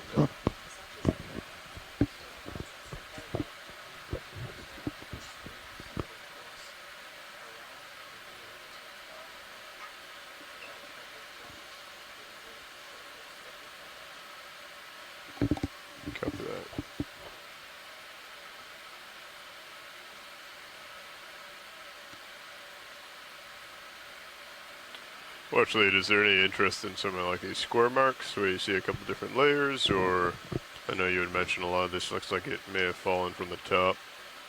No, this looks like kind of just cementation on the top of it. I'm probably going to see once we get to the top what it looks like, and if we do try and grab a sample, I want to grab something youngest and freshest at the summit.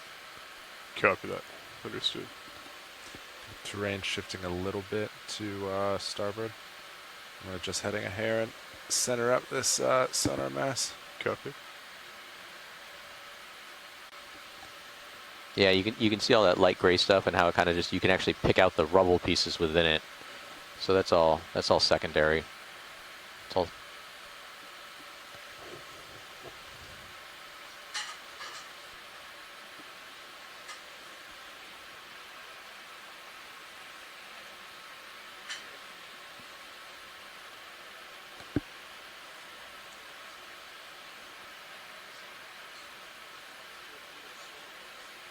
Just going to tilt down 5 degrees to keep you centered. Copy that. Keep pushing up. Holding there. Yeah, blue view. Let's see. Yeah. Looks somewhat clear ahead. Nothing jumps out.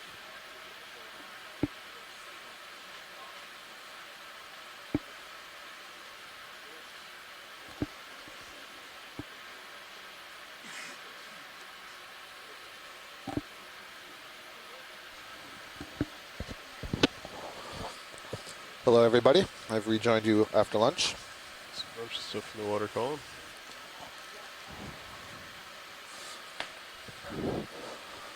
This is interesting. This yellowish fan looks like the same fan that we saw earlier, also growing on Olophilia.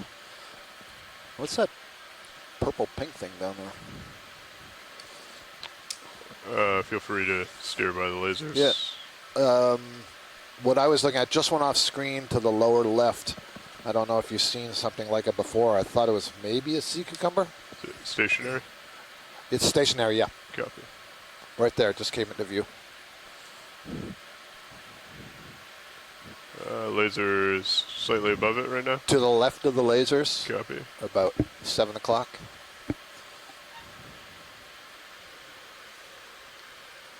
Copy, thank you. There you go. Copy. Yeah, go ahead.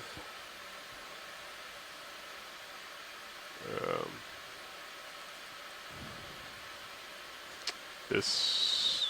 Oh, it's a series. It's 3 or 4 different mushroom corals in the Anthomastus group. Look at that spiral, though.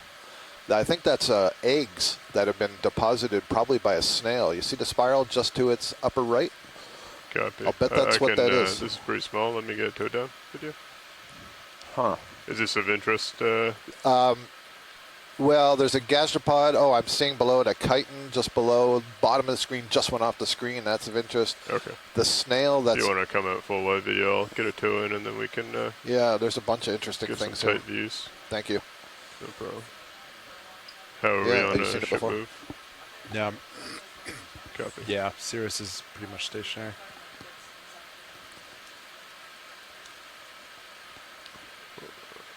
Good copy video, thank you. Lasers are off now. So, alright, what would you like to come in on first? Copy. sorry, pilots, just chatting with video there. So let's go to the center where there's a rock, and I see a snail sticking off it. It's just to the left of that round white pancake. Good. Yeah, so what we're seeing here is a rock, and growing on the rock, there are 3 separate colonies of the octocoral that's related to Anthomastus. And then the lower one seems to have 2 snails on it. One of them almost looks to me like it's feeding on that Anthomastus. It's really interesting. And it's kind of interesting. There's something else. I can't tell what it's doing. It almost looks... What's the transparent thing on the top? I'm not certain. Yeah, I can come over and try and get center if that would help you focus it, or no? No, let's stand by. Before you leave, before you move at all, if you would pan down, there was below the ledge, there was a chitin, which is another, right there. That's another kind of mollusk. And this is a gastropod. Excuse me, it's not a gastropod. It's a polypacophoran, but it's another kind of mollusk. You find them on the seashore rocks. They're often tightly oppressed to the rock, and they scrape. This one's probably eating bacteria that's on the rock. So that's a good observation. So we can move that. Working out the King Sir video. So let's go back up to the ledge, and now we're going to look at that spiral that was just to the upper right of the rock. I think right there. Coming over and up. So to me, this looks like a deposited egg case. There are a variety of snails and nudibranchs that will lay eggs in a pattern like this. So I'm not sure what else it could be, and I'll just check in the chat rooms here if anyone else has some other suggestions. That's my mistake. Asako, thank you. She says that's pseudo-anthomastus. That's very helpful. I appreciate that. And yeah, so you can see all the little dots in there. Those I'm sure are eggs, and they're deposited in basically this mucilaginous, this mucus-like substrate. And I'm not sure why, but the snail goes in this spiral pattern to deposit them. And it looks like there's a little fan worm maybe on top of it. Yeah, I'm not sure. Holding.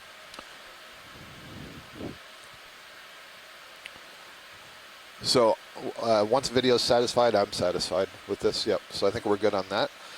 And then we can move on from here, but I'll just talk about the conjecture. So that pseudoanthomastus that's sticking out on the front of the rock, you could see that it looked like there were some other tentacle-like structures associated with it. And one hypothesis is that when they're being attacked, they may emit these defensive tentacles from inside the gastrovascular cavity. Look good. You have some room. room. Sea star. If you want to move. Excuse me, a brittle star moving across the bottom there on its legs. I think 255 looks pretty good. The brittle stars move in a very different manner from the sea stars. The sea stars use their tube feet to sort of glide along the surface, whereas the brittle stars use their arms to lift themselves above the surface. We have a snap zoom on the pink, the branching coral right in the center of this rock failure. It's just, yep. Right here? Yep. Go ahead. Thank you. And I think that's what we got a collection of earlier. We were really kind of mystified because from a distance it looks like a Lophelia, but then the polyps are very clearly octocoral. So yeah, we can move on. That is what we collected. Oh, that's interesting. If you look at the lower right of it, you see there's a bunch of yellowish-like polyps that are growing, and then there's two ribbons there. And I think that's the same thing. So I'll bet that this is an Anthothelidae. The family Anthothelidae can grow kind of like in a mat, and it can overgrow other skeletons. So I wonder if it's begun to overgrow a Lophelia, and then it creates its own branches, which are the soft part. You know what? Those little yellow things, oh, there's some more. Are those solid sea cucumbers, or are those corals or anemones? Isn't it fascinating where I can't even get it to a phylum? Cool. Pilot's clear with video. That's good. Thank you. There's a lot of them.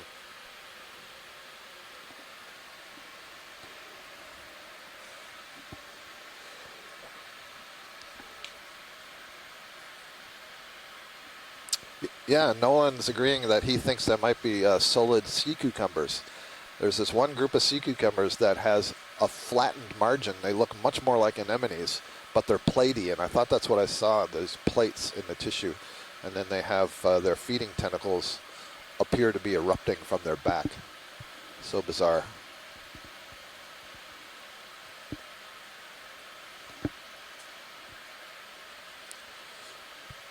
Otherwise, I'm seeing some encrusting sponges on the rock. Maybe 4 more of those colonies of Anthothelid. That I'm pretty comfortable now that's what we collected earlier, which would also make sense with how sort of rubbery it was.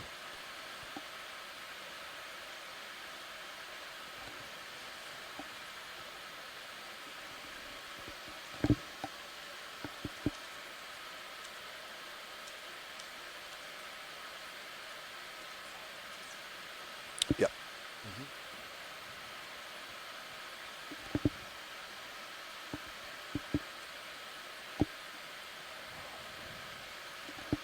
Pilot, you ready for that move? I think so. Another 10 meters. Sounds good. Thank you, Nav.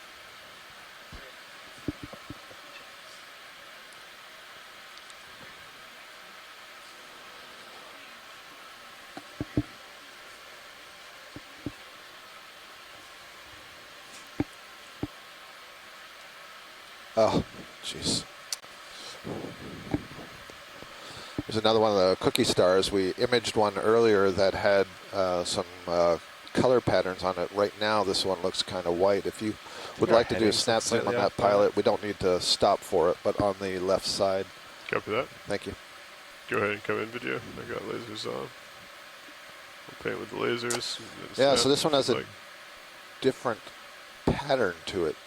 Lasers I off. think. The other one, I believe, had kind of like orange spots between each of the arms.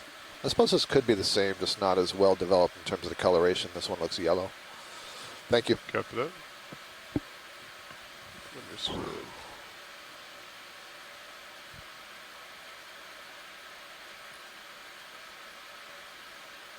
Right.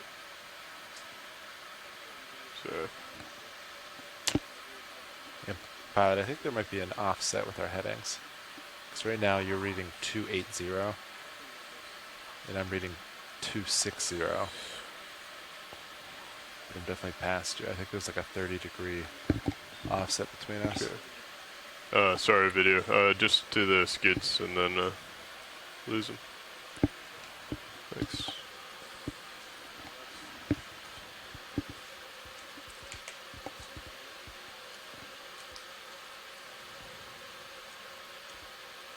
Yeah, I think you're right, co-pilot.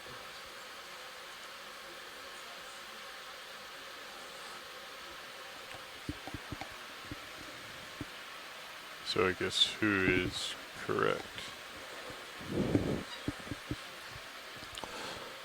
can see a concentration of some of the suspension feeders on the edge of that ledge, and that's pretty typical. You usually get accelerated currents around the margins and the edges of these sorts of ledges that would promote either the settlement or the feeding. There's a siphonophore that's just contracted and is drifting through the screen. Siphonophore would be a colonial cnidarian, a colonial hydrozoan.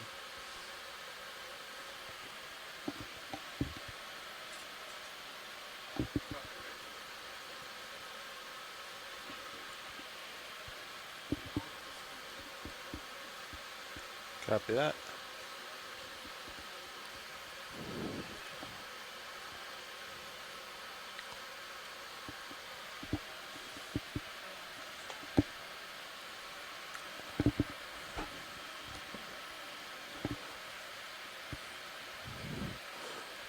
We're just passing 690 meters depth.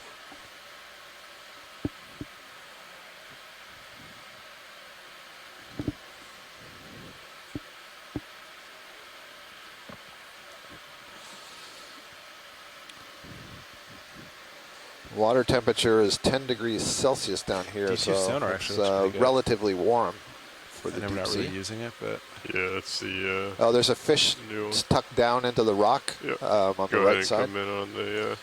It's a red-bellied rosefish. I think you are correct. Red-bellied roadfish. This will be at least the second one that we've seen today. Nice. Is it rub, R-U-B, or rose, R-O-S-E? Rose. Rose, gotcha. Yep.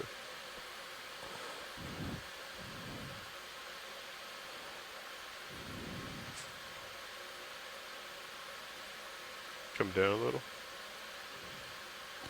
We'll try and, what was it, get the eye on the lower third.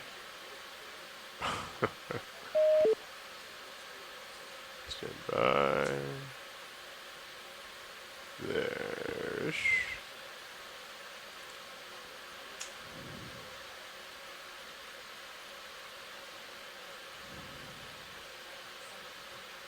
Come down a bit.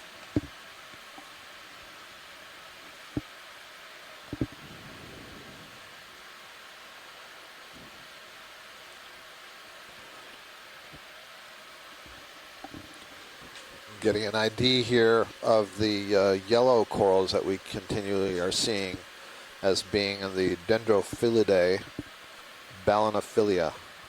Okay. I think I might be drifting out a little bit, but pilot's clear when video is. Copy. Copy.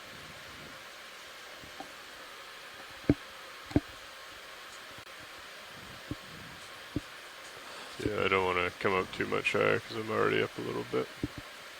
So, pilot, I just want to sort of put in your mind, there's been a request to collect one or more of these small yellow cup corals. Okay. And I see a couple on the ledge here, but I guess I would say when you feel you're in a good position, if we could suction sure. One of them. Yep. One or multiple? Well, I mean, if there's multiple right next to each other, then we could try to suction multiple, but I don't want to have to sit down multiple times to get them. So how about you got 3 right here that are all probably within striking distance? Yeah, if that looks good to you, if this is a good area, let's do it. If you want to do a quick snap, how's the ship? Is it stationary or just finished to move? I think it's done. Okay, so there's still a little bit. You're looking down at me 47. 47. I think this is a good spot. Copy that. I think I can come in right to left. 1, 2, and potentially 3. Yeah. Right. And just to confirm, watch lead, those 3 yellow are what you're looking for, right? That is correct. Thank you. Let's go ahead and get set up for that then. I believe all suction jars are available. Yeah. Ballinophilia. Are you on the chat? Copy that. Let's see. Yeah, we're in jar 6. Do you know what jar you'd like?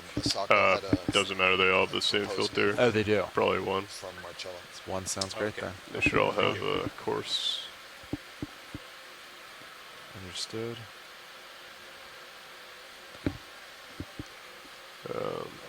We may not be able to open the drawer, so this might be a hold station, bring the drawer out, grab the nozzle. Yeah, if you bring get it back in. Looks like you have decent altitude lock. You could go an auto XY. Yeah. Ballinophilia with 2 L's. Come back 10. Altitude heading XY. And by one thing here. Ooh. You keep getting an error on D2 sonar centering. So that's whenever it starts up. It goes through.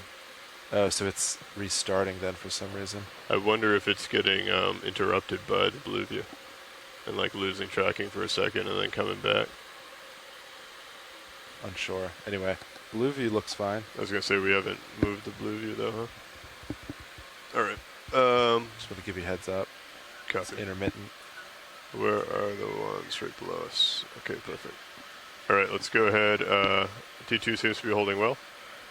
If we could go ahead and bring out the drawer, if you feel comfortable, switching me over to the mini as well. So let's see, monitor right. You want RVHD2.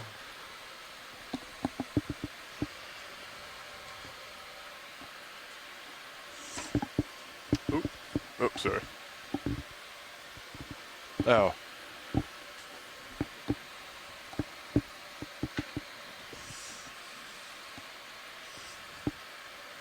Yeah, good. Let's see, I'll get hydraulics coming on in 3, 2, 1. Hydraulics are ramped up. Thank you. Valve packs on. Alright. Coming on with the arm. Arm is live. Coming out. I'll just follow you center. Understood.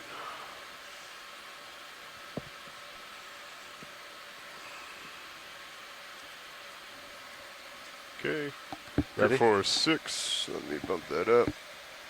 Alright. Yeah, ready for the drawer to come out? Extending drawer.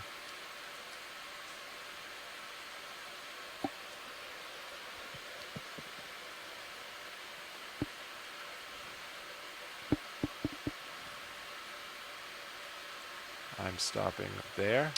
Okay, it looks like D2 is sinking a little. Do you see that or no? Your altitude maintained the same. Copy. Alright, bring it down.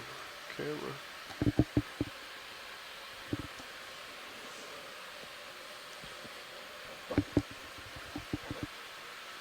Copy that.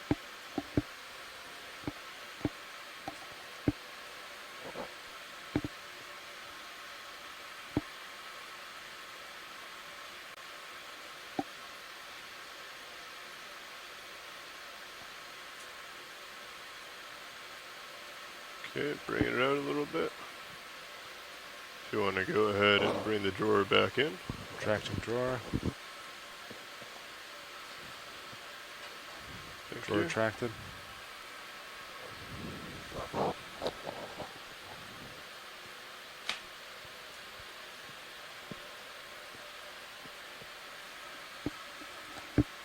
Okay, follow the arms up holding there. camera. Thanks. Okay. Coming out of altitude, heading XY. Stand by. Bring the arm up just a tad.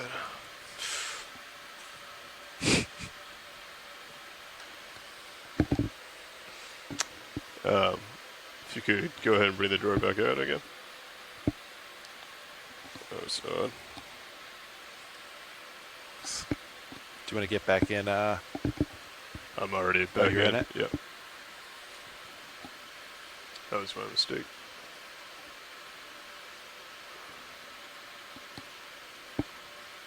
Stopping there. Copy.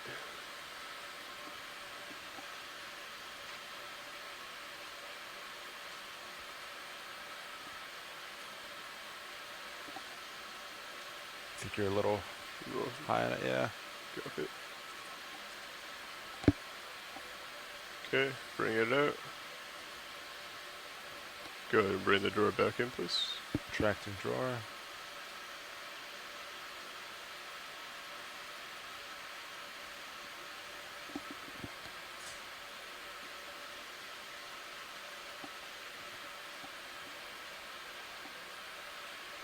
Okay, hold it there. I think I turned my hydraulics off rather than coming out of. Alright, setting down now. This is the 3 that we're going for.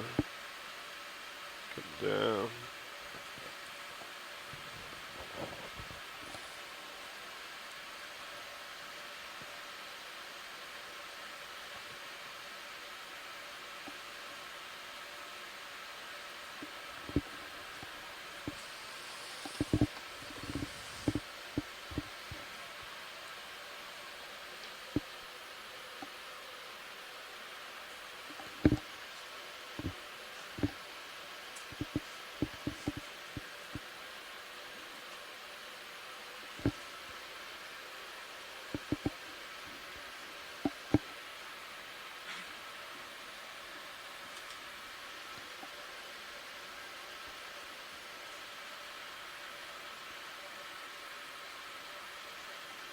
Okay, feels alright.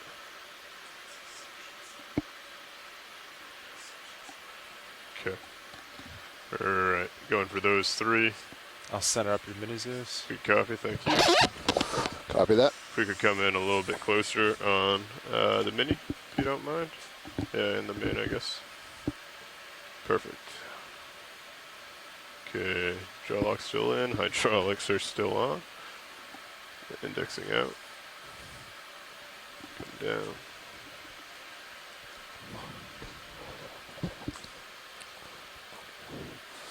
I know those aren't nodules, but they look like nodules. Yeah, those little talus rubble features. Yeah.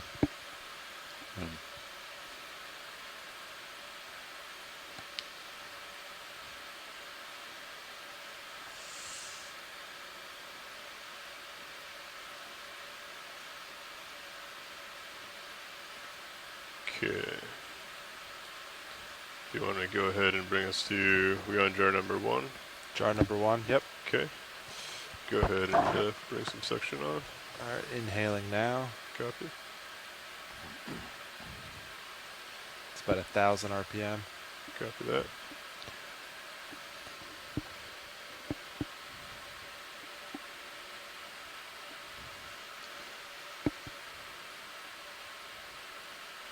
Slurp, slurp, slurp, slurp, slurp.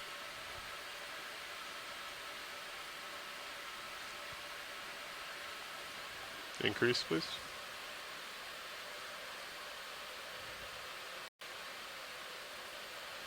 It's about max. Copy. Now, Scott, how well do you expect those to be attached? Did that go? You can see they come off pretty easily. Yeah. Right beneath you, yeah. Understood.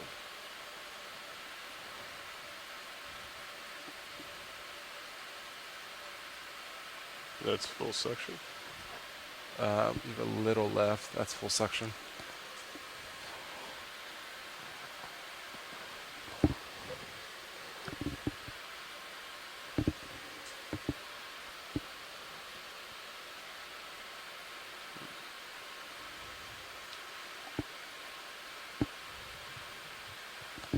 Okay. I saw that one go in to the tube. Oh, there it is. It's in the canister. Okay. You got one end. Understood. This one might be.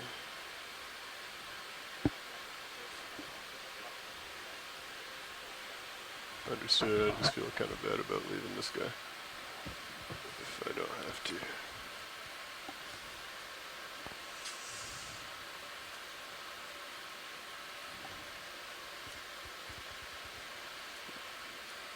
I think I hit a limit on something. Okay, could you steer the Mini over? Coming over. I'll try this guy as well. Stopped. Understood.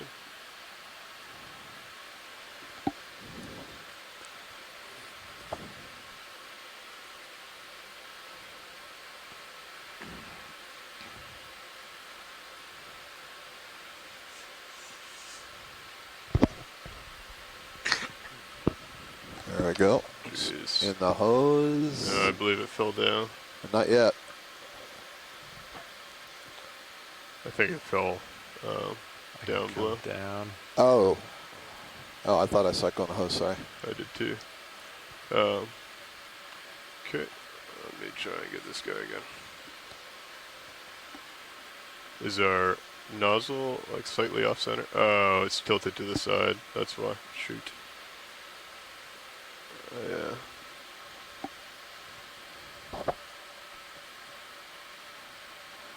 The long piece is not on the bottom.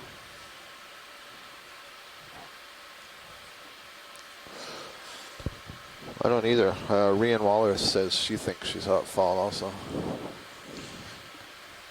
Yeah, that's the first one. It's kind of in an awkward position. I can try and readjust a little bit and find those two. Yeah, well, so I'm not sure how far you are on the right. There's one on the ledge. I just don't have good perspective to know if that's within reachable distance or not. One on the ledge. To the right, yeah. There you see. Yeah, it's a little out of Little reachable far. distance. Okay. I might be able to go for the one that's upper left. If you see that Yeah, one. on the flat, yeah. Yep. All right. Yeah, let's give one more shot, and if not, we'll just be content with the one we have. Copy. I turned that section It's off. just, it's in wedged. between. Yeah. Copy that. Advised. Yeah.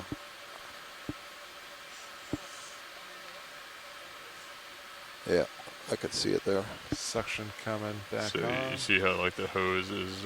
Yeah. I think I was knocking it off and then not actually catching Oh, it. it's right there. Oh, I thought that Suction was it. label? Yeah, yeah, no, I Copy, full. understand. Yep. I didn't know you were going backwards. Yeah, anyway.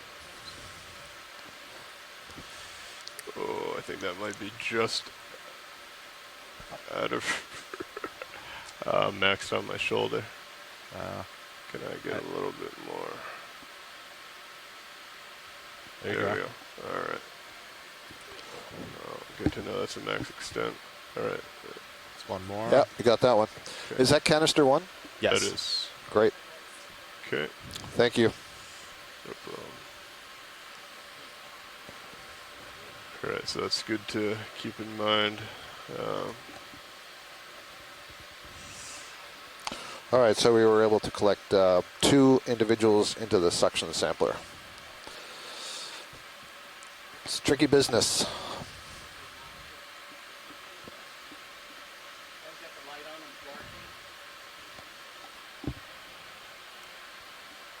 If you want to bring the, okay, arm is secure. Let me go ahead and come up off the bottom. Ooh, I lost auto altitude. Doing that somewhere along the line. Oh, I thought you put a toe down. You're very stable. Oh, I did. Sorry. Never mind. I'm 3 steps behind.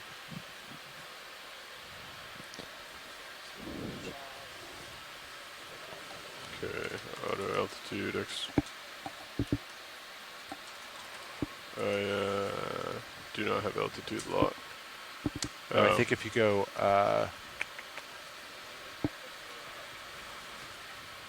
no, I think if you go left, I think you're right over the sand patch. I think you just got to find a hard return and you'll be fine. There we go.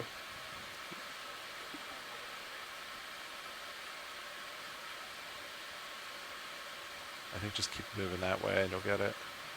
Yeah.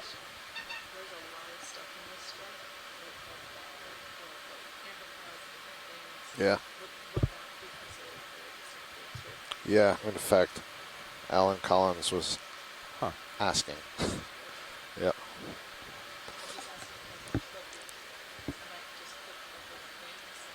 Okay, well, go ahead and bring the door out now. Okay. Go ahead and go into auto depth. Alan on shore. Standing drawer. Caitlin video is just pointing out to me, the videographer is just pointing out to me that we did in fact sample probably a couple of dozen amphipods along with that cup coral. So the nice thing is that they are in the suction canister and so will be isolated from the biobucks, so we know for certain they came from this depth and not another depth. That's great. Okay, go ahead and come out a little bit more. Extending. Arvind, didn't you work with amphipods? There we go. Arvind, our data manager, worked with amphipods for his dissertation? Yeah. Thank you.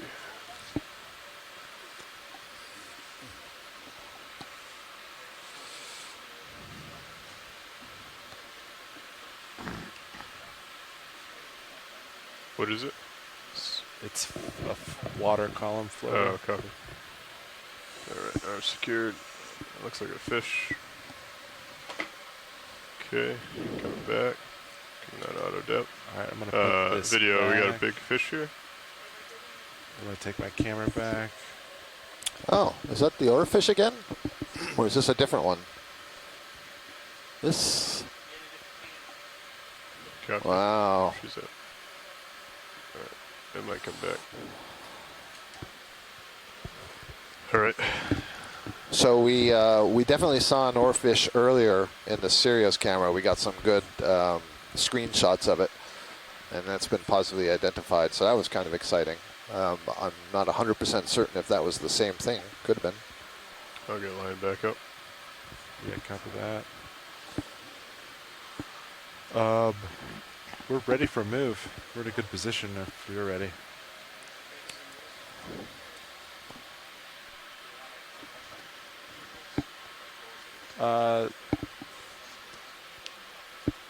Yeah, 255 I think is still good.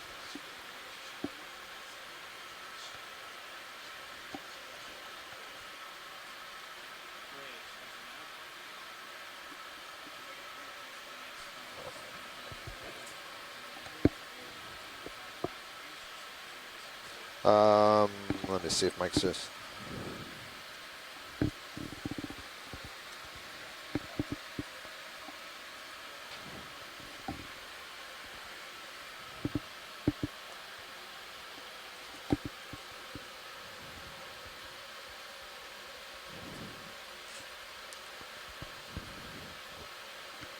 Oh yeah. A ribbon fish, huh.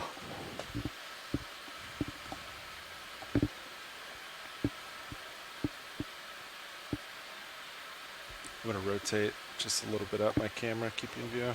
Copy that. It's about 3.5 there. Degrees. So Mike Vecchione just gave us some input in the chat room and says that that is a deal fish, and so I've just looked that up. Is that the? Yeah, Chris showed me that screenshot. Pilot, can I cycle power to your sonar? Sure. Want to see if I'm it not fixes sure. anything. It's related to the oarfish, but shorter, so we'll have to check that. You have another fish in here video if you want to go ahead and come in on it. Black. So we'll stand by on describing that fish till we look at this one. Oh, this is the codling. We've seen this several times today, so I think we're okay with that. Copy that. Yep. Pilot's clear when video is. Sorry, hang on. We haven't seen this coral with the large crab on it. Understood. This is yet another black coral. This is Leopathes, I'm pretty sure. And I'm sorry. You also have a rat tail on the background. Be on the surface at 4:30, and we're probably going to be 45 minutes from the bottom. So. Yeah, if you want to do a quick snap. Yeah, so this looks to me like Leopathes. I think that would be our 5th black coral genus of the day. And this is another chirostylid crab, I believe. I forget the name of this one. Somebody help me. And while I'm waiting for that, one of the cool things about Leopathes, this black coral, is that it is so far the oldest known coral. That is the coral that has been aged using dating techniques, radioisotopes basically. And that, I believe, was 4,200 years old, the specimen that they looked at, from about the same depth off of Hawaii. So a very long-lived species, really fascinating. Lasers off. I can get a toe down if you want to get a closer view. Yeah, we don't need a closer view of the coral. We're pretty sure what that is, and I think this is good enough for the crab, so we can make some haste up the slope. Copy. There's another fish over to port. Yeah, that's grenadier on that side. A large surefish, that one? Have you seen that? Oh, no, is this a squirrel fish? That's what jumped in my head. I think this is the first one of the day. Lasers are on. I think. Or is this the Hopless Toothus again? No, that was silver. Mm-hmm. He didn't have his pink when we coloration. first got down. Yeah, but we never got an image of him. Right, right. Yeah, no, you're right. Ooh, they never face you. It's a good shot. Let's see. Stand by for truck and dolly. Oh. Oh, sorry there, buddy. What story are you going to tell?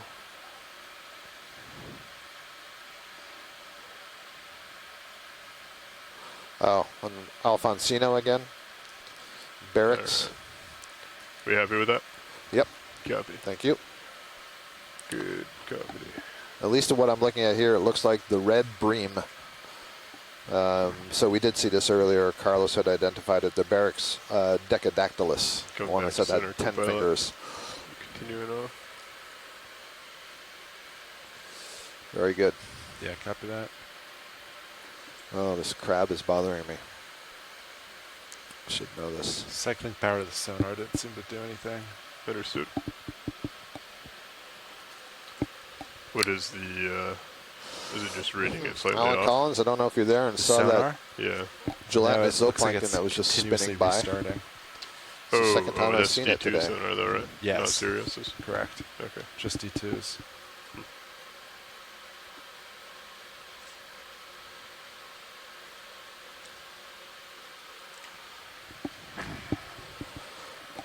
The purple thing in the center is what we collected earlier. Plexauridae that seems to grow like a, we think it's an Anthothelidae that grows similar to a Lophelia.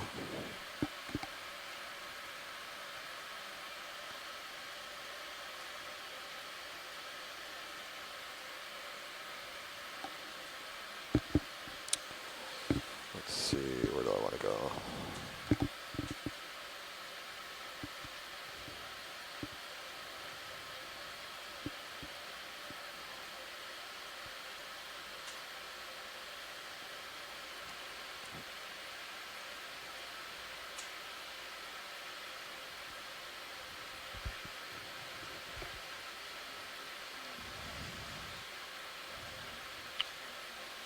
Split quite a few sea stars as well.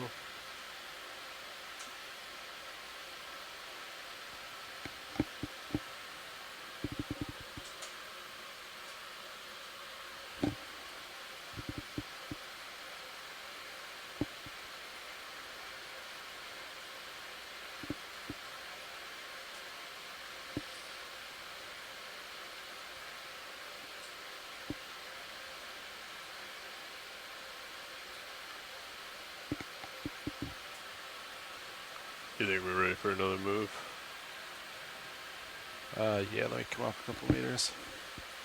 Look relatively clear ahead of us. Yeah. We'll just pan up real quick. There we go. Yeah, we should be all right. So that crab that we saw just earlier on the black coral, I believe, was a Eumunida. Ready. Eumunidae family in the genus Pseudomunida. And I'm looking at a similar species from the Pacific cruises.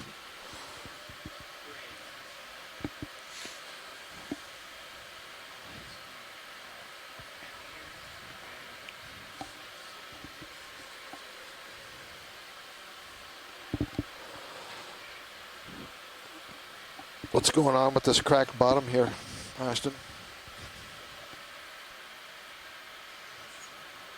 Yeah, so we continue to see more rubbly broken pillows and fragmentation products that probably dropped from upslope and they've been cemented together by either seafloor sediments or maybe some precipitation. Nothing looks primary or intact here.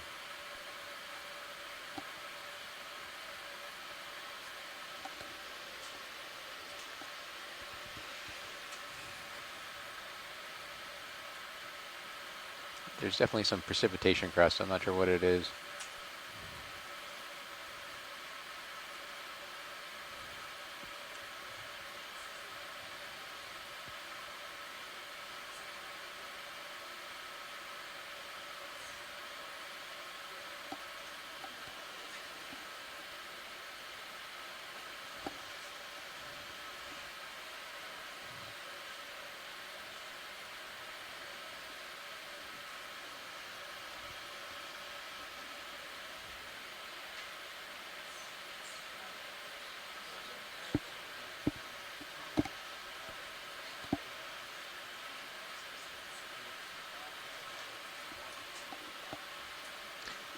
Decimal 05, copy.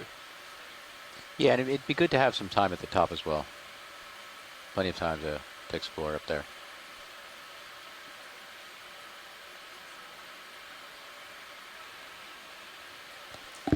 Yeah, I'll keep plodding forward until it has to stop, and we'll keep getting moves in.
I think these red ribbon things that you're seeing on the seafloor there are the Pseudoanthomastus again, and they can basically put out these stolon-like ribbons with new individuals that arise from there.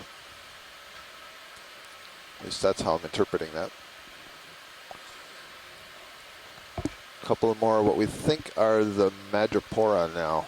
They have these sort of zigzag patterns to the way the polyps come out. That's the white skeletons that we're seeing. Stony coral. Still, you know, if you look closely, there's lots of these hypercoiled black corals, the Stichopathes. I think I just saw 5 of them right there. I don't think the hose seated all the way. Can I draw in and out a little bit? Go ahead. Pseudoanthomastus. Thank you, Osako. Understood. Whoever just called in, just a reminder to please mute your microphone. Yeah, she's good now. Nice. Good catch. Bump packs off, HP off.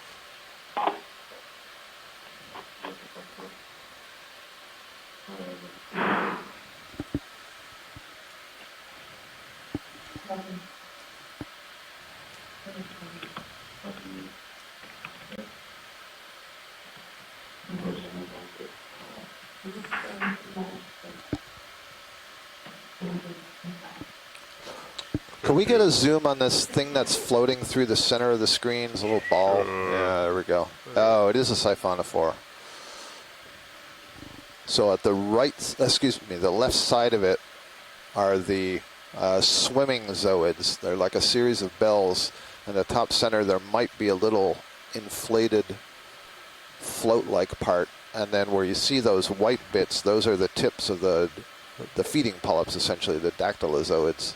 Very transparent, hard to see, but that's what that is. That's an interesting one. Boy, I don't recognize this one. Alan Collins is on the line, and he knows a lot about this group. Maybe he can say more. Interesting. But this is at least the third one that we've seen today. Nice work, pilot. That's fantastic. Look at that. Oh, you can really see the upper bell-like. It's like a series of jellyfish that are attached along the stalk, and each of them can squeeze and create jet propulsion. Max tilt. Nice. Very nice. Very nice. Full wide video.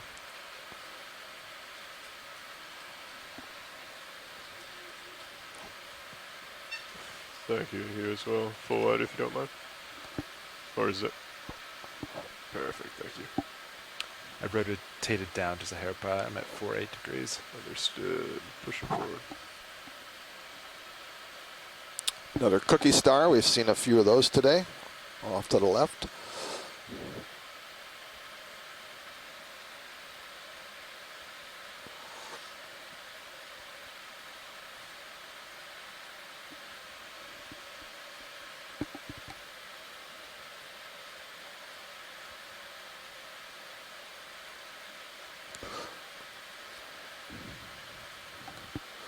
So Alan Collins says that it's a Fisonect siphonophore, which is a group that describes, I think, the arrangement of the float with the bells.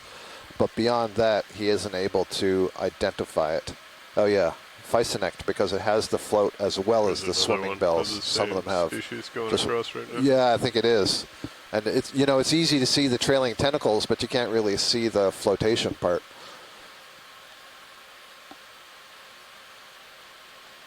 Good stuff. The urchins have been with us since we started the dive.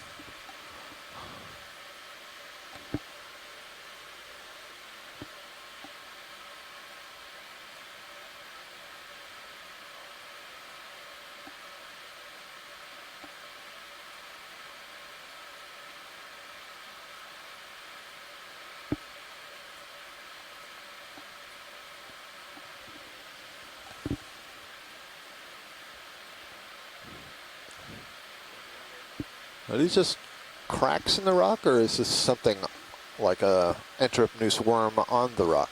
This black line, or is it just a little ledge or something? No, it's something there, isn't it? Go ahead. It doesn't look like a crack. Oh, it's just a ledge. Sorry. I see. It's the shadow under a ledge.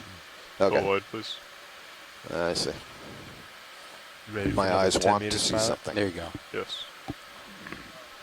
I think I would stick with 255 for now. I think that's still pretty good. Yeah.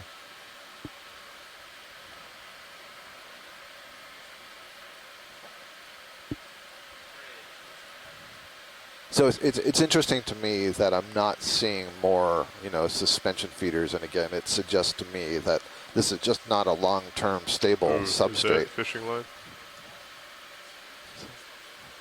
I'm not. It could. I'm not that? sure if it's fishing line or a coral. It might be coral. Coral? I don't know. I can't tell. Yeah. I just keep distance from it. Copy. There's an awful lot, big cluster of it. That must be line. All right, full wide, please, video. If you wouldn't mind just holding off on the zooms until I call for them, please. Thanks.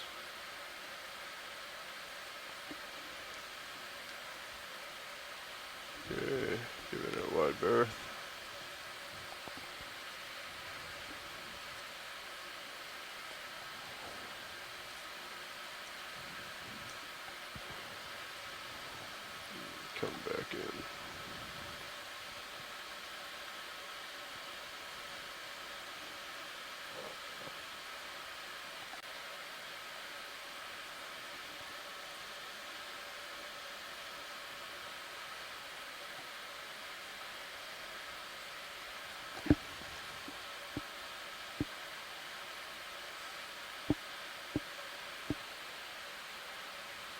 You guys have a move on underway. Yeah, excellent. Perfect. I got another small fish here. It looks like a rat tail. I think we've already seen this right now. Or a codling, maybe. Rotated up to 26 degrees. Codling, I think. Yeah, took me a while to find it. Your eyes are better than mine.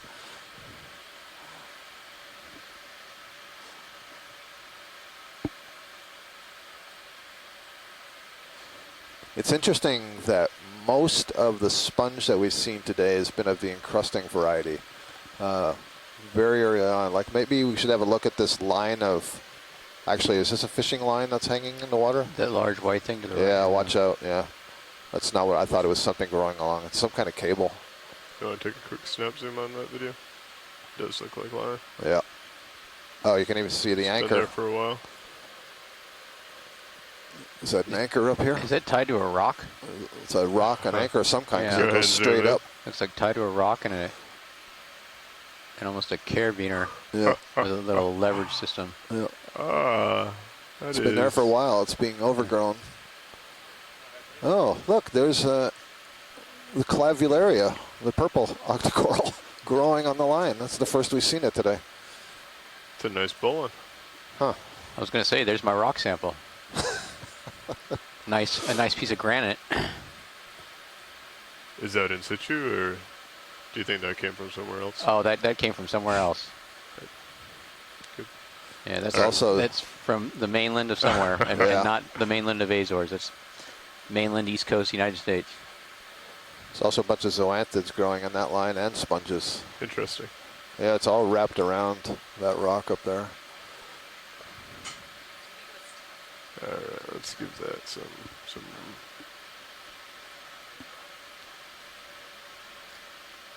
Huh. I went to the Mid-Atlantic Ridge, and all I got was a granite. Pretty bad. Well, what I was going to say before we saw that was that most of the sponges have been encrusting, and only near the beginning of the dive did we see those sort of fan-shaped yellow ones. And up. Cindy Vandover says it looks like a beach stone from Cape Cod. Yeah, exactly. There's another one of those. Yep. We have one proposed ID for that, for scalia maybe, for that siphonophore that we see with the trailing white tips. For scalia.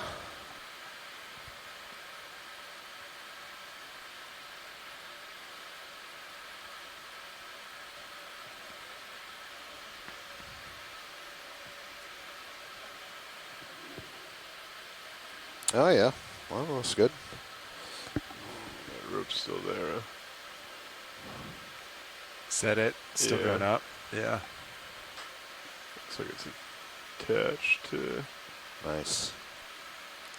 No, it's just stuck on the ledge, or just over. I love these diagrams that Heckle drew. It's so good. Yeah, it continues up quite a ways. Nav, would you mind just dropping a point? Just letting you folks know that there's a line here. Thank you. Dad, we could probably get another 10 meters in also at this point. Yeah, I agree. I think 255 I think still looks pretty good.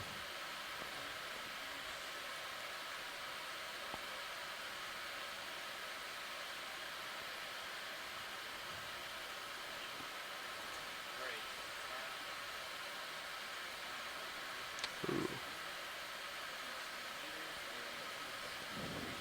There's a crab for you. Has it got something on it? Yeah, it looks like sponge. I wonder if it's one of these I'm gonna come back a little homolids bit, that are like decorator type crabs, a sponge type crab. They hold, there's some that put sponge and coral on their dorsal surface, on their back, but then there are others that carry not it seen this with their crab video. legs. Or watch this.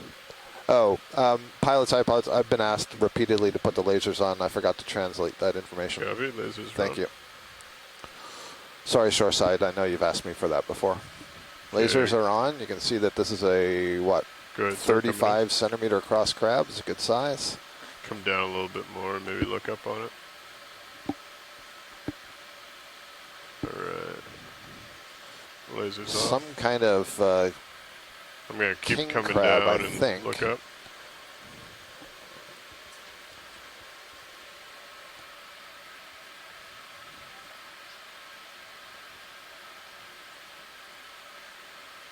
Holding.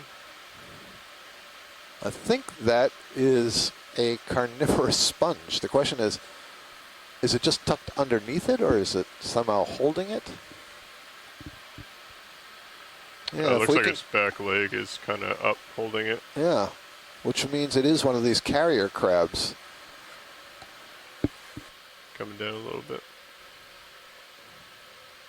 I'm not sure. Let's see, Alan, I'm not sure that's a hydroid. I think that might be a sponge. So if we can get any tighter. I can get a toe if you'd like to come out full wide video. I'm going to try to get a closer look at that. Yeah, that's fine.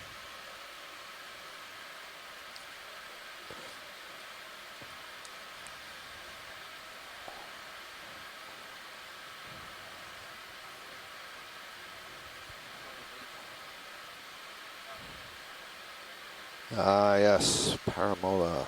So yes, a homolid. So Carlos, thank you. Confirms that it is a homolid crab. That's in the family Homolidae. They're called the carrier crabs. So these are crabs that carry sponges and corals, presumably as some kind of disguise or defense. And so it uses the last pair of legs, the last pair of thoracic legs, let me know if you want, to hold these up fog lights on above it. Yeah, beautiful. Look at that. That is just magnificent. And so we think that this is a branching carnivorous sponge, and it also has a crinoid on it. So all kinds of unusual things. And it has, what, 3-4 anemones also? Wow. It might move lower left. Oh, okay. Yeah, my bad. This is not a sponge. This is a black coral. This white thing is a black coral. You can see through the tissue over here, and now I can see that these are actually tentacles and not the filaments of the carnivorous sponge. Coming up a little bit to get one of the polyps? Yeah, Carlos has said the same sort of thing. Coming up slightly. Looks like it's carrying a black coral. Holding. So he does say that this paramola has been seen carrying different kinds of sponges and coral species, here carrying a black coral. Great. And if we could just pan to the left a little bit, there were some anemone-like organisms that were on this branching coral. Might be challenging because I got a toe, but... Oh, my bad, right, you can't... I keep forgetting, the camera doesn't move. The ROV moves. Coming over. Coming up Yeah, slightly. Alan Collins is suggesting these are zoanthids, not anemones, which are related. They can be colonial. They can embed Holding there. foreign particles into their body wall. I can bring it to center if you'd like. It's easier to focus. Yeah, this is fantastic. This is enough for us, for science. This is a really nice observation. Oh, there goes the toe. So Alan is retracting the zoanthid, going back to the actiniarian. Yeah, they look more like anemones to me. Sorry, I lost my toe.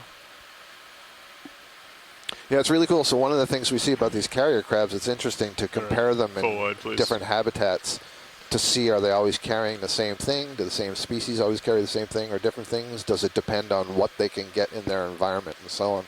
And you mentioned one of the reasons it was carrying was possible camouflage? Yeah, some kind of, I mean, I don't think it's camouflage at this depth in terms of being seen, but if that's, you know, toxic or something, you know? You don't know what its natural predators are?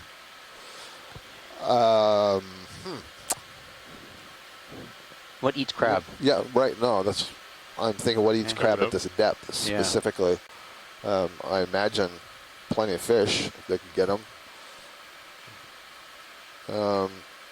Carlos did send a link to a paper that talks about the behavior. Check that out. Carrying behavior in the deep crab. Paramola cuvieri.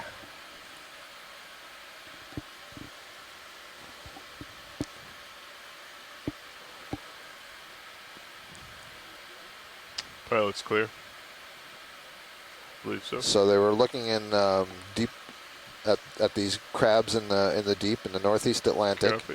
They found that 75% of the crabs were carrying live specimens of sessile invertebrates, mainly sponges and cold water corals.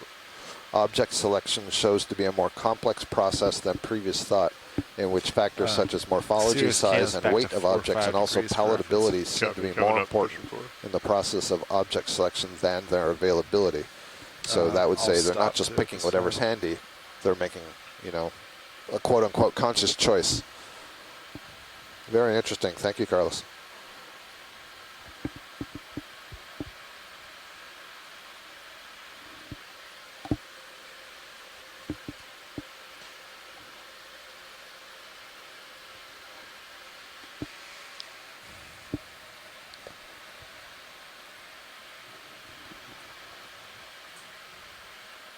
You want to do another 10-meter spot? Copy that. Yeah, we can go ahead and do that. 255 still looks good to me. Nav.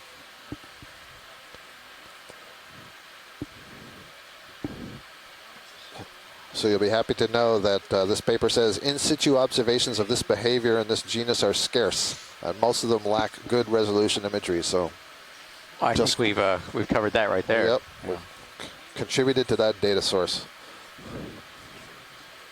It's interesting purple color on these rocks. Pilot, if you have time, the two rocks that are just coming in on the right side, they're coming to center now. Copy. If we could get a close-up of those. Sure. Thank you. I'm wondering if this is sponge or tunicate that's on coating these two rocks. Come down. I think that's sponge. Huh. Very interesting. There's more of these, what we believe, all these little brownish yellow circles on that rock are a very interesting form of sea cucumber that are really flattened on one side. Solidae. Okay. Thank you.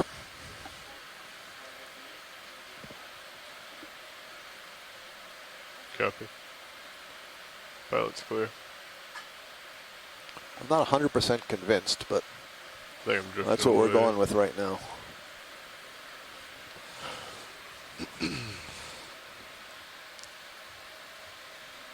Thank you, video. Oh, did I miss any Phanopathidae? Oh, she means, oh.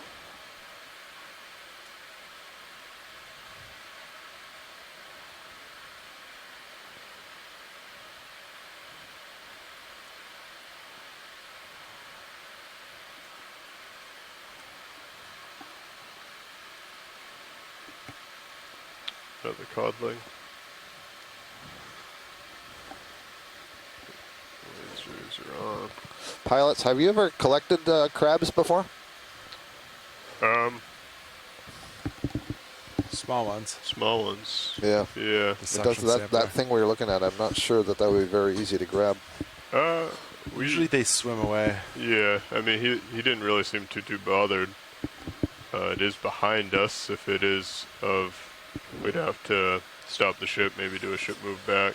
Well, the interesting thing is that the biologist is interested in the coral it was carrying. So I would say let's just try to find another coral. Is this fishing line up ahead, or is this a coral? Yeah, okay. that looks like fishing line. All right. So is that just keep going on. Okay. Copy. Thank you.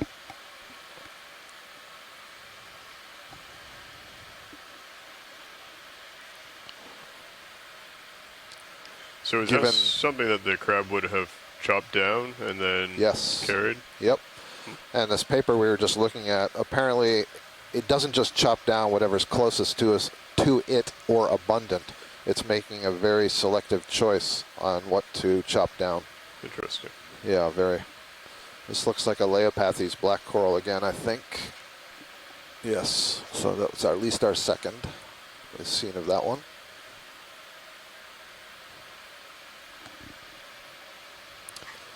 But interestingly enough, the black coral it was carrying, we haven't actually seen today. So I'm not sure where it got it.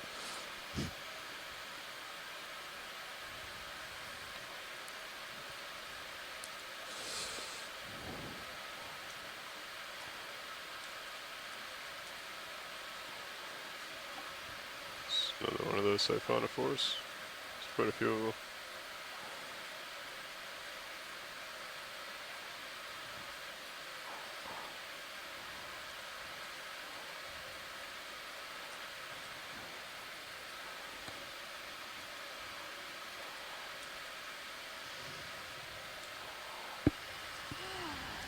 I think we would use the jaws to try and grab it if we came across that situation. A crab? Yeah. I'd almost like, not so much of grip it, but like basket it in and try and get the fingers like.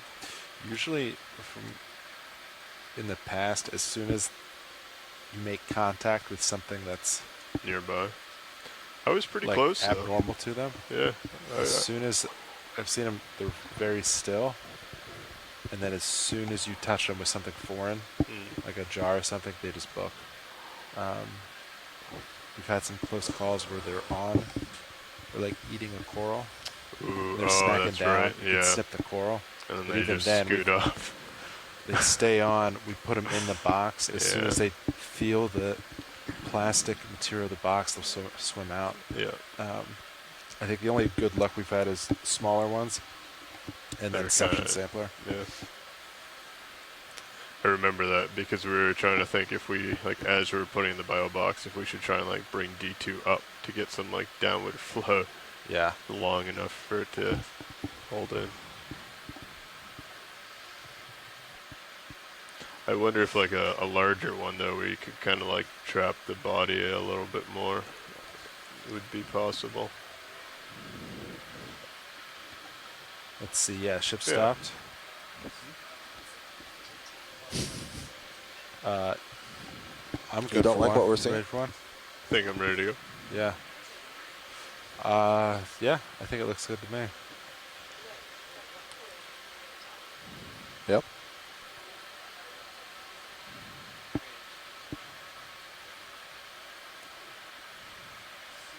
It also might be at 601 meters.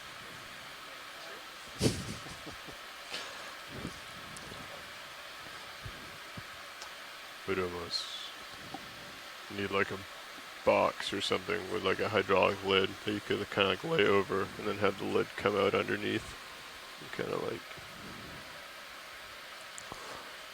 scoop it in. Yeah. Right, like just something to be able to see, stop it's the upward movement.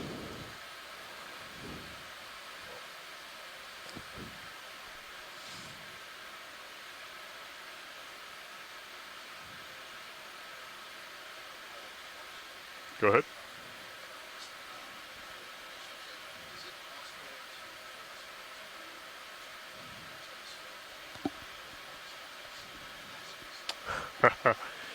Yeah. So we've pretty much been moving the ship consistently. So you might see D2 kind of mowing the lawn back and forth, and that's just waiting as we have tether for Sirius to come in. But where it is so steep, we are taking smaller steps, but we are continuously moving. So we are trying to make tracks as fast as possible. No problem. You catch that, Neff? Yep.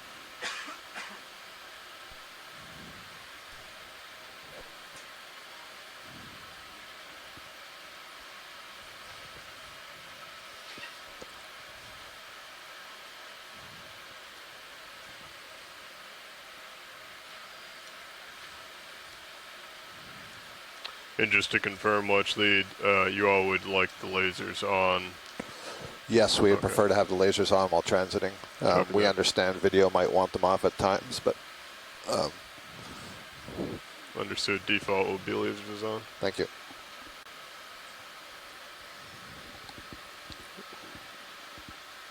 Is that line or is that just a crack? Video, if you could do a quick snap. It might just be a crack. Yeah. Okay, thank you. Full wide, please.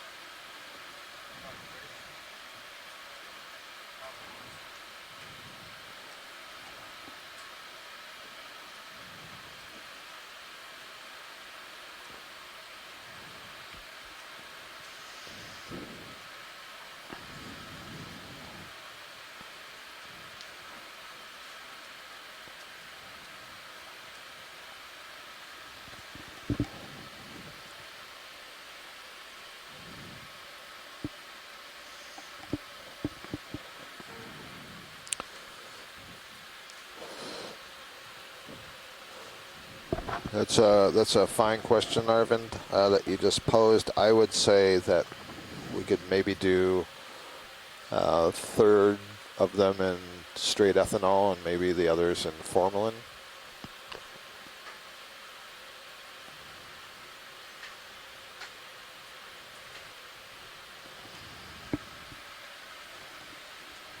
Lots more of that encrusting bluish or transparent sponge here. And I'm not sure if it's increasing as we go upslope or if it's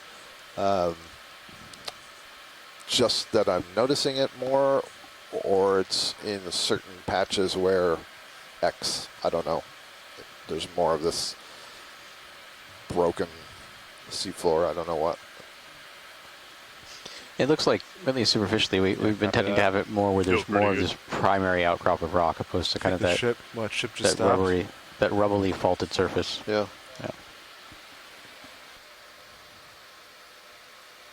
Copy that. My impression is that it seems to be more common Looks good from my perspective a non-horizontal to do another 10 surface, meters. you know, which would make sense, so it's not getting buried. I think 255 still's pretty good.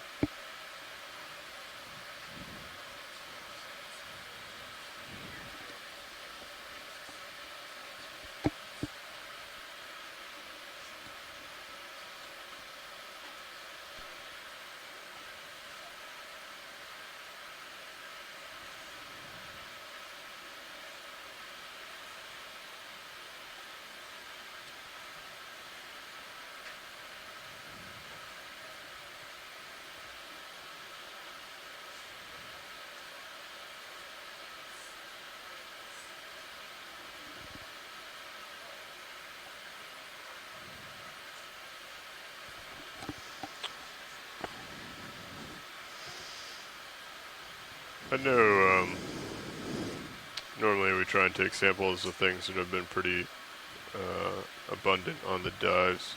Would there be any desire to try and get a suction sample of those typhonophores that have been floating by if we see them? Or are those pretty well documented? No, I don't think they're well documented at all, so absolutely. Yeah, I mean, if you think that you could drive into one of those, they come by pretty quick. Exciting. But if we kind of see one moving a little bit slower, we might have a bottle here too. Oh, a bottle. Might have co-pilot extend the drawer out. We can try and sample it as if we were in mid-water. Let's see. Yeah, so I'm just doing a quick zoom to see if there's a message.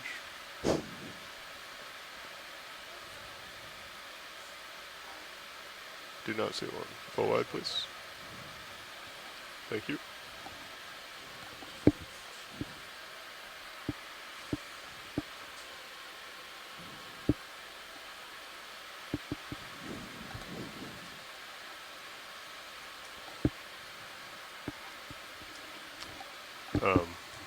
Also, I think we, along with those little sponges that we took, or the corals, or whatever they were, the yellow. Yeah. I think we picked up some small swimmers, so we most absolutely did. We got a couple of dozen, and one of the shoreside scientists was anticipating or hoping that we did, and we could see them swimming around the canister. So perfect. We just might want to be careful about that when we roll over that. Or you might want to make note of it as well now for the next pilot. Swimmer's canister one.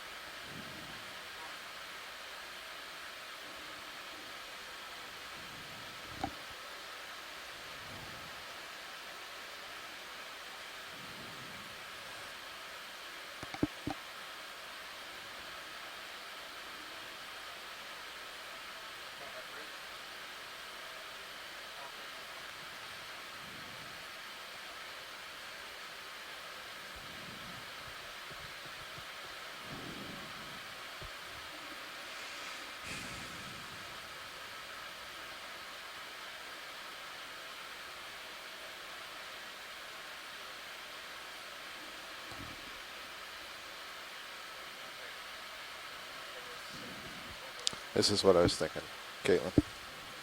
Yeah.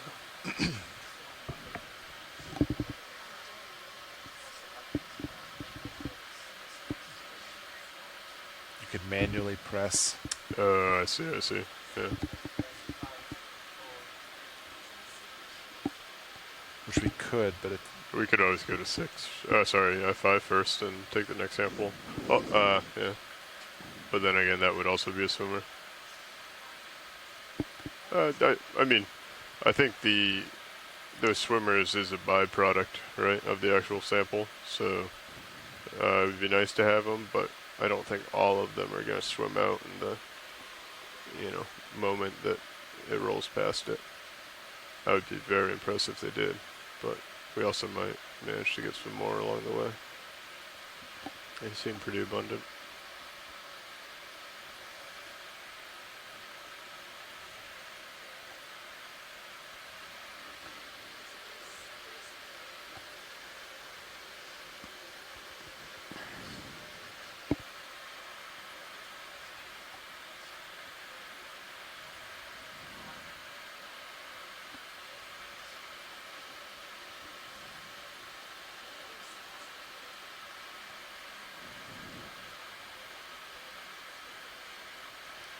I think for the next move, I'm going to try D2's heading and do like 270.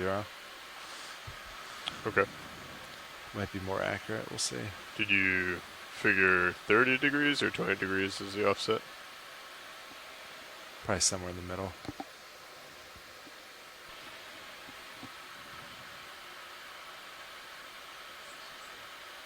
Ooh, another codling.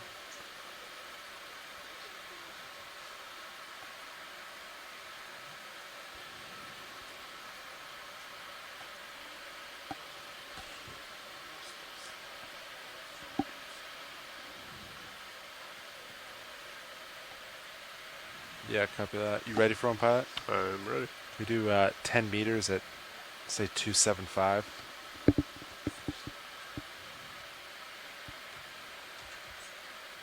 Gonna be pushing in a little bit here, co-pilot coming up as well. Yeah, copy that.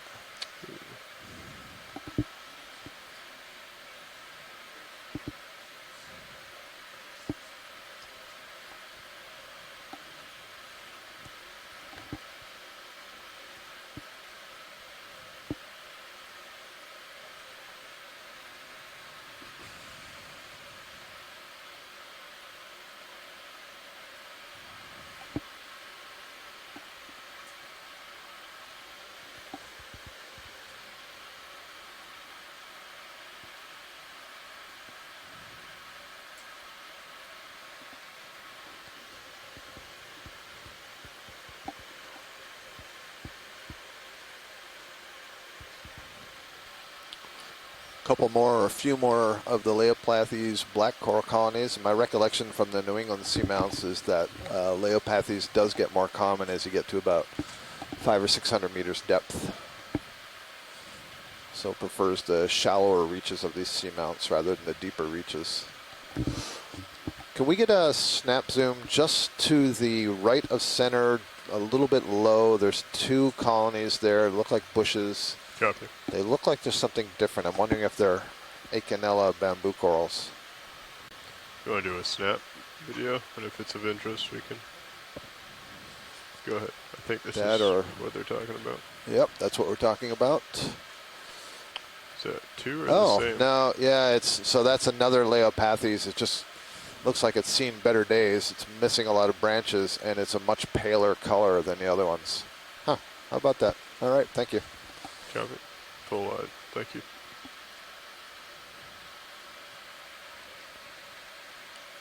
So, yeah, I guess that's 2 separate ones. One there, and then there was one just below. There's a fish right in the center, head up, wiggling its tail. This is a bristlemouth. Go ahead, video. Ooh. Little spinorama, little pirouette.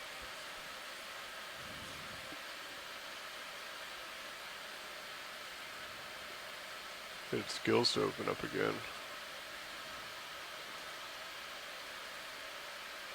Alright, lasers off. Huh. Yeah, go ahead. Just keep an eye on me, co-pilot, if you don't mind. Yeah, I got you. Coming down a little. To wait for Mike or Steve to remind me what this is. Okay. Maintaining headroom. Oh, and she's out. Yeah. That is a narrower. Pilot, careful about turning anymore by your light. Copy. I can I'm gonna pull hold it it. down. Yep. Thank you, co-pilot. Yeah, I think you're good, but Understood, thank you. I still want you to keep going.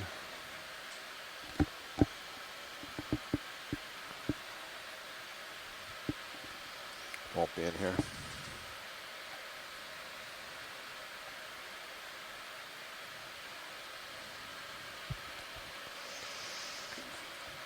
Continuing up.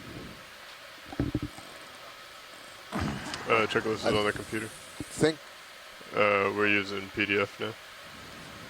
Did we may have turned the lasers off for a close-up Yep. before? I will turn lasers back on. Thank you. Sorry. Eco option. Yeah, the second one from the right. Second little tab on the bottom from the right. Keep going. Keep going. That's Right a good size From the bottom, Leopathes. right there. Oh, you were just on it. Two to the left, or to the right, sorry. Go to the right. Or is Nope, that a next good one. size Storopathes? That one. Click it. Another fish here. Yeah, Going to a another snap. codling, I think. Codling. Okay. We'll just paint it Yep. with lasers and then come out. This may be the most common fish of the day. Okay. Feel free to come out. Actually, I'm sorry. I'm too hasty there. Go ahead That and come tail back is in. different. So this might be a cuskeel. Yeah, this is different. A cuskeel, even with the little tendrils on the bottom? Yeah, don't trust my initial guess. Maybe a brocholid. Okay, lasers off. But the tail is different from what we were calling a codling. Bathydid, pitch 36. Maintaining headroom.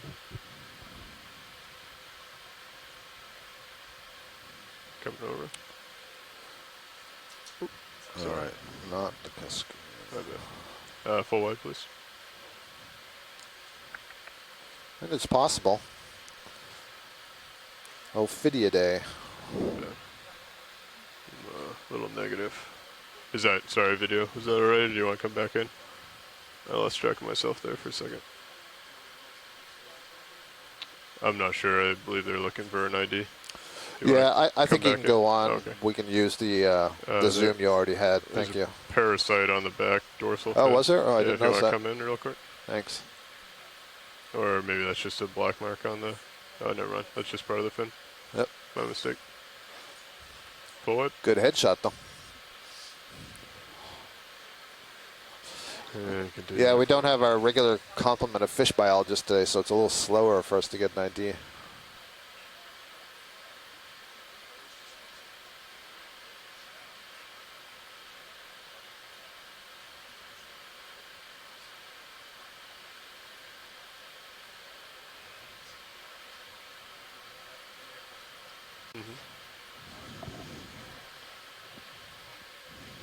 I think it's a ledge. Well, we've passed the 600 meter mark, closing on 590 meters. Yeah.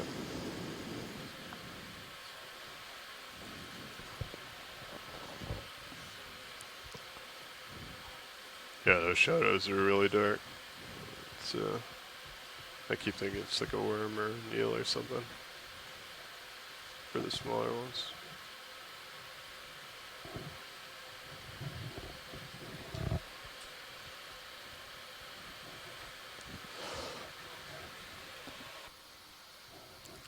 I just got a notification that the Student Center for Research, Creativity, and Scholarship at the University of Louisiana at Lafayette is streaming the dive today in their facilities, so that's exciting. Hello, everyone, back in Lafayette. I hear it's really hot there.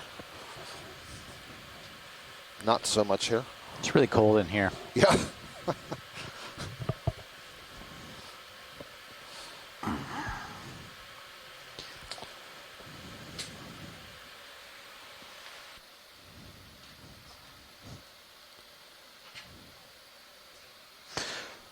So give me a baseline. Was this the expected biodiversity that sorry, you expected to see, or anything surprising? Yeah, you want to do another 10 meters? It's 7.5 pilot? sort of a little surprising that Yeah, 10 we've at seen 7.5. very spotty distributions of a colony here, a colony there, a couple places, you know, like those Leopathes, a few. I wouldn't say that we've seen high diversity yet. We have seen several species kind of spread out. I'm a bit surprised. This is going to sound funny given all of the sponges that I see in front of me, but that we haven't seen more sponges, or at least more diversity of sponges or different morphologies. And I have to believe it has to do with the slope, the amount of debris that's falling down the slope in some places. There's a good example, a chute here with some coral rubble in it that prevents the settlement and long-term growth of some of these larger forms, the arborescent forms, the vase-shaped forms. So I am anticipating and hoping that as we get higher onto the more stable upper reaches that we will then see something more spectacular. We've seen a lot of really cool stuff today. Looks like we're coming up on a really big skeletal field. Yep. Yeah, look at this. A lot of debris down here. That's remarkable.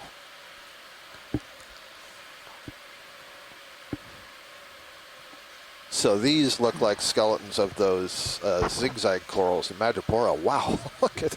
I don't think I've ever seen a debris pile quite like that. Although I suppose when I think about some of the large coral mounds, the million mounds that are off of the coast of Florida and Georgia, you know, perhaps this is what's buried underneath the outer rind that we see, but I guess it's got to start somewhere.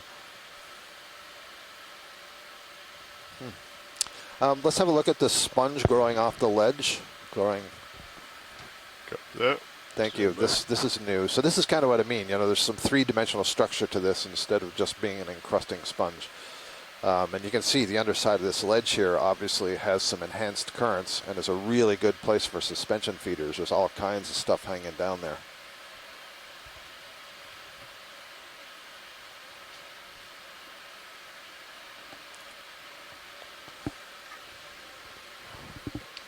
Okay, video if you want to take some. Paint the lasers off.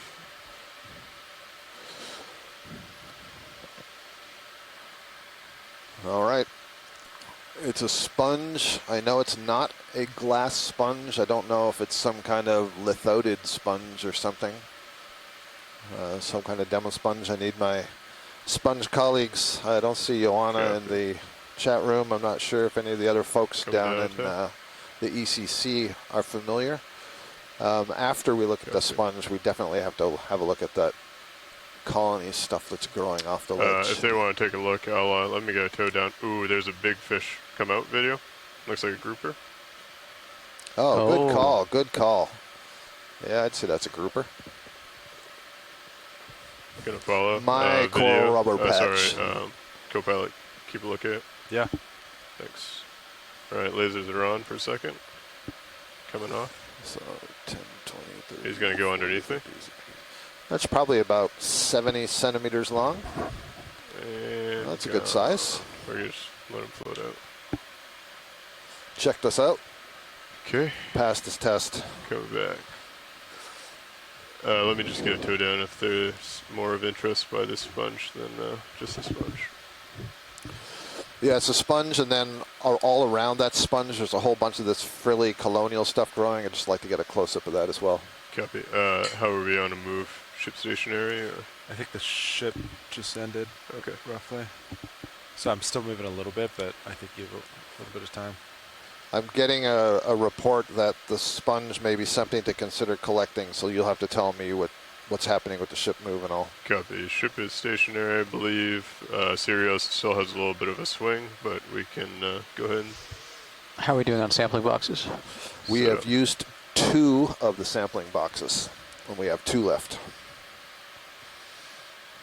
We have 1 in a suction sampler and 2 Niskins. The fish was an Atlantic wreckfish, Polyprion americanus. Do you want to lift your light up before you get too much closer? Yep. Yes, please. And the sponge may be Haliclina magna. So just Carlos et al. On shore, we can collect 2 more, sort of Copy. So starboard. largest things that we use the bio box for. Otherwise, we're restricted to just what we can Standby 1 video. suction. We're adjusting lights so we can get in here. There is quite a bit of current coming up. Which is to say, Copy that. Which That makes should be sense. good. just be sure we good collect to what you come down. want and know that we have Yeah, a we should limited get number down. of spaces for Thanks for collections. keeping an eye out for that. Yeah. What I'm wondering about all this There's little also a teardrop sort of branching Interesting stuff is whether this spiral is black coral in the front of us first as of well. our Chrysogorgia that we've seen, or if this is all hydrozoan. Mike Vecchione also noted that the Marico project encountered extensive rubble fields along this part of the ridge. They were working about 75 nautical miles to our south. So this is apparently not unusual for this part of the world. I think if you could grab it and then just like snake back around, and then go into autos. It'd be better. Asako, I this don't know branching if thing, we'll we're going to have a be able to look at open it the box after the all the way a sponge. little bit. I'm wondering if it's a Chrysogorgiid or if it's a hydrozoan. My gut feeling is that it's a Chrysogorgiid of some kind, and we haven't seen any of those today.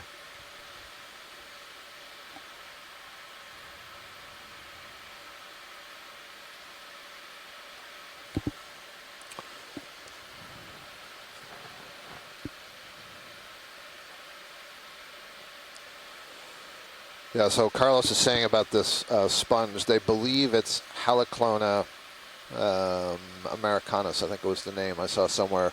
But this is another one that they see on some of the dives down south, but they don't have a sample of it. They don't have a collection of it. So it hasn't been verified as to its identity.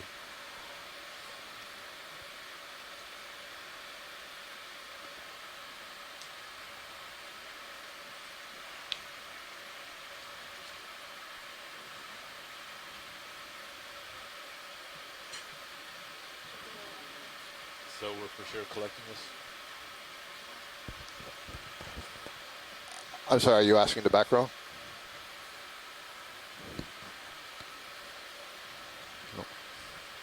Okay, if you want to go ahead and get the front lights on, might be able to brighten it up a little bit if that's all right with video.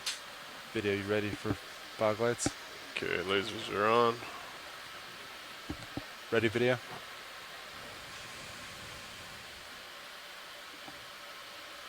Nice.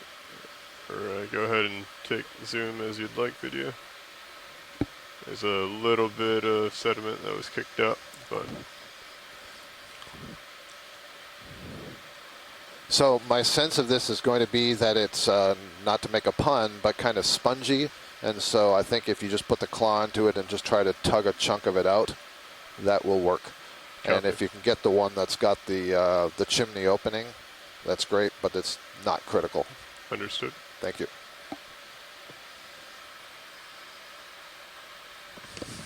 Co-pilot, if you feel comfortable, if you could bring up Mini Zeus and just try and get a look at it. Let's see. Do you see it?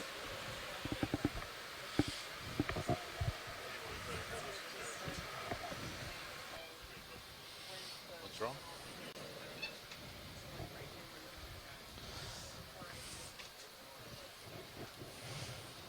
I got it. Yeah, it's under the chair. It's like the same place that cup coral fell. Thank you.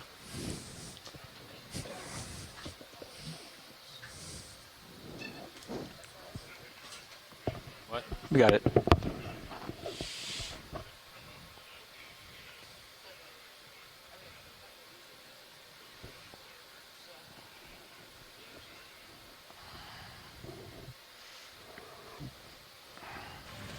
Alright, pilot is ready for collection if it's confirmed and video is happy. Oh, yeah. You can see how close that is. Just a heads up. Yeah. Thank you. I think I can snake it in there. But yeah, definitely keep a close eye on that as I come out. Yeah. I might even bring the shoulder in a little bit before I come straight out. Alright, hydraulics are on. And watch lead, we can confirm this is a collection. Yes, confirmed. Excellent. We'll have to go into starboard box. Understood. All right. Ready for arm to come on? Yes, hydraulics are on. Arm's coming live.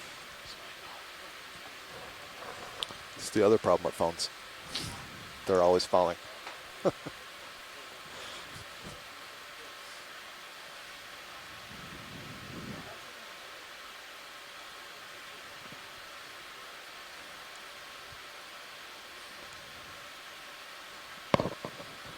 Careful how close you get to the mini Zeus. Copy.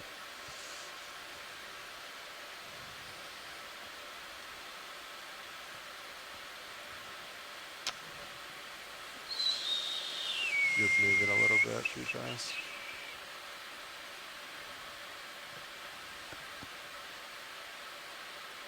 Should go settle. Sponge is a little bit taller, I think, than I may have first anticipated.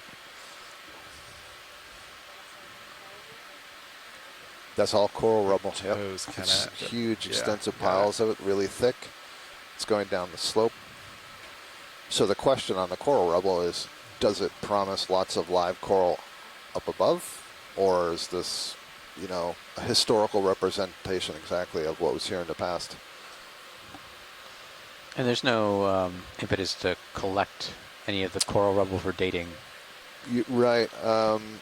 I haven't seen this sort of coral rubble used. I've seen the cup corals that are fossilized in situ, or subfossils, I guess, you know, they have a manganese coating. Yeah. And those are really useful, just like you with your rocks. You know exactly what depth they grew at. But I'm not aware of using this sort of rubble. And part of it might be because, you know, where did it tumble from? What was the depth at which it was Trimmed growing? right back in. Yeah, I think I might touch and hold.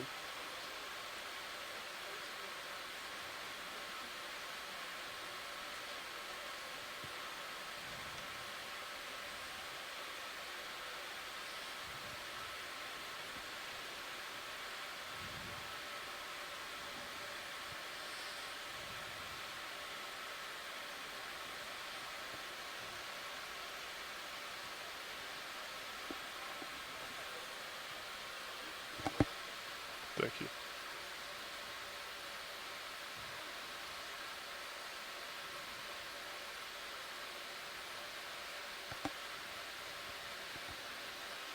It's a good angle.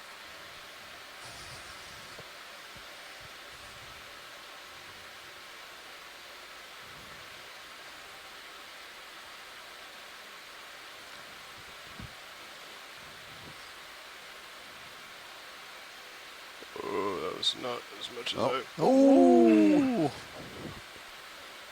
It's okay. Got some in the claws. Okay. Block. You can really see the canals on the inside of the sponge, though, now. We want more than... No, it's okay. That's I mean, enough, or...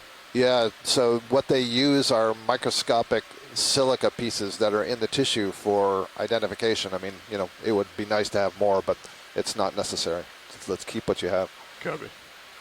All right, pilot. I'm gonna go ahead, come out of joy lock, come back. Do you come want...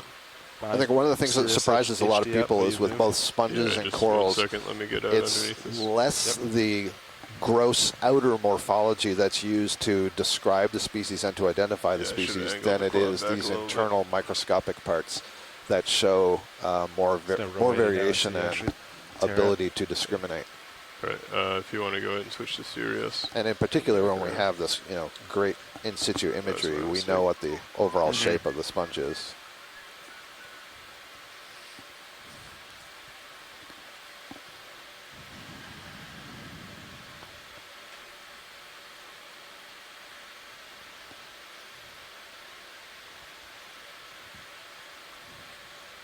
Okay. Do you want fog lights off at this time? Yes, please, if you don't mind. Video, I'm going to turn fog lights Yeah. off. Ready?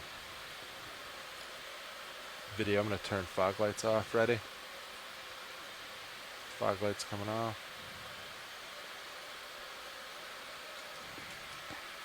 Okay. Nav, if you could just watch my auto altitude, see if it comes off. Co-pilot, if you want to bring out the drawer, starboard. Yep, extending drawer now.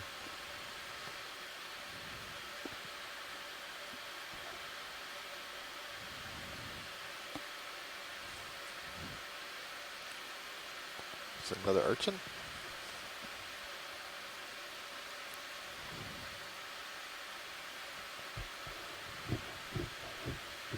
Okay.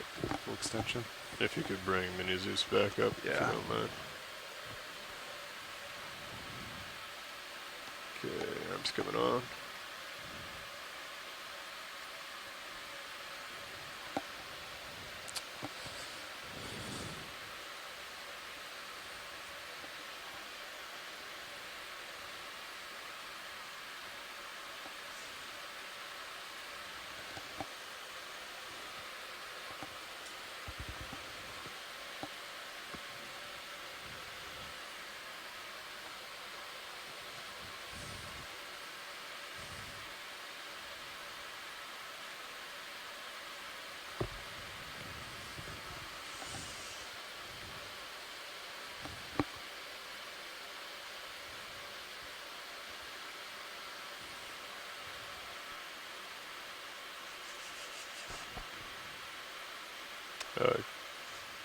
Some's floating down into the outer. Just go for that one, yeah.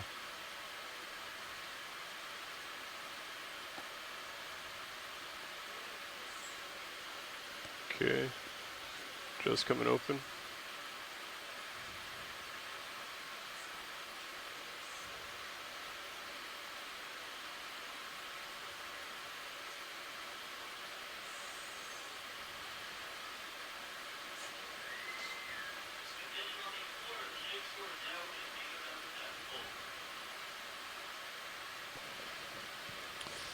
All right, I saw 2 healthy chunks going to starboard inner. All right, retracting. Okay, thank you.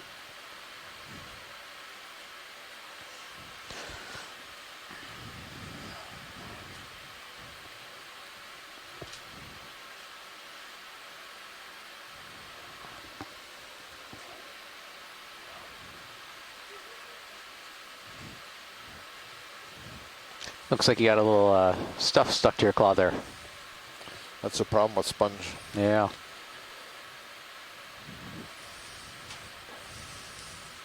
Okay, I'm stowed. Nice one. Relax off. We can continue on. Thank you, pilot. So if we could move towards, about 10 o'clock, you see there's a white globule up there. Yep, you can and take then, that serious if you'd like as well. And then if we could drop back down over the ledge and just have a look at that frilly branching stuff, please. Copy, will do.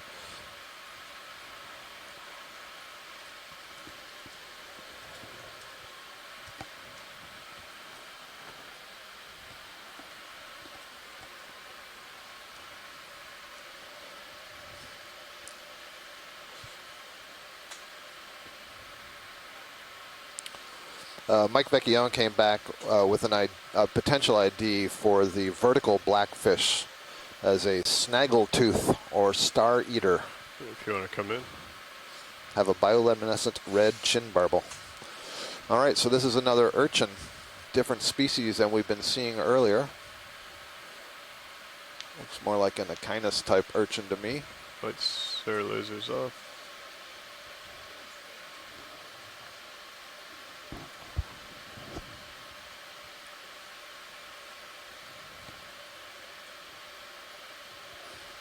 So these sea urchins are echinoderms, so they're related to the sea stars we've been seeing. And this is a nice one because you can see in between the bands of spines, you can also see those long tube feet, same sort of tube feet that the sea stars have.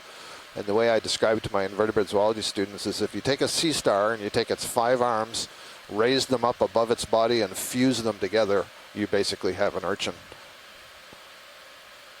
The mouth is on the bottom and it scrapes the bottom for food. I'm also seeing in the background there what looks like a stoloniferous octocoral, which means it is an octocoral that grows as a ribbon and puts up individual polyps.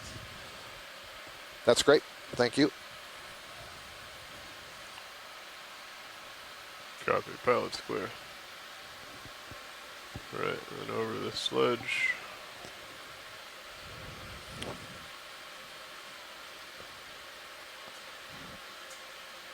Where are we, Ashton?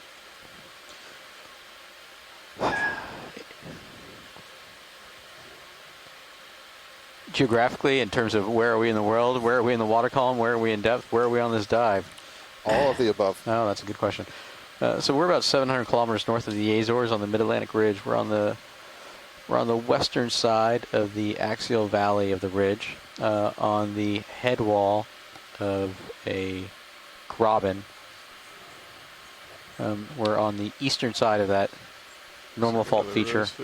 We landed at about 825 meters below depth, and we've been slowly ascending over the last few hours, trying to reach the summit of this feature that's at about 420 meters below sea level. So we're still about we're about 140, 150 meters still from the summit.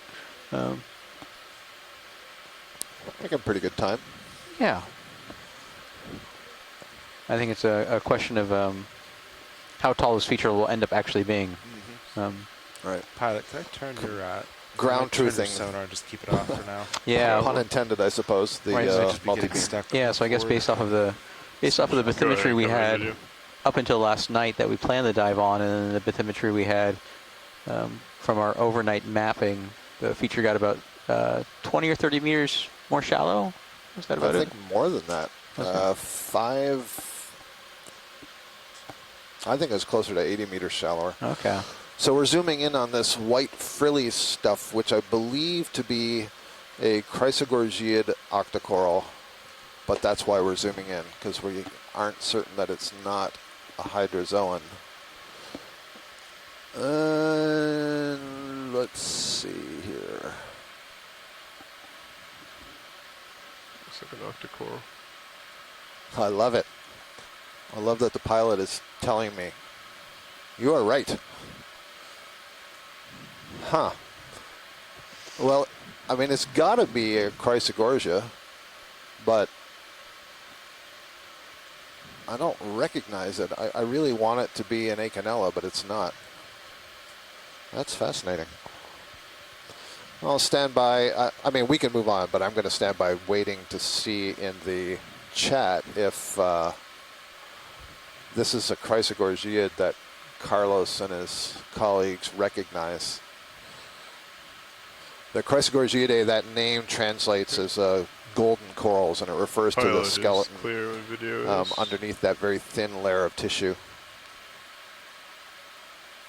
They don't recognize it either. I hate to ask you this, but can you collect something else? Yes, I think we can. Yeah, this is something that, you know, I've worked with Chrysogorgiids for a very long time. This is not something I recognize, and we have 3 other such biologists who also don't recognize it.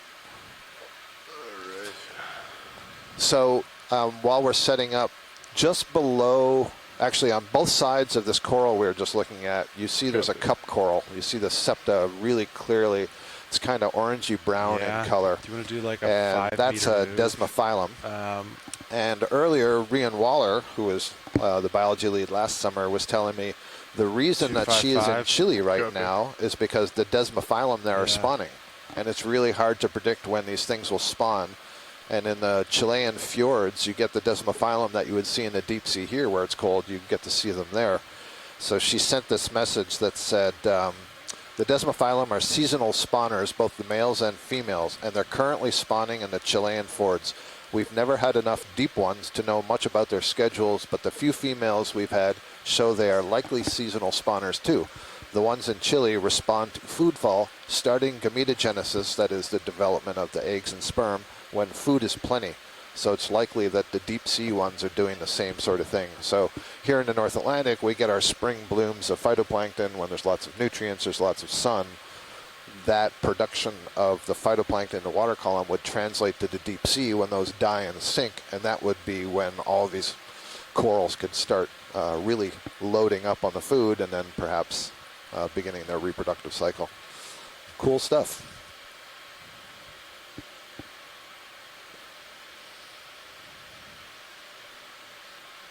Yes.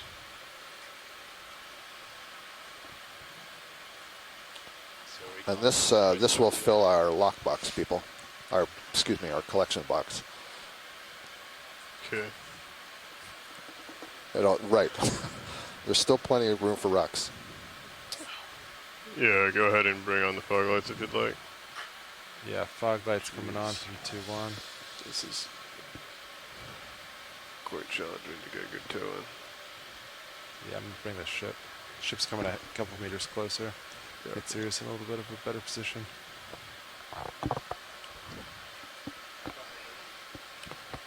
So let's call it Chrysogorgia, Arvin. All right.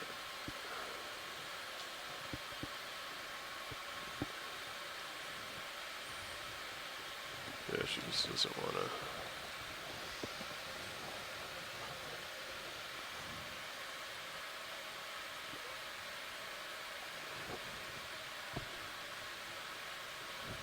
Stand by video, please.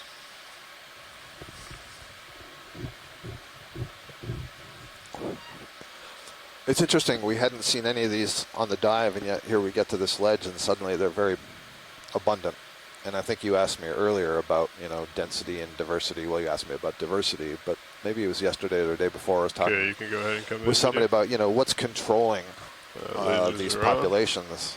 And is this because, a recruit came in and it's a great place to feed, and then there's been reproduction and local recruitment? Or is it something else? Is it some other physical condition that, well, this is the spot that this species likes to grow? If you or could somewhere in between. Mini Zeus, Yeah. you might be able to get it better. It's a tough spot right underneath the ledge here. You're going right there? Yeah, that's the one I'm looking at. I think I can come up and nice little nip and tuck, and then come back up over, draw out, starboard outer. Starboard outer, I gotta do the chicken. Okay. Alright, hydraulics are coming on. Good copy.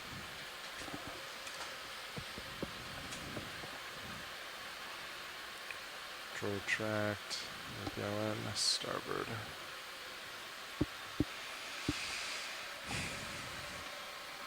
This is one of my favorite corals. Yeah? I'll bring the mini Zeus over, watch it come out. I'm not sure if that species will stay associated with it.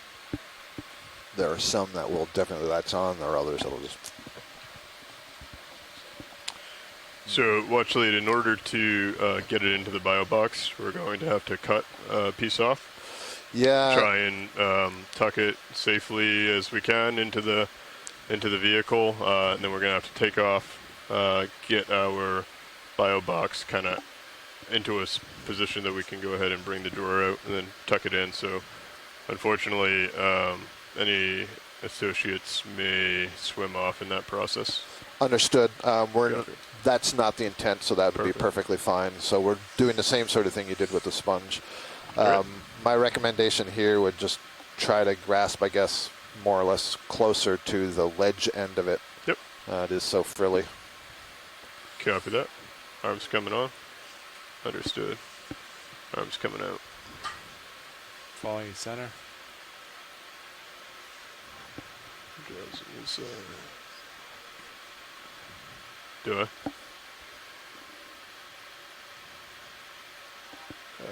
Yes. Is that going to be an issue, watch lead? There's a little bit of sponge. Nope. Understood. Not at all.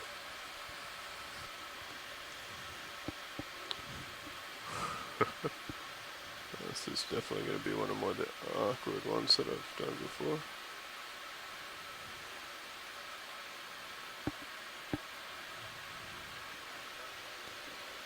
I think so. Yeah, I think that's the way to go.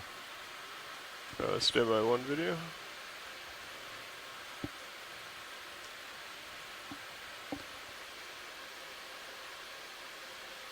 Okay. If you could bring main Zeus in a little bit, please. And then mini as well. And yeah, pilot, if you could just kind of center up the jaws. And then if you could bring, that's good right there. If you could bring main in as well.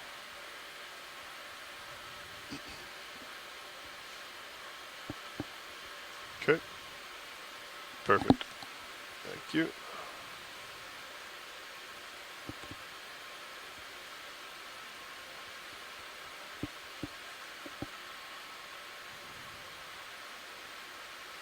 What do you think about that? Get a little closer.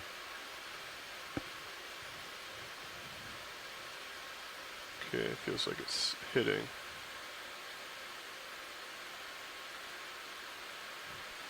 Rotation. Yes. Our colleague Les edge. Watling has just joined the chat Take room, it there. and he also has done a lot of work with chrysogorgiids and Come described down. a few new species himself, and he too does not recognize this. So this Yeah, is now a you're really making good contact collection with in it. terms of potential new species.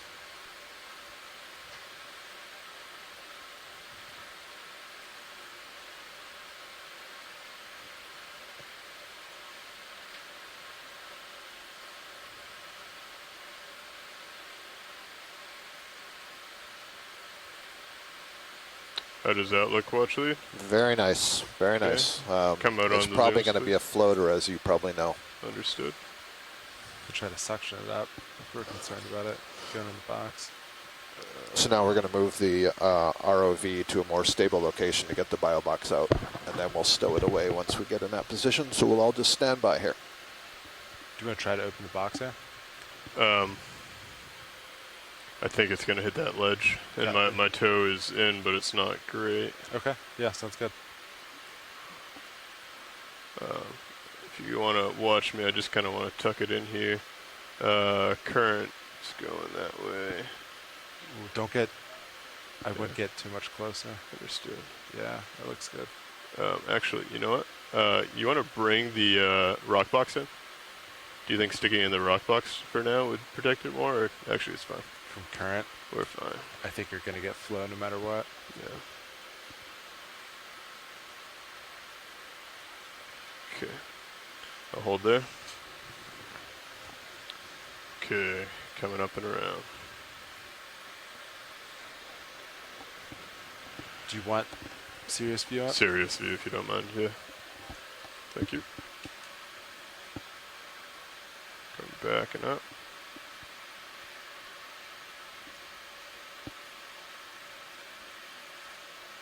Okay, we'll come around, try and get a Z bias.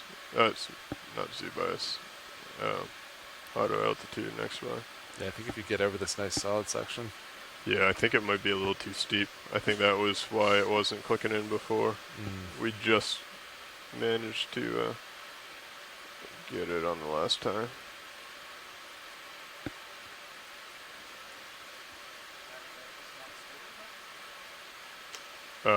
We were dropping out of auto altitude. Yeah. XY would be preferable, but alright, looks like we might get it here. Heading auto altitude, auto XY. Let's let that settle out. You feel comfortable? Yeah. Alright.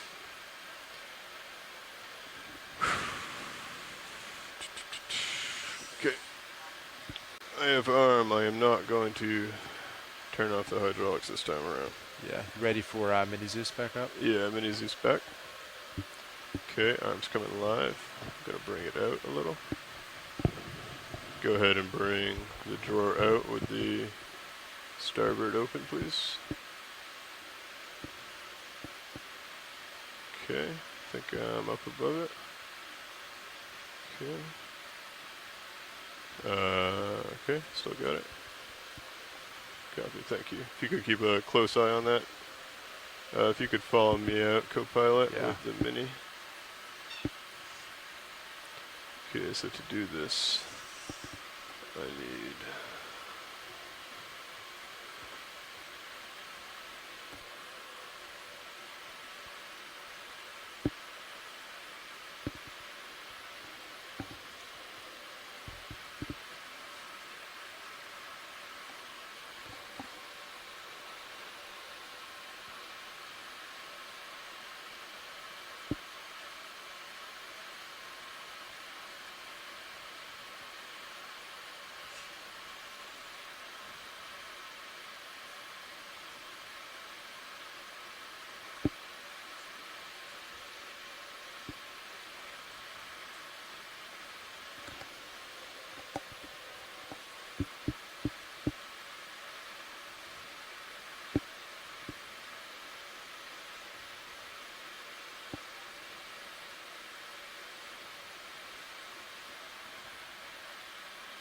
Okay.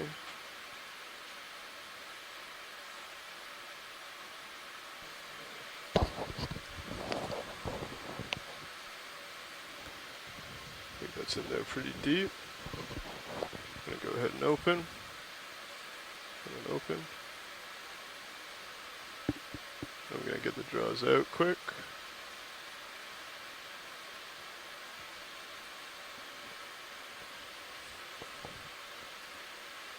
I can't tell if it's off my... It's probably stuck on the sponge.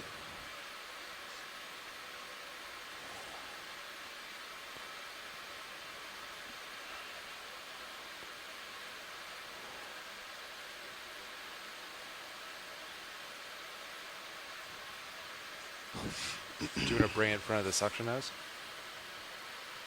I think it might be off.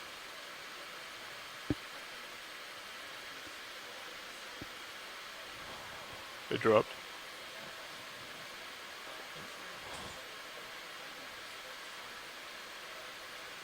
There's definitely some At in the least box. some of it's still there. You see any in the box? Yeah, definitely. Okay.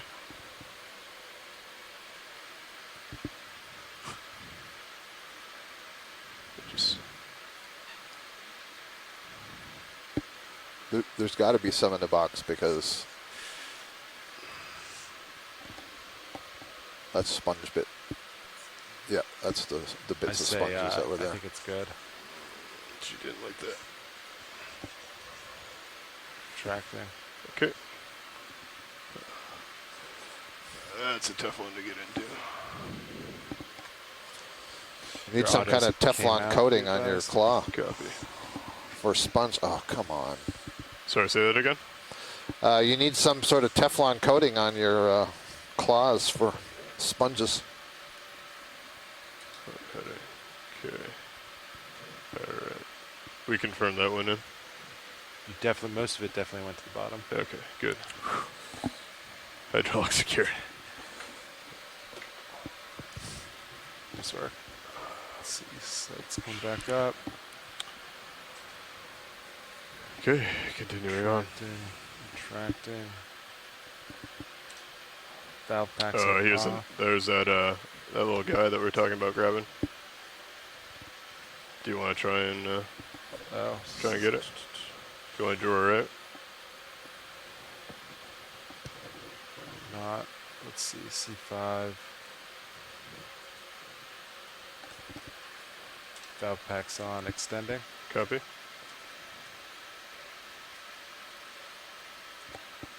Tracking it. Okay, suction. You're on jar 5. Les Watling notes that this is a relatively shallow depth for species in the family Chrysogorgiidae, so that makes this particular observation and collection even more intriguing. So now we're doing something interesting. This Forxellia, we're going to see if we can suction one of these siphonophore colonies. I think it's up. Is it going? I think it's no, it's up. I think I got it still. Stand by. Or no. There's a siphonophore. I don't either. Okay. Yeah. Do you want to bring the door back in? Sorry.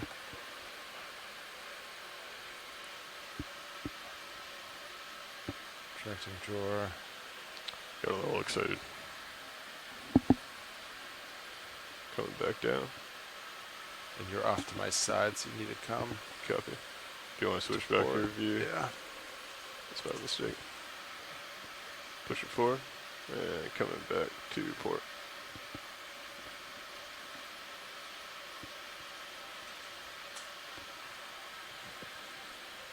Okay, continuing up the hill. Oh, there's another crab. If you want to do a snap zoom on the crab, if you want to get a move in, nav and co-pilot, you can. This looks like another one of those carrying crabs. Yeah, you would do 10 meters, 275. Go ahead and come in. Nav. Could you? You got a good eye for those Yes, now, please. Lars. Absolutely. So notice this one's now carrying a different kind of coral. Earlier, I was carrying a black coral. your This looks like it's fog lights are carrying a still on. You want those plexaurid off? Gorgonian yes, coral. please, if video is ready. Yep. Fog lights Very cool. going off in 3, 2,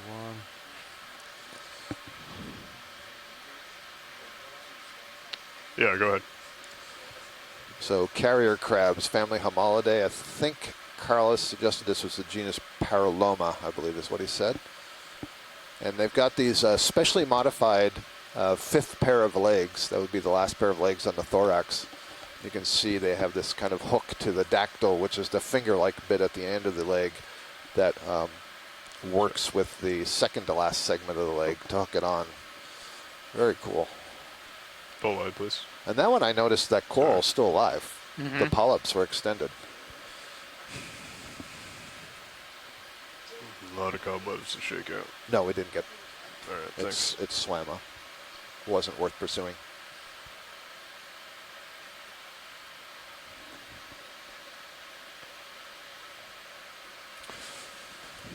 I'm sure those crabs have discussions all the time about what's the latest fashion. Well, at this depth, we wear plexaurids. We don't go for black corals. Oh, you know, so here's another one of these urchins. Are these, what are these elongate urchins called? They're not irregular urchins, but they look a little bit taller than, instead of a flattish hemisphere. Lasers on. So there we have the two species of urchin that we've seen today next to one another. This one urchin may be feeding on that Lophelia. Ah, Chris Ma has made an appearance in the chat room. He tells us that is Eguchipsammia mellow. Thank you, Chris.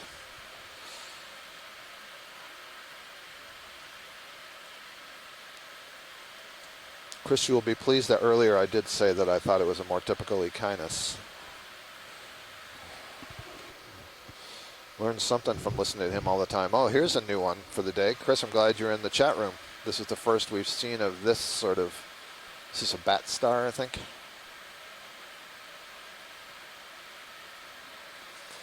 And for the other urchin, he says Sideris. I think somebody actually said that earlier Looks today. a little dark, I don't know. And he says this is well, possibly a feeding goniasterid. Copy. Lights off. Which suggests that there's some unfortunate coral or sponge underneath it. So I guess this is what I was calling the cookie cutter star before. This is now the fourth one that we've seen. I think we're seeing two different species is my guess. Okay. Pilot's clear when video is clear.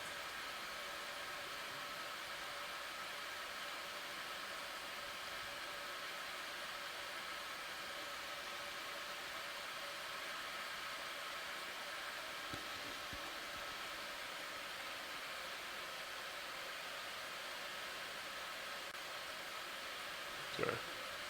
Copy. Going off the side of his view. Coming back to center.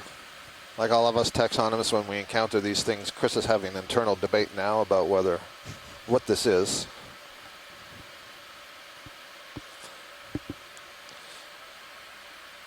On close-up, he believes this is plinth aster, P-L-I-N-T-H-A-S-T-E-R.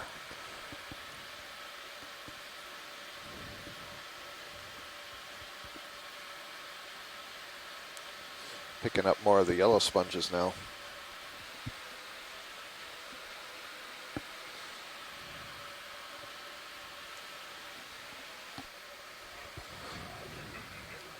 So we're at about 565 meters, so we're not far from what we originally thought was the upper part of this feature until the overnight mapping showed that in fact it was considerably shallower than that.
And so I guess why Scott is gone to get a drink and no longer talking about the biology, I'll give another update for where we are situationally. In some broader context, we are about 700 kilometers north of the Azorean archipelago on the Mid-Atlantic Ridge. We are about 5 kilometers to the west of the main axial valley of the Mid-Atlantic on one of these normal fault features that forms the Horst and Graben system that extend parallel to the Ridge Valley. We're on one of the most eastern of the western Graben systems, so one of the first normal faults as you come off the ridge. We're on the head wall, or the upward portion of that normal fault, and we're on the eastern face of it. So if you imagine a little ramp that goes from the low end in the west and raises up in elevation towards the east at a 45 or 50 degree slope, and then precipitously drops off. We're on that drop off face right now. We started at about 825 meters below sea level, not at the base of the ocean floor, but kind of halfway up the system, and we're slowly climbing to the top of that faulted block, that Graben. The top of it is at about 425 meters below sea level, and so we've got about another 180 meters to go. We've largely been seeing talus and debris in terms of the geological background.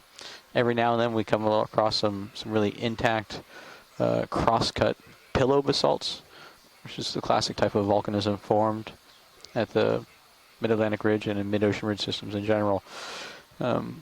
We've seen a lot of these chutes and valleys, these kind of depressions that seem to collect the skeletal remains of dead corals. And so what we're kind of curious about is whether we'll see an abundance of live corals at the top of this feature, and whether they're feeding all these skeletal remains at the bottom.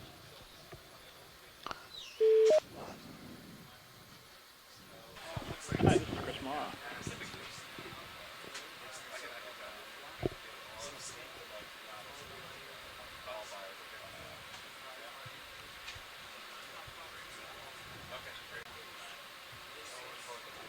Hello? Hello. Hey, this is Chris Ma. Hey, Chris. This is Ashton Flinders, the Geo Lead, and Scott just stepped out, but just stepped back. Hey, Chris. Good to hear your voice. Hey, I just saw was it a little 6-rayed sea star over to the left of that sideroid? Or was that a coral? Ashton will have to answer because I wasn't in the room. I'm sorry. I was musing the about one time I left today. I was musing about the geology. I wasn't paying attention to the corals. Was it here, Chris? Are we still in the same location, or did we move on? Yeah, I thought well, I mean, like I said, I wasn't sure if it was a bunch of coral or if it was a little 6-rayed sea star, because there was a bunch of stuff that was in view as you were approaching, and I just thought there's that really nice little peltaster or spheroidiscus, that orange sea star that's feeding on that sponge there. Yeah. That's something that we're seeing more and more now. Mr. I'm O'Brien? really kind of happy to see that, because that sort of reinforces the whole notion of these goniasteroids as ecologically important. We didn't know what they did before, and so knowing what it is going to be the first step, and then seeing them actually doing their thing is another important part, which is almost more important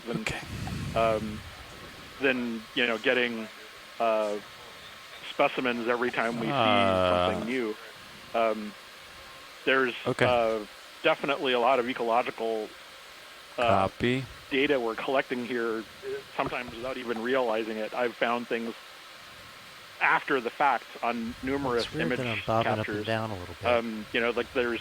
You'll notice that goniasterid to the left, the really swollen one, Are you in auto depth? Earlier. Yeah. That's what it is. It looks like it's almost floating over the surface, and although it might be a poltergeist, the more parsimonious explanation is that there's probably a sponge or something underneath it, or some kind of coral that it's feeding on, and it's a sort of letting the stomach unleash onto the food below it.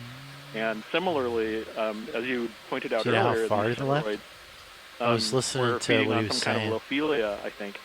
Oh, it was or moving? whatever coral it is you're seeing. So Okay, I'm gonna pull back a little bit. There's definitely a cornucopia of and I'm gonna start really going up a amazing little bit, co-pilot. ecology. Understood. At least, from my perspective, being the echinoderm love fest that I am, I could have sworn we saw like a little. Might get a grade move thing on the towards way you. up here, Give you but some more I might have tether. just Copy. Feel like seen you're a pretty far pile of out. coral Yeah, I and agree. I'm imagined it definitely because stretched. that's You know, what give we me do. 10. Yeah, unfortunately, the one time I step out, so I can't actually help you there. Okay. I was wondering that sideroid earlier. Yeah, let's do that again. 275. The sideroid earlier, if it was feeding on the 10 Lophelia meters, or if yeah. it was a dead Lophelia with bacteria on it. What's up? I'm pretty sure that they're feeding on because, the ones that I've seen in the Pacific and in other places, Are these monitors I've seen bigger the now? teeth gnawing. It's muted. I'm not sure. There's I a don't. paper They that look shows big. These in the monitors? tropical Oh, yeah, Atlantic, they are there slightly. several sideroid species that. They Well, look good. the papers that I've seen call it bioerosion, but I'm inclined to think Yeah, the that touch works the pretty teeth well. I So. like the are just rubber back chewing here. the I don't know if it's intentional, but the tissue off. I end up. We've certainly seen them feeding in the recent biodiversity dive that Andrea Quattrini was on. We saw them feeding on. We saw Caloceterus feeding on sponges. And so I think it's at least a reasonable assumption to make that they're feeding on corals as well. I don't know because there's not. I know the bacterial fauna could be important, or flora rather. Yeah, it's interesting. Could be important, but The they compass. really aren't. As far as I know, Yeah, I started looking the into kinds that of a little animals bit. that they have Or if a it nice technically is digestive going the wrong system way and or whatnot, something. and it seems like no, I think if they were it's- feeding on Or a lot of magnetic. microfilms and other It's types not of even things, that. There's they some have sort a of different filter. type of setup. The reddish orange one there, Chris, that we passed. I'm sorry, to the left. No, it's the a one we've been sponge. seeing. I think that's Sphereodiscus or Peltaster.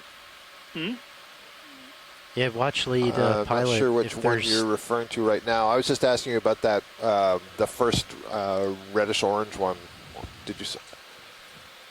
What did you say that was, there's a Sarah little Master? mound to the upper left. That is to the lower. Yeah, that is like a. I don't mind. Maybe it's just coral again. I think it's sponge. There was so to the. Oh, it's a sponge. Okay. Yeah.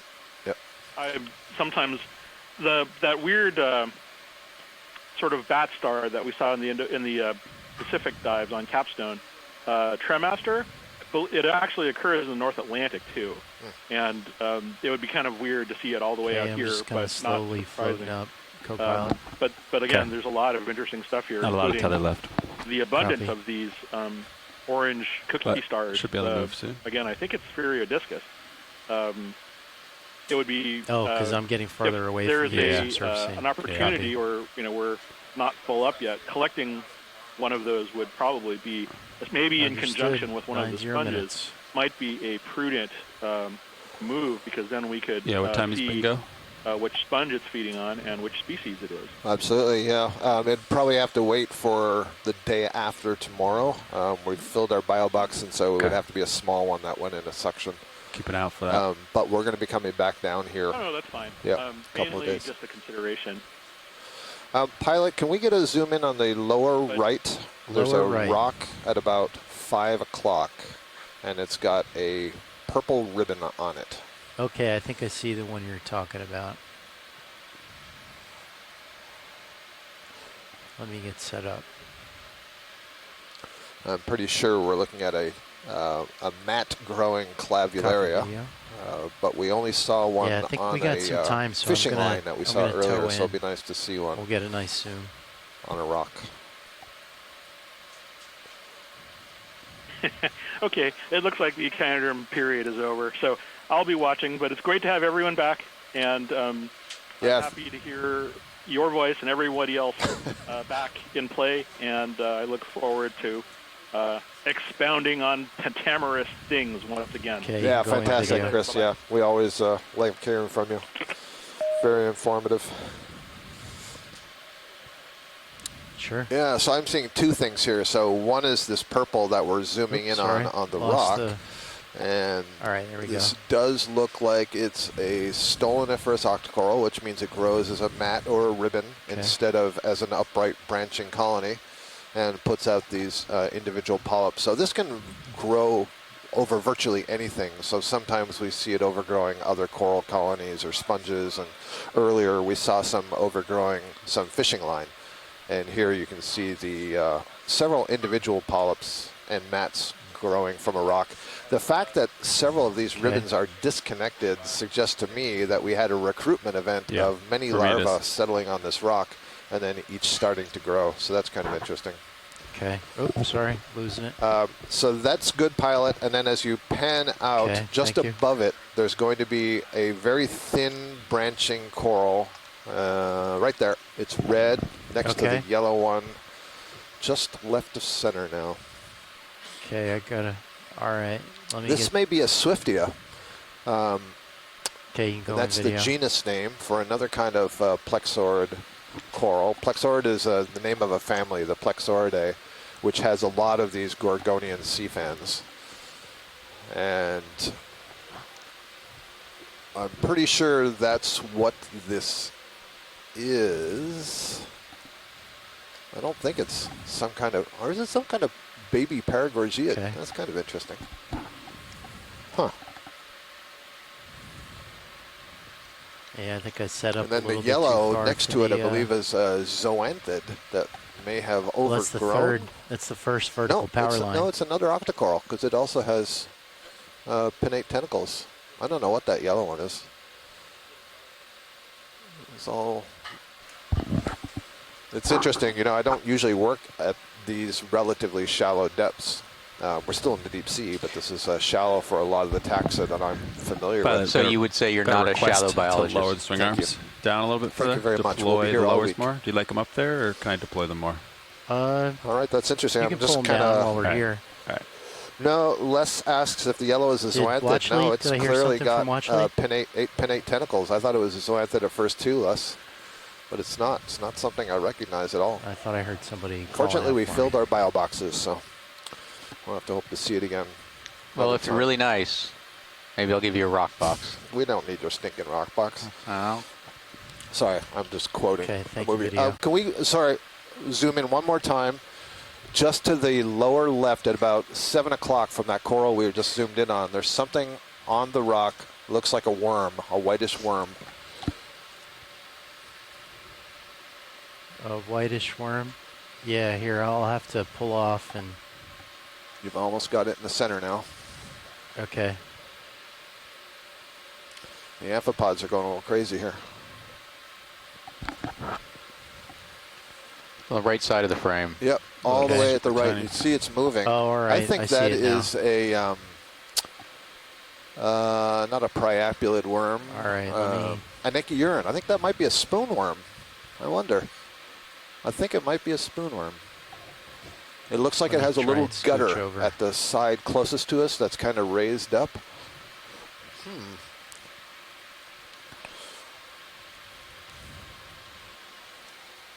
Okay. Oh, lost my toe. Okay, thank you. Thanks. Okay, thank you. Okay. We could go back in on that worm if you want. Watch lead. I just lost my toe. Big fish below. Not super big, but pretty big. See it? Oh, yeah. Yeah, let's see. I can back up a little bit and maybe look down. It'll be out of the light pool, though. Yeah, let him go. Okay. So we have about 100 meters to go to the top. Okay.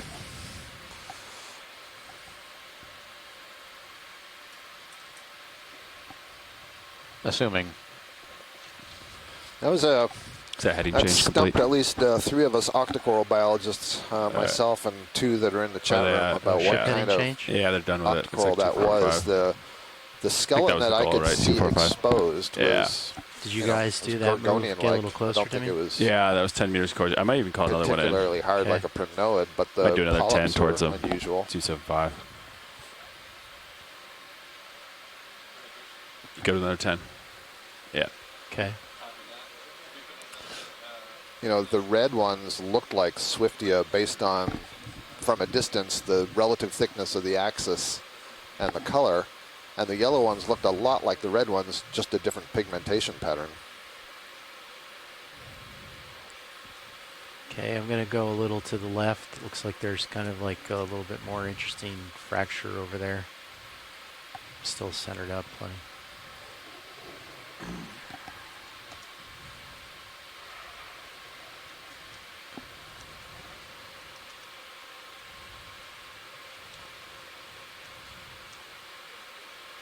Go ahead.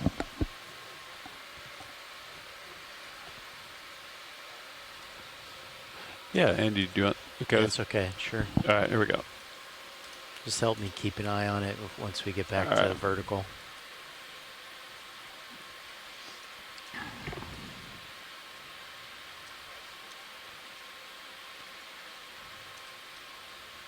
Starboard upward deploys pretty quickly. You advise? Yeah, they are pretty snappy. Okay.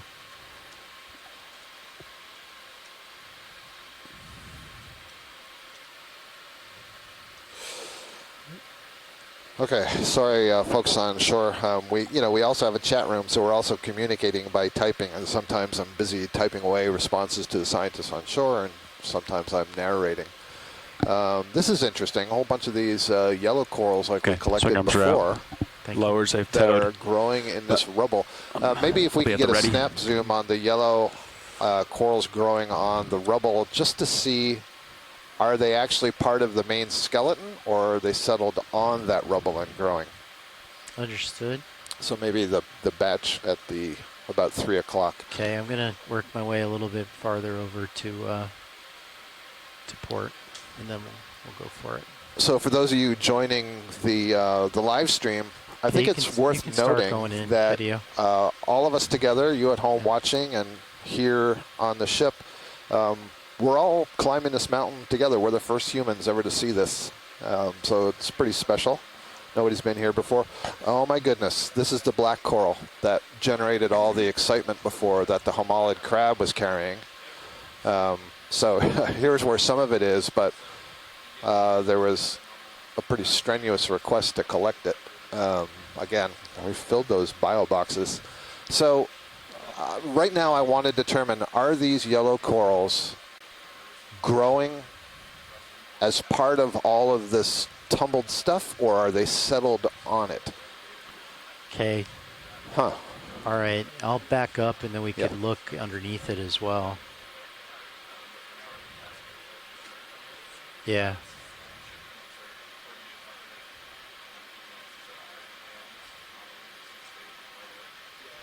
I'm swinging towards you, so I'm winching in, looking down. I got plenty overhead, 20 meters out, 22 meters on my sonar, a little more. Manuela Ramos is offering a suggestion, and I recognize this name, so my brain is telling me that this is an associated yellow thing, and that is, let's see, Eguchipsammia cornucopia. So it might be an Eguchipsammia cornucopia reef. And Carlos then sends a link to a paper that talks about reefs that they form in the Azores. And this certainly looks to me like they're part of this jumbled mass here. There we go. And this paper is about topping the cone, which is kind of what we're climbing here, this cone. So that's very interesting. And it was at 280 to 300 meters deep. So that wouldn't be too far off from where we are. And it says that they have a dense framework that covered an estimated 1,000 square meters with living bright yellow polyps standing out from the dead skeletons. So I'd say that's pretty much what we're looking at. So good call. Oh, and here, now these are definitely brachiopods. Those little bivalves that you're seeing underneath yellow polyp, those are the structures that I thought I saw earlier. So they look like clams, but in fact they have filter feeding tentacles inside those two bivalves. Okay. Not closely related to mollusks at all. So all right. So then are you thinking that all these skeletal remains are in place and not necessarily talus from upslope? Yeah. All I can say is that this is not a completely dead rubble pile. Okay. Right? Fair enough. Yeah. So that's interesting. I mean, at some point, you would get so much rubble that it becomes stable. Can we zoom in right now in the center, just a little bit below center on the white branching coral? There's something sort of peach colored. Okay. Yep. Wrapped around a branch. All right. Yeah, I'm going to try and get centered up on it. You're going to find the small stuff. Small stuff. Okay, you can go in video.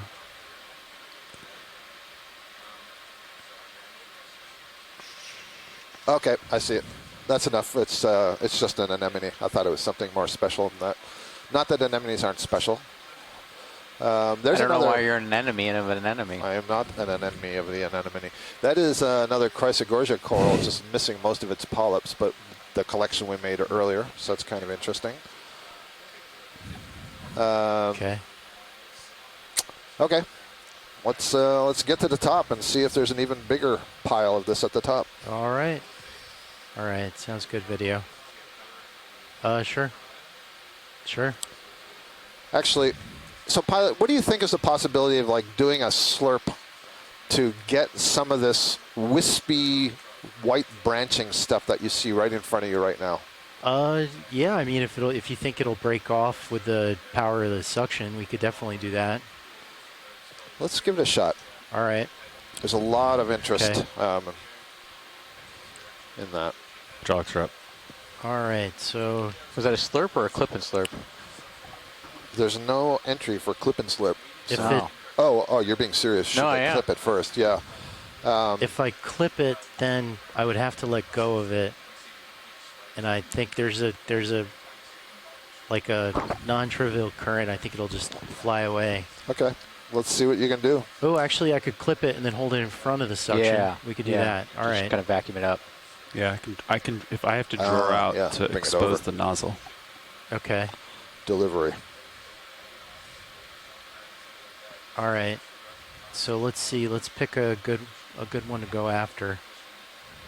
I only want to sit down once on all this stuff. I won't be able to take the sample flying or hovering. You've got plenty of choice, so whatever is in best position for you. All right. This one looks kind of proud of the rest. I'll go for that one. Going to center up on it, co-pilot. And it's and just to be clear, Andy, it's the white stuff that we want, not the yellow. I mean, it's fine if you get some yellow, but it's the white stuff we're going for. Yeah. Thank you. So I'm going to go after the one that's under the laser right now. Perfect. Okay.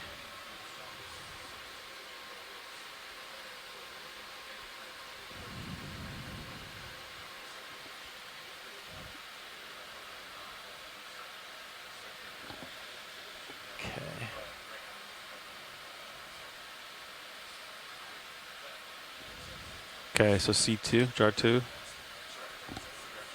Copy. Just trying to get a stable seat here. Is that going to hold? I need a little bit more.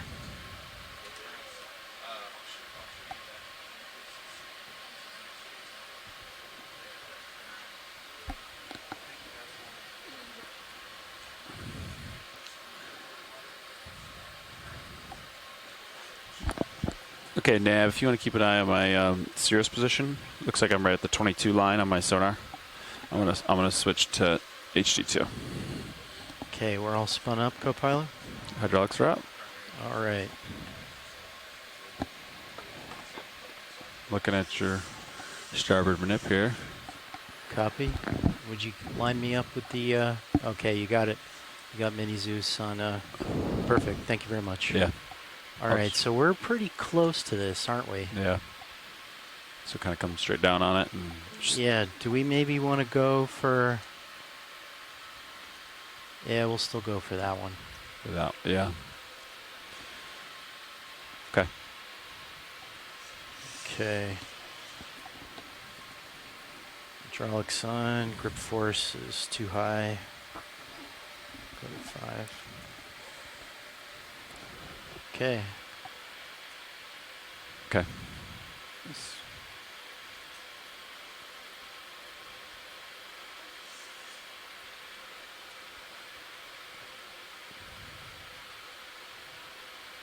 cutters are up. I want to make them down.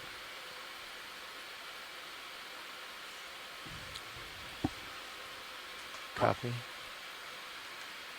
Yeah, really. Les Watling suggesting that this would be a fairly marginal habitat for this based on the limited number of live polyps. So it'll be interesting to see what it looks like elsewhere. I don't know what this paper said.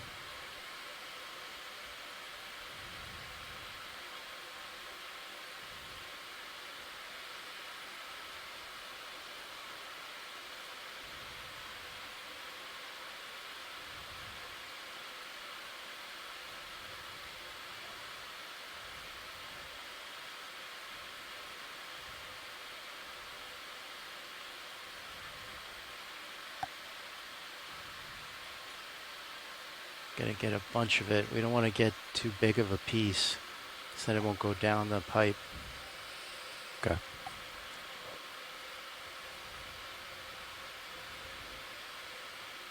Yeah, would you zoom in video on the mini Zeus? I guess both of them.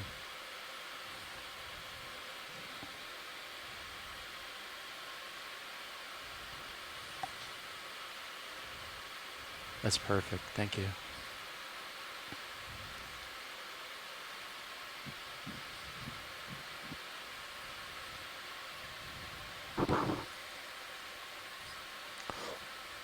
Have that persistent sponge on the claw.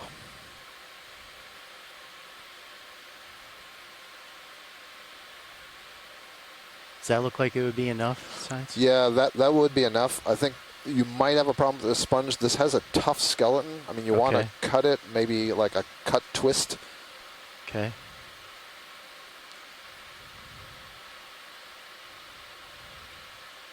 There, as I said, it's a tough skeleton. And with the sponge there, I don't know if that's inhibiting it. Could do a continuous rotate and centrifugal force it around. Okay. Potentially. Yeah, I almost kind of want to like let it go and chomp it a bit. One more chomp.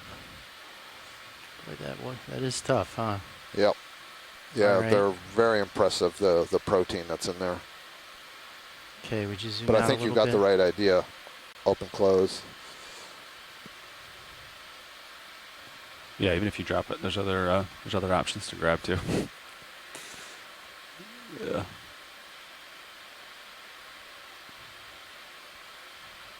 That's tough stuff. It's so fine, it might even like kind of such a small diameter. It looks so delicate, but it's not. All right, I'll just keep trying to chew on it.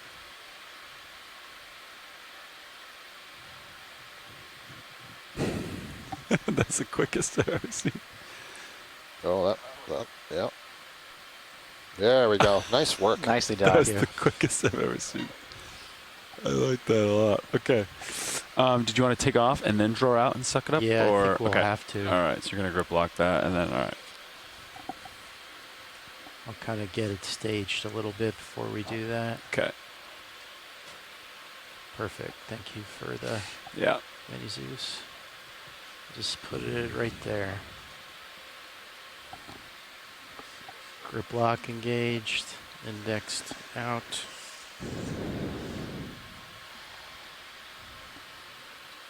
Okay.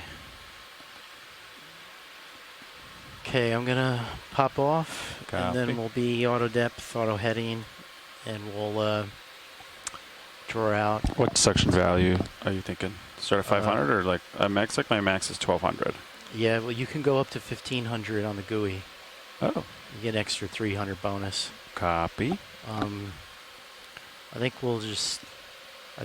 we're probably going to need most, if not all of it. Understood. Okay. All right, I'm coming off now. Okay. I'm ready to draw out on your mark. Okay.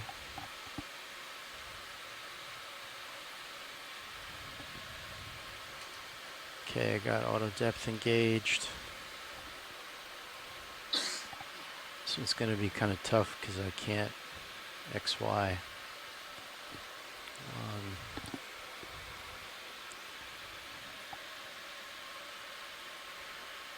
All right. So what I'm going to do is I'm going to go a little bit to the right since I'm going to drift fairly quickly. So I'll get a head start on it. Okay. Yeah, we'll watch you in the Sirius view. Delta 17. I created just a little more delta. Copy. That sounds perfect. Yeah. It shouldn't drift up at all. But, Okay. Okay. And, all right, you can go ahead and draw out. Okay, I'm going to make sure my pins are retracted. Drawing out for suction. Boxes are closed. All right, I'm going to come in at an angle. Okay. Yeah, I'm pretty far above you. Draw's pretty far out. Okay. That should be sufficient. All right. All right, I'm going to back off a little bit. And then I'm going to get the arm set up a little bit better. Okay. Okay. I'm ready to enable the suction.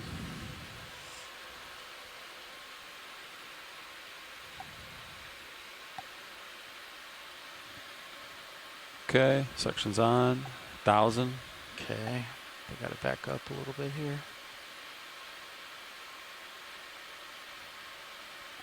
Did you take my rotator and tilt me down a little bit? Just D2 rotator coming down. Thank you.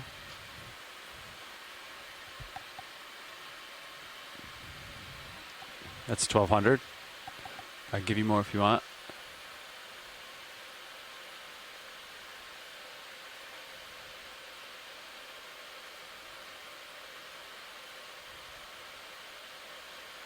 Yeah, I got to get lined up on this a little bit better.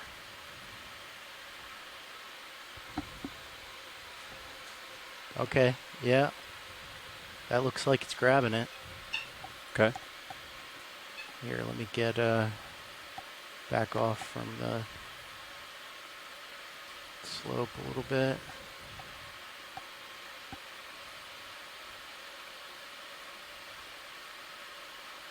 Just get out the water column. Should be good. Okay, all right. 1,200 seems like it's enough. Okay. All right, you agree we're in? Yeah. Okay. Releasing the jaw. Okay. And thank you. watch that jar. Okay, it's in. There it is. Disabling. Canister number 2. Nicely done, Andy. All right. Ready for me to retract the drawer? Yep. All right.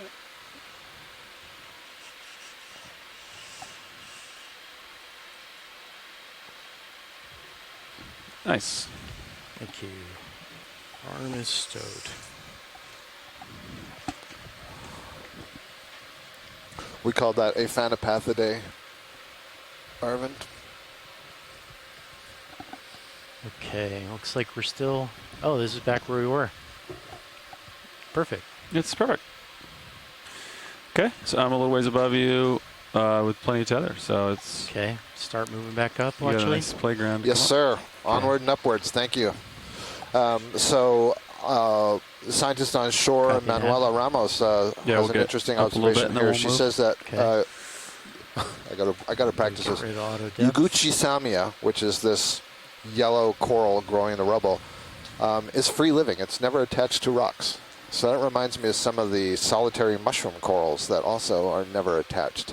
That's kind of fascinating. So maybe it's always just in a pile like this. Just draped over. Yeah, Okay. that's really And cool. how much time?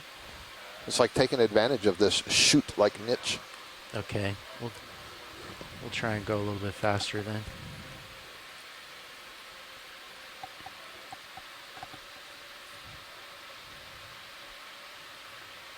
Big fish.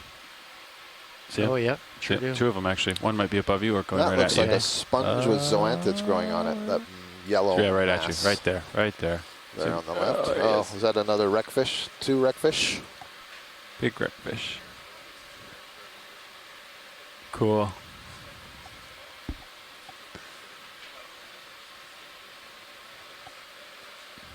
wants to get away.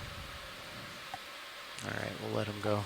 Yeah, we had some good views of that earlier. I don't know if this is line that you're just passing over here. Yeah, I was wondering that too. We've passed several batches of fishing line earlier.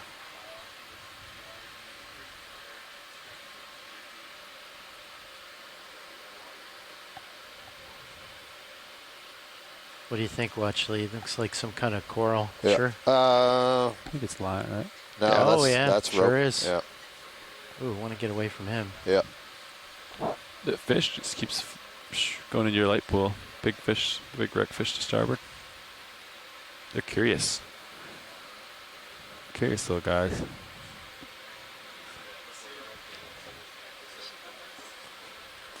All right, you're We're coming up. surrounded I'm by gonna come up with wreckfish. the AZ. Copy.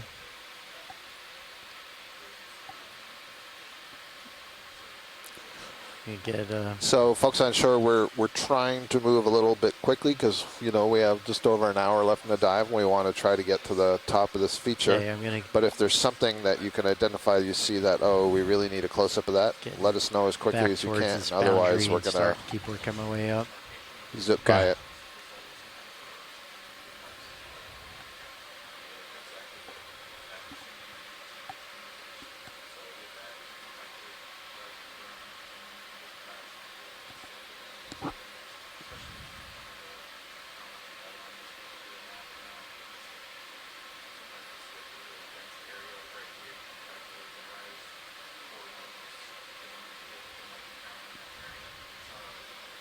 Okay, I'm gonna look up a little bit real quick. Make sure there isn't Lots of something this poking yellow out sponge that's gonna here. grab a hold of one of the swing arms. Oh, it's pretty.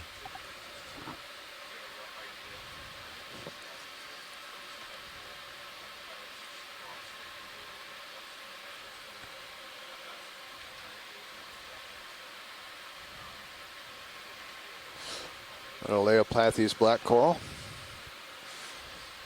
They're pretty slow growing, so it must be on a pretty stable rock there in the middle of this little, I don't know what you'd call this. I'll call it a chute. Depression. I'd call it a chute. Yeah, okay.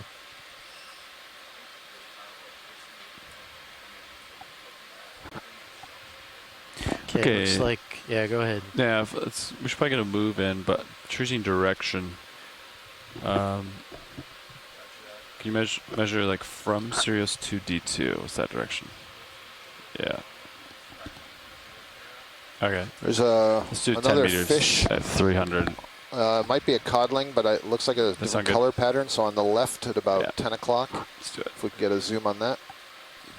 I don't I see recognize. it. Yeah, the white tip to that dorsal fin looks different. Okay, sounds good video.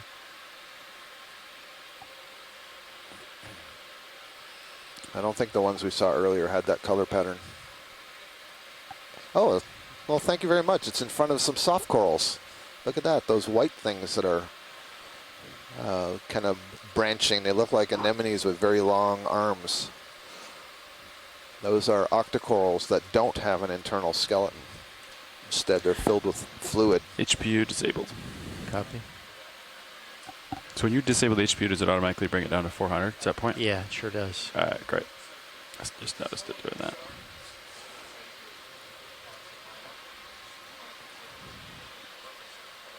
Some cup corals.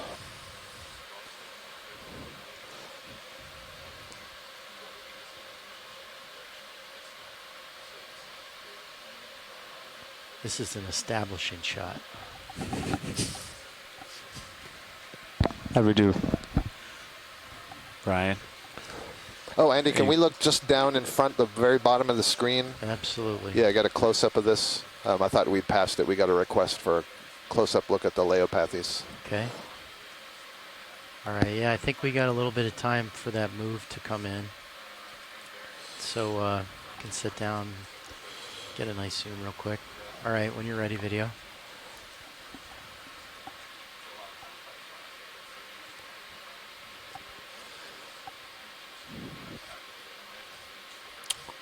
Yeah, I'm not sure Sure. what sort of information we can get from the video here for identification to the species level, I mean. I know of at least, 5 or 6 species in this genus.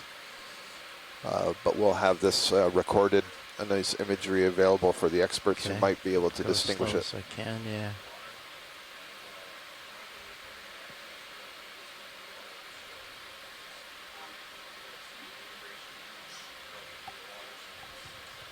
And it looks like one of the Phanopathes behind it that we just collected. Thank you, pilot. Copy.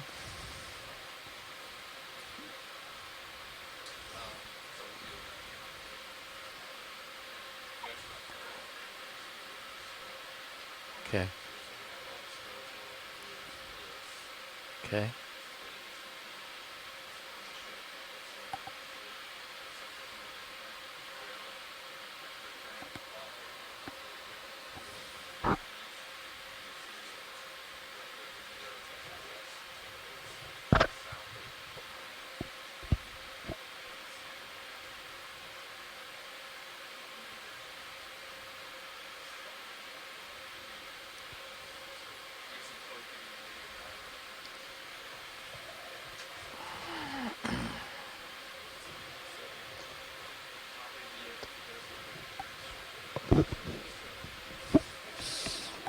Okay. It's close. Looks like that moves in nav or co-pilot. Yeah, definitely. All right, Just so I'll keep heading up. Finishing that swing, yeah. Okay, come up with you. I like the tape on the drum, the Bobby Moore addition. I added a couple stripes to it. Is it complete? I don't know. Yeah, after you added those stripes, I think it is. Nice. I couldn't tell. There was like a blind spot at the bottom of the drum. Yeah, it makes a big difference after that camera was changed. Yeah. Yeah, you can't really see. Can't really see it moving otherwise. Okay, so I'm just trying to slowly work my way up.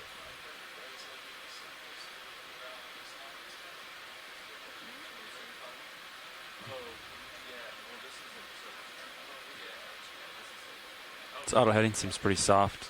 Yeah. Do you agree? I do. It also helps when there's a little bit of current that's perturbing it, that it's pushing against. Yeah. Some sort of force to fight. Yep.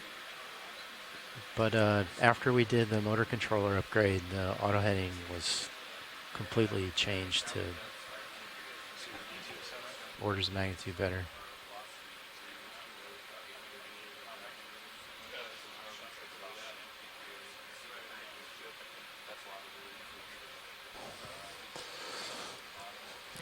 Pilots? Yep. Launch lead one. Can we take another eDNA sample, so trip another Niskin? Sure. Absolutely. Did you hear that, Nav? Yeah, do we have a do you want to fill that out while I video ready for Niskin sample?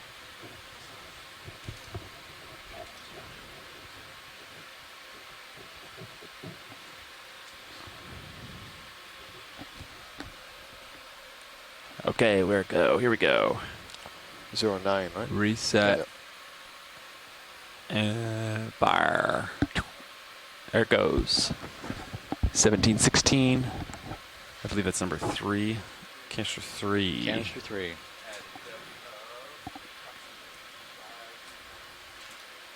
Hydraulics are disabled.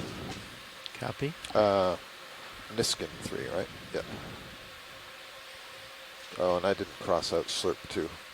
Then we could probably do a move. I don't know. What do you think? I agree.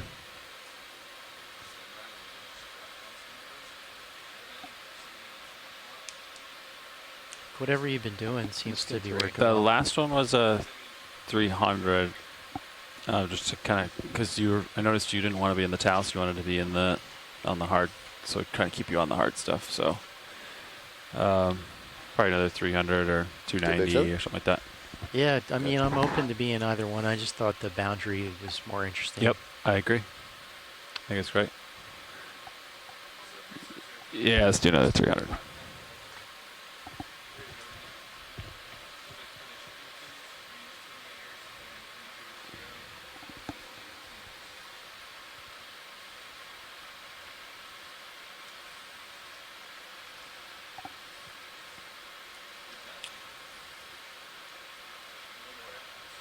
Copy.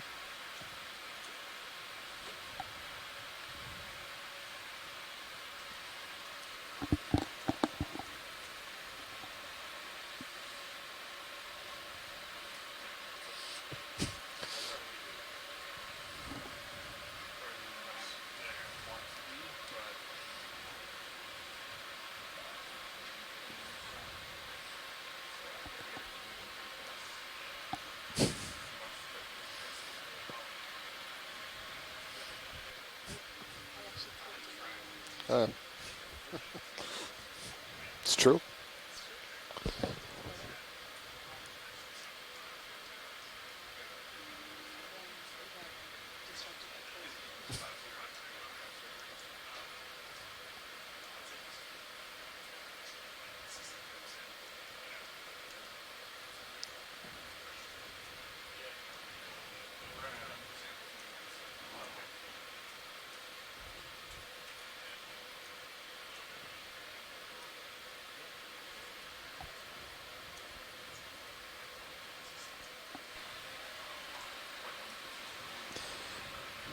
ROV, can you turn the lasers back on, please? Sure. Thank you.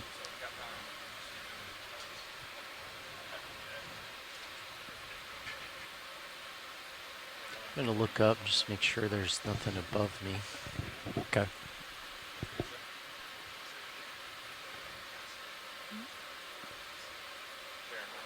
Yeah, you can see mini Zeus. Yeah. Oh, good. Great. Thanks. I didn't realize you had it. That's a... And you can see your shadow of light bar, so it's pretty steep there.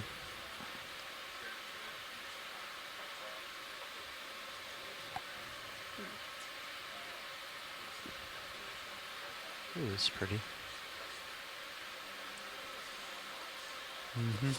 Cool. Well, here's a nice site. I think this is why lots of folks were eager to get towards the top, thinking maybe the density would increase, and that's certainly what we're seeing over here with the Eguchipsammia. This rubble looks really solidly in place. Yeah, I'm kind of I'm expecting to see a field of yellow. Yeah. Yeah. Yeah, solid yellow. Yeah. Yep. I see a crab over there, another one of Homali crabs on the left. One of those carrier crabs. And this is there's a second one coming up about 2 o'clock, 1 o'clock, tucked away there. And one of the cool things about these corals that grow in these rubbly reefs like this is that there's all kinds of spaces for stuff to live in. And so they enhance the diversity of areas. You know, this is in the deep sea, it's the corals like this that are the trees of the forest. And all the organisms that would normally associate with the trees, that's what's happening in the water here. Co-pilot, do we want to so it's really cool to see this. It's beautiful. Looks like a black Oh, coral tucked in there as well. And I don't know what Okay. the white thing is we're going to see ahead. The thing that was at the top of the frame? Yeah. Yeah. I think we're going to justify the move bearing towards uphill. Okay. So he's got waypoint 7 selected. So sled bearing 275. So if you're looking 275, I'm pretty far away right now. Okay. Oh, sorry, I didn't mean to interrupt you. If I'm looking 275. No. I'm just trying to, like, without trusting my compass, I'm just using your compass to determine our direction. You know what I mean? Yeah. So so you're pointed like right at the waypoint 7, right? Yeah. So I'm gonna kind of go off your. Pilot, can we zoom into that coral bush that's moving in the upper left? Yes. Thank you. I just want to verify that that is not something other than a black coral. There's a couple of other possibilities. It's probably a black coral, but it could be Chrysogorgiid or Manecanella. Okay, you can go in video.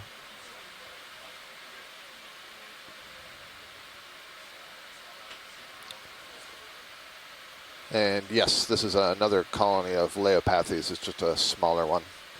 Cool. Thank you for that. You're welcome. You can go wide again video. It's a beautiful color. It's so interesting to come into the deep sea where there's no light and, you know, have to squint a little bit when you shine a light on it.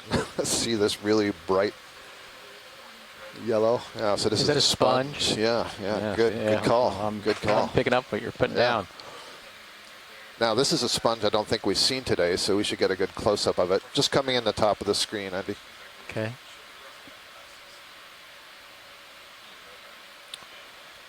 Just a note on shore, the way we're doing the close-ups right here, we're not slowing our transit down. We're still moving upwards, so.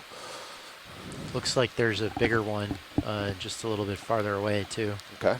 Of the sponges. Yeah, go for it.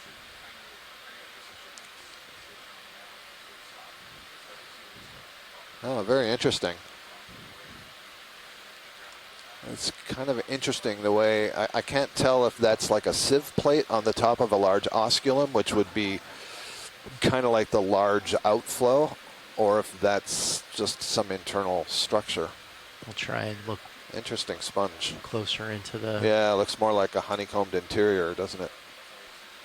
So sponges are filter feeding organisms, and they have an internal cell lining that has flagella, so these little whip-like extensions of the cells.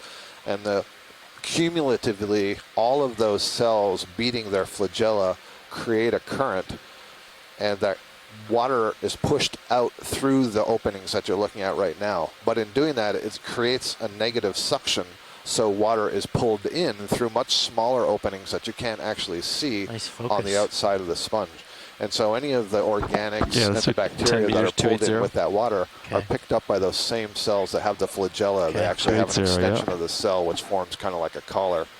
And then if you remember your high school biology, they undergo phagocytosis. Basically, the cell membrane wraps around whatever food is trapped, engulfs it, and then digests it. Really cool mechanism. But given that basis, that plumbing, the morphology of sponges that we see takes on all kinds of crazy shapes and sizes. It's really exciting. Here's another one. Yeah, is this the same one? So great, Nolan Barrett is here, and he knows a lot more about sponges than I do. So Nolan says he's pretty sure this is demo sponge, no sieve plate, has nice little ruffle around the edge. Rian Waller is saying that often more diversity in the rubble than around the live coral. That's true. Everything's tucked in there. Yeah, this looks like, I don't know, Nolan, is this like a geodid sponge? And you can see that I'm not sure if these are zoanthids. I think these yellow polyps that you see on the sponge are zoanthids, another kind of cnidarian anthozoan that are, we'll call them parasitic. They're known to overgrow on sponges and corals and other things, so that's not unusual. And I'm wondering what this purple, it must be more of the stoloniferous octocoral. That's kind of interesting, the way that's growing. But the alternative is that the sponge has grown around some of this rubble, and we're just seeing the Eguchipsammia polyps sticking up through the sponge. Really interesting. Okay, ship is moving. Copy. If anything with this next move, you'll have to lateral a little bit to port. Okay. But just so you know. All right, thank you, video. Yeah, I just got squirreled by this giant yellow mat. It is. That was a good close-up. Nolan believes that's a different sponge than what we just saw before. The one that just came in on the upper right, I think, is the one we did a collection of. Has that same sort of chimney structure. Is that another piece of line? Yep. More fishing line ahead. Oh, thank you.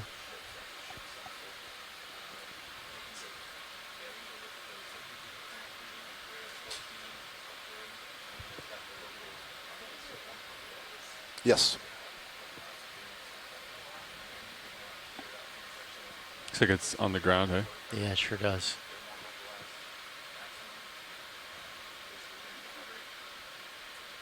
I'm just going to go right over it. Copy. Thank you, Nav.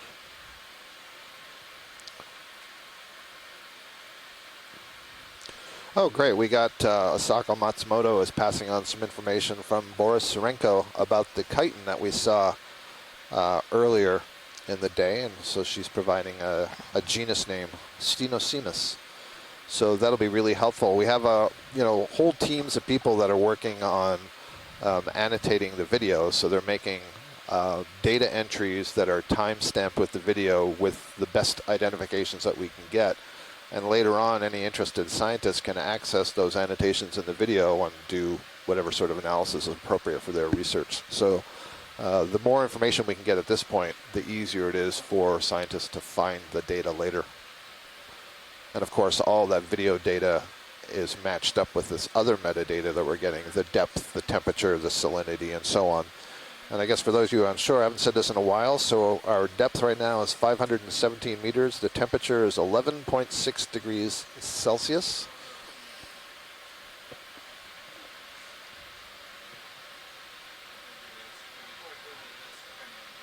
Want another move in? Keep moving? Yeah, sounds good. All right, now let's get another 10 at 280.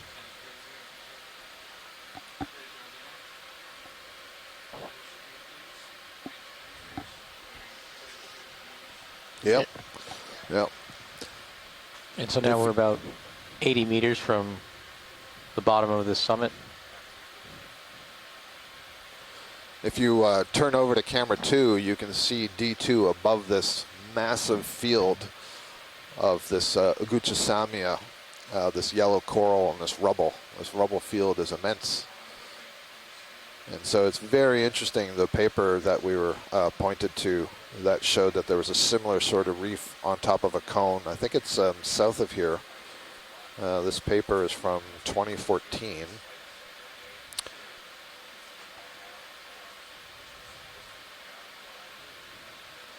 It was discovered in July 2013 off Fayal Pico Channel in the Azores. And it was the first record of such an extensive living framework. So that was exciting. So I don't know how many have been discovered since then, but here's another one. Seems like in a very similar habitat.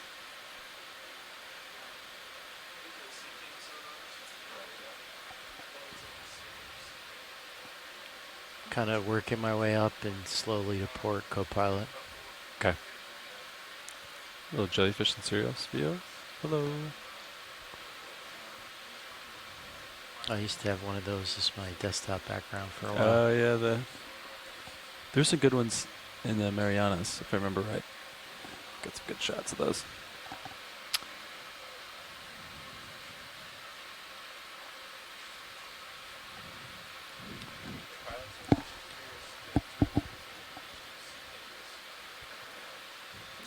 So Sean was saying it was sticking and stopping. So I think it needs to be comped up. So maybe it was shipped with some air in it. You know what I mean? Yeah.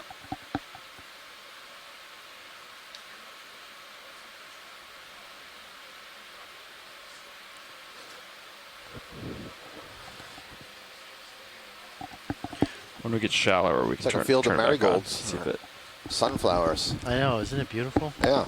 Such a stark difference from the graveyard we were seeing earlier. Yeah. Yeah, good point. Good contrast. I feel like I'm biking the Tour de France on one of the scenic days. Well, it'd be an interesting density analysis with depth. Yeah, actually, that's a really interesting question. We were discussing at the time, were those skeletons that had tumbled down slope, or were they growing in place? Yeah. And the fact that we didn't see any alive suggests to me that it's actually tumbled down slope. Is that another line or something just off screen to the left, lower left? There's something heavy and black. Copy. Okay, I'm going to try and pick up the pace slightly since we're not really seeing new things here. Give us some more time on the top. Might be a local high right here. That goes down. Looks like it still goes off in that direction. A little hot. There's something over there, though. Port sign. Gotcha. Look, we're looking ahead in another camera. Off to the left, there's something. Color has changed a little bit. It's that, it's that sponge. Yeah, it's all these yellowy orange sponges. Looks like a wreckfish off to your starboard. I can see it in your starboard rail, and I can see it down there. But so down at the Exploration Command Center down in the Azores, Carlos Dominguez Carrillo is saying we have seen a few Eguchipsammia reefs in different parts of the Azores since that 2014 paper. Some of them quite large in length, but this one is particularly exuberant. So Excellent. Have to thank Telmo Morato for suggesting this location to dive in. We tweaked it a little bit, but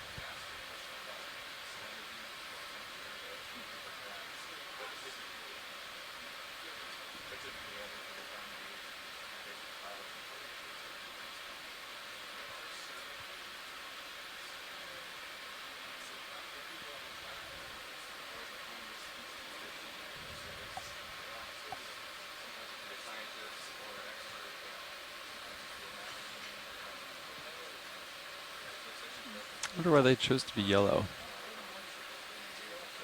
I don't know. I'm glad they did. Yeah.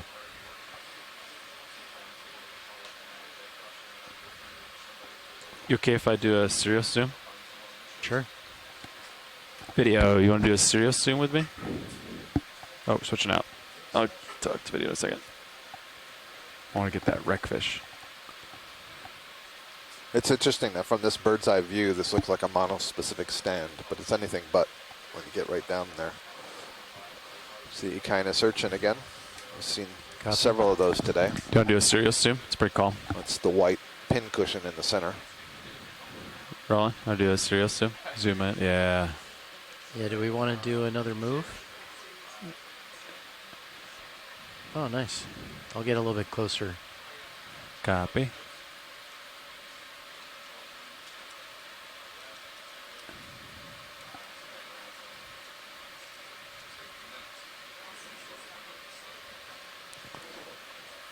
You can zoom out. Let's keep going. 10 meters, 280.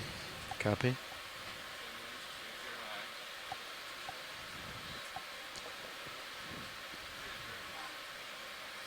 Okay. So here's another one of the carrier crabs. Let's zoom in on this one because now we get the back view. Okay. And this one looks like it's carrying a black coral. And I think Roland, you got a couple looks like seconds. Take it. Leopathes, so a different black coral than its brethren was carrying further down the slope. It had an Aphanopathes. Working on it. So again, these crabs have specialized fifth legs with the dactyl, the finger bit, You want to go in video? able to curl back and fold over the second to last limb. And it carries a variety of different things over its back. So I was wrong. This is not a black coral that is carrying. It's an octocoral.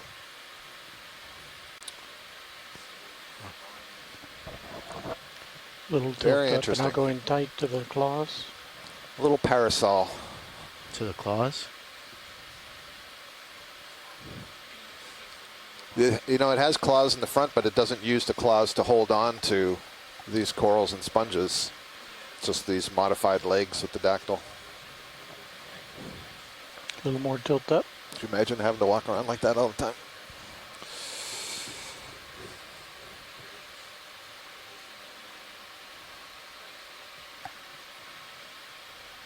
Oh, something's pushing me down a little bit. A little downwelling as we get to the top. A little bit of currents are changing maybe.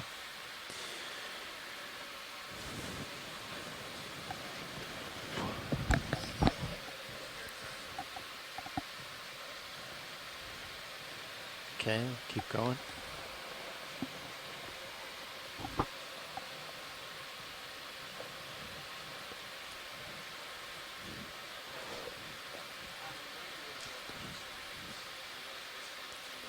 It's fascinating to me that, you know, I've basically been doing deep sea diving since I was a grad student, so since 1987, and yet I can still get on dives and see something I've never seen before. And this is a sort of habitat that I have not seen before, at least certainly not extensive like this with some of the associated fauna. It's really why we keep doing it. And have you been out to the Mid-Atlantic before? I haven't been to the Mid-Atlantic Ridge. I've Yep. been along the New England seamounts and to the Corner Rise seamounts, but not this far.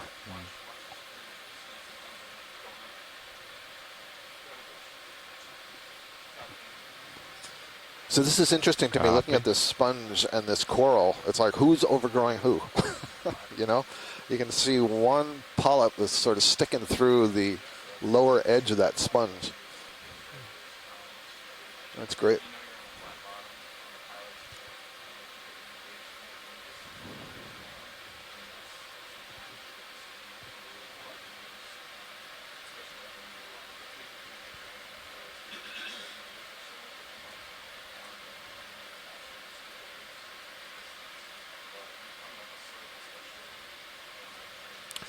Looks like drifting past the lasers is another arrowworm, Keatingneth. It's a pelagic or planktonic I'm hauling in. predator. You got more tether? Okay. Looks like there's a little bit of a rise coming up. Yep. We've passed the 500 meter mark, so we're now at 489 meters.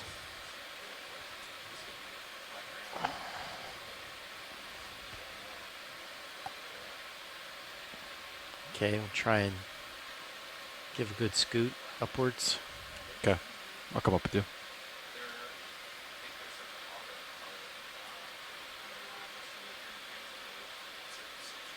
I'll start moving a little to port as well. Okay. Big 2 wreckfish.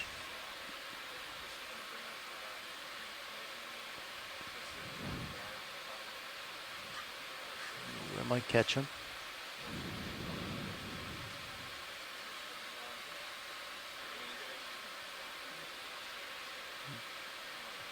He's big. Oh, hello.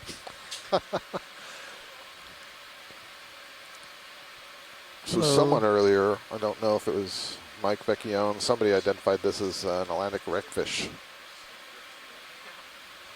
And I apologize to whoever that was if I misattributed it.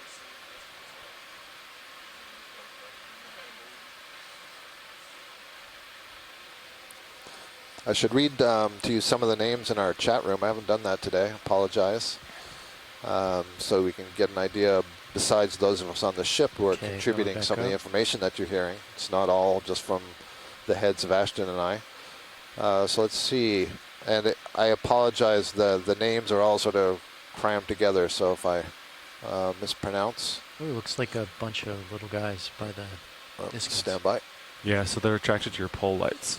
And they're just playing in the Krista lights. Rabinold, Chris Moss, Cindy Van Dover. It's kind of nice. It's like Elizabeth kind of Fraser, a bug light.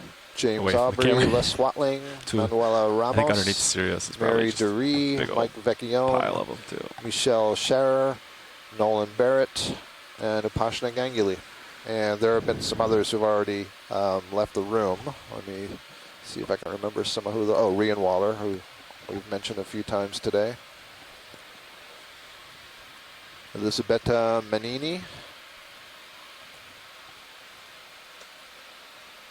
Okay, so we thank you all for helping us share this exciting observations with the public. Looks like this might be a local. See in the background? Mm-hmm. Oh, Like maybe it just kind of folds around. Yeah, like a folder or whatever you want to call it. Again, if you want to get a broader view of what we're looking at, check out Channel 2 and the view from Sirius, and you can see the D2 ROV in that view, and you can see the extent of the topography. And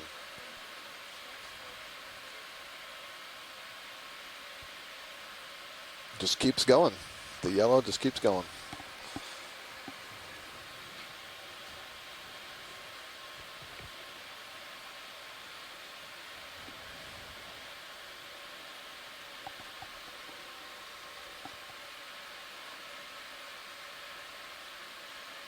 Okay, I'm going to get a little bit closer and keep heading up. Okay.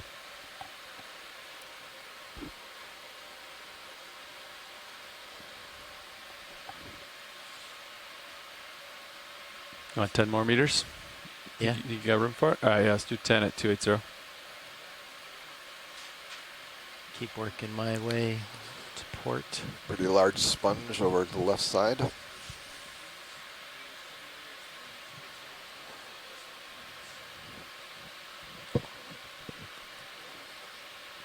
Nav, could you get us some contour labels by where we are?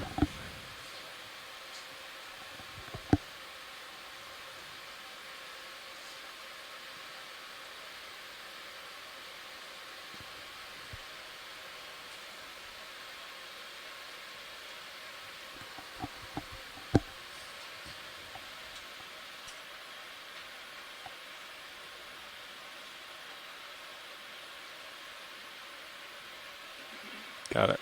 Thanks. Some of that dead coral below that we're seeing, have you guys made any guesstimates on the age of that stuff? Yeah, so a good question about how old is this coral and what's the age of some of the rubble that we're seeing.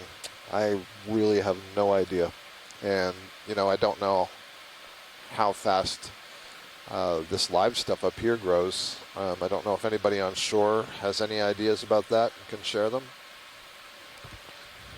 This is interesting. So this is now sponge. I'm not sure what it is about this yellow pigment today, but this may be sponge and possibly zoanthid, that mass right under the lasers. Want to zoom on those? At least I don't see any of the yellow skeleton of Eguchipsammia. No, I suppose, okay, it's just the Eguchipsammia again. That yellow sponge reminds me of the black tar sponge that we saw off on the east coast of the U.S. 2 summers ago, I think. Maybe we also saw some last fall. I'm kind of interested, after you look at this, to look to the left at those pink polyps. Okay. Yeah, right there. The ones that are coming into view? Yep, exactly. So these, again, look like these stoloniferous forms. They grow as ribbons, but I can see their various masses at parts. So I wonder if those are the pseudanthemastus. That's interesting. That could very well be, because what I'm seeing is they seem to grow as a ribbon, but then there's this solid ball in the center from which the polyps are arising. Just there's a lot of them. Yeah, Nolan also thinks that that sponge has that feel of that tar sponge. You could imagine that same sort of texture stretched out over the rock, but sort of jet black. There's a plexaurid sea fan keep going just down below.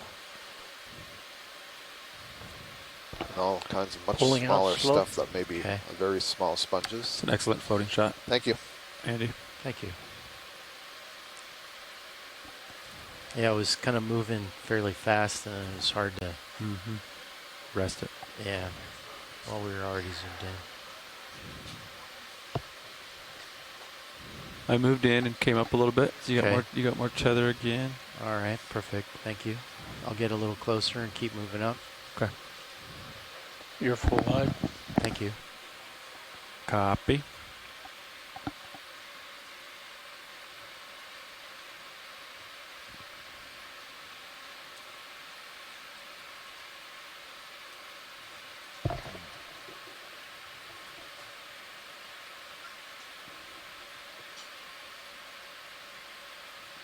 Looks like there's something big up and to the left over here.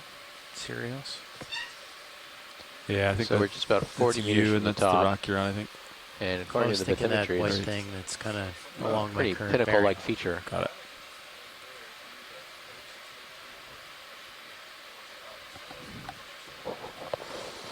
I'm now very curious to know if it's just going to be more of this, or if it's replaced by something else on that feature. Yeah, and it's not very large. It's probably about 300 or 400 meters by 300 or 400 meters. The top pinnacle itself. Yeah. How much time we got left? Not a lot of room to maneuver up there. Okay, so I should really kind of push it then.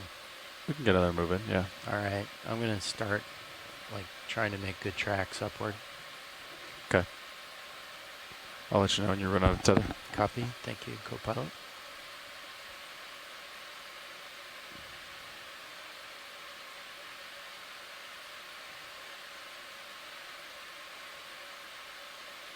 Yeah, 10 meters, 280.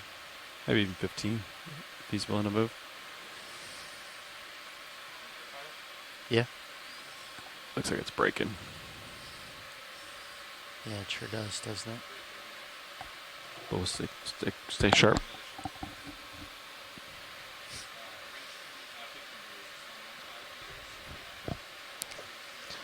That's pretty amazing. Yep. I suppose one of the reasons I haven't seen this, as I said before, I don't spend a lot of time working at this depth. Yeah.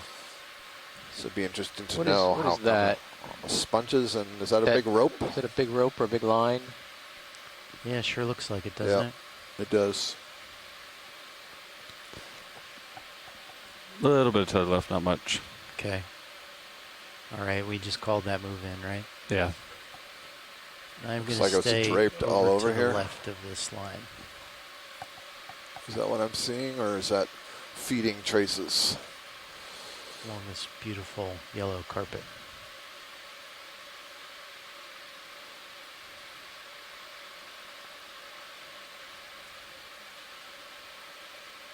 Neither, just cracks and rock. Yeah, I wonder if the top is just going to be a blanket of this. Yep. Yeah, it's volatility you got. Okay. I'll hold here Just. for a bit. Just in quotes. Not to belittle it or anything. Right. I mean, I was expecting to get to the top and have this beautiful rock. It's been buried under the skeletals. Zoom in on and these Sirius. You got a corals. second. Snap it. Yeah, yeah. Here, let me back up a little bit. Oh, I thought you wanted me to look at you. No, I like this view. Yeah, me too.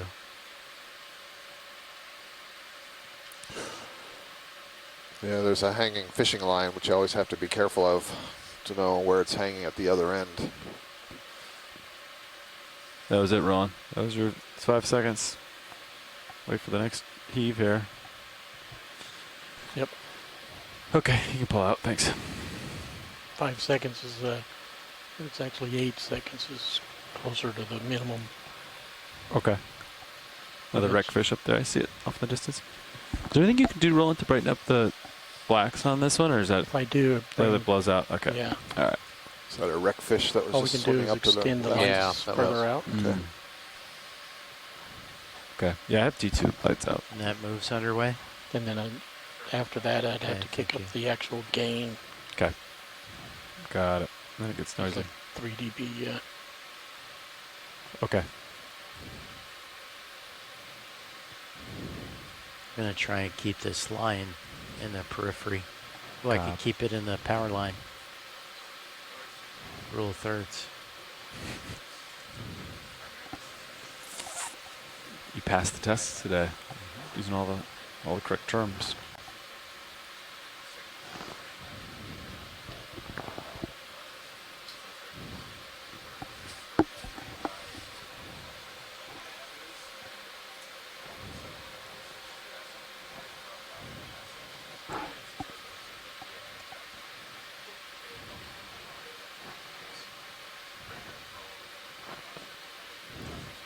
Can you look at that spot just below lasers? Sort of grayish.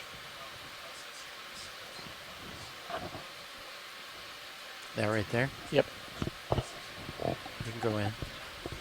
And then there's a striped fish above it. Sort of got a fish shape to it. It's just chock-a-block of sponges. At first I thought there was a fish hidden in there.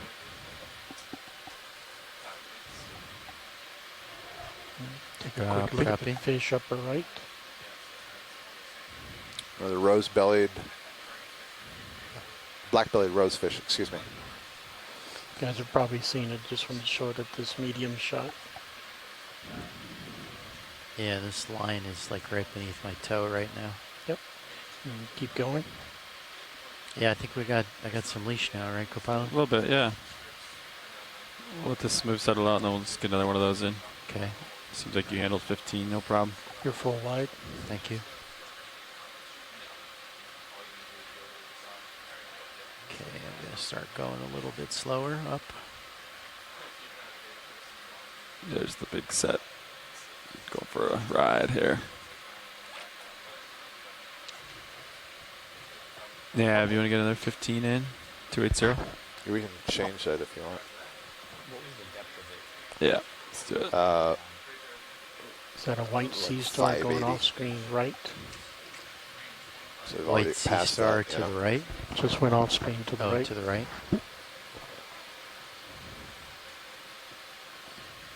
It's right there where the line is. Say again? It's right on the line. Just upper right of lasers. Oh, okay. This guy? Yeah. All right, yeah, I can get over there. cross over the line. I don't know if we saw it before, but this guy looks a little bloated. Maybe he's eating whatever's growing on the line. Yeah.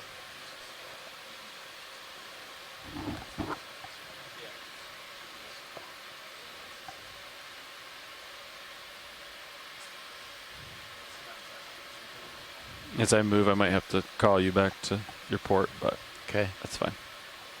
Yeah, I was just going to come over while I was waiting for you a little bit. Okay. What do you think, Scott? Think that starfish is eating what's on the line? Yeah, it's a good possibility that that sea star, goniasterid cookie cutter sea star, is perched on that fishing line. And if the fishing line's been there long enough, it probably has all kinds of polyps growing on it. So it's quite possible Copy, 50 that meters. it's sort of moving along the line and Okay. feeding on what's on it. Are we going to make it? Oh, that line looks pretty clean, actually. Copy. So is it clean because it hasn't been there long, or clean because the sea star has moved over it?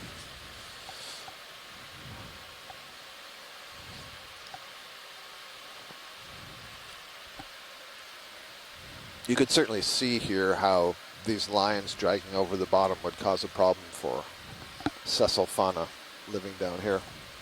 Video's clear. Okay. Go for Y, please. And I can start pushing again, right? Yeah. Capone? Oh, yeah. All right. I'll go to my port. Over this line and continue up. That's good.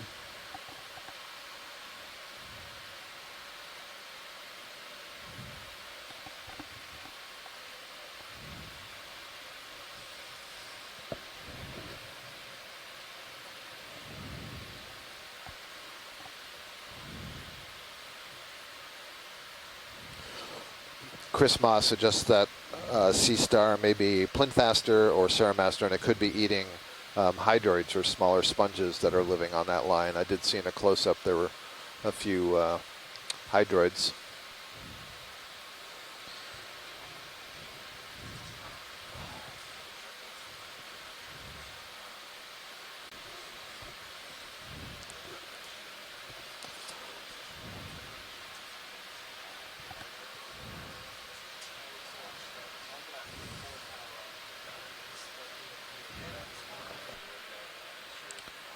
I was just telling Tara yesterday when I got my bingo card that yellow is my favorite color. There you go. I wanted the yellow marker. Shoot. You better go check out the bingo numbers.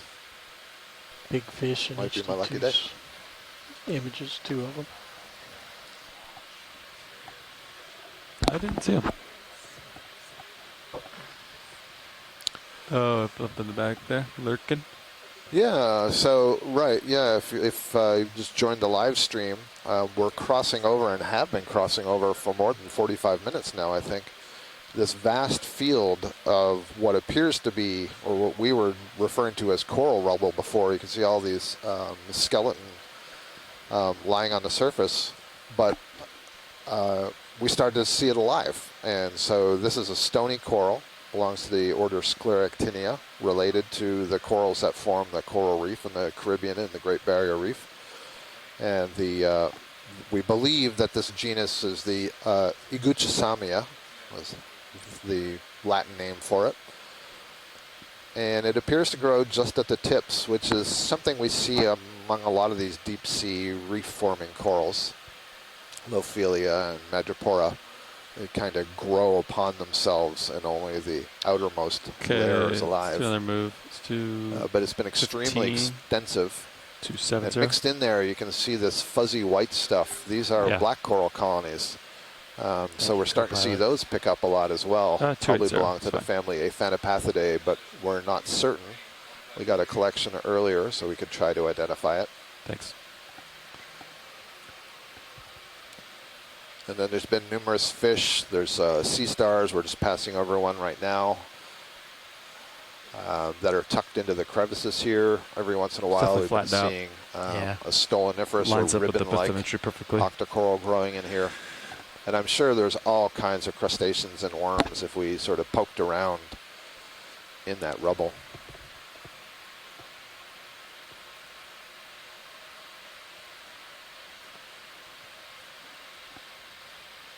Little bit of tether left. Okay. I'll get you some more. Thank you. We check out this small fish just upper right of center. That's about all the tether you got. Copy. This looks like it might be a midwater fish.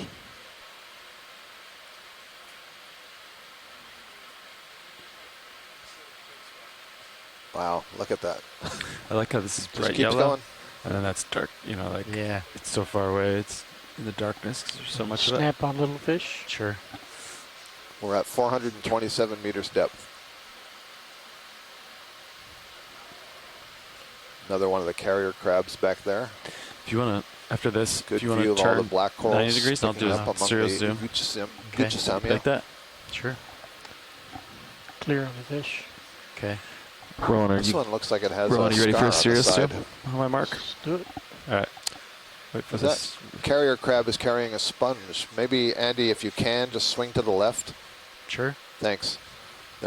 Oh, left. Left, yep. My other left. Yep, your other left. The one right So above the there, light there's a fish. carrier crab just came in, and Okay. there's 3 of them in a row, actually. The one on the right has a coral. There's a wreckfish. But I'm thinking the one in the middle may have a sponge. That may be the first one today we've seen with a sponge. All the others have had a kind of coral with them. Yep.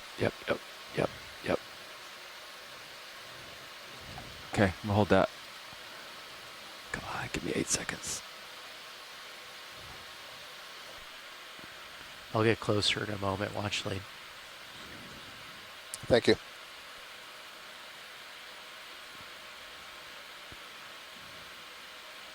I think we're always recording serious camera, aren't we? Yeah. Les Watling is noting one of the interesting things about this reef that we're seeing here is that there's almost no gorgonians growing on it. That is octocorals. We've seen, just a couple. Okay, I'm gonna Instead, go over it's to that. Thanks, the Roland. black corals are fairly frequent. And he says in other reef complexes in colder waters, they often have gorgonians growing on these old calcareous skeletons.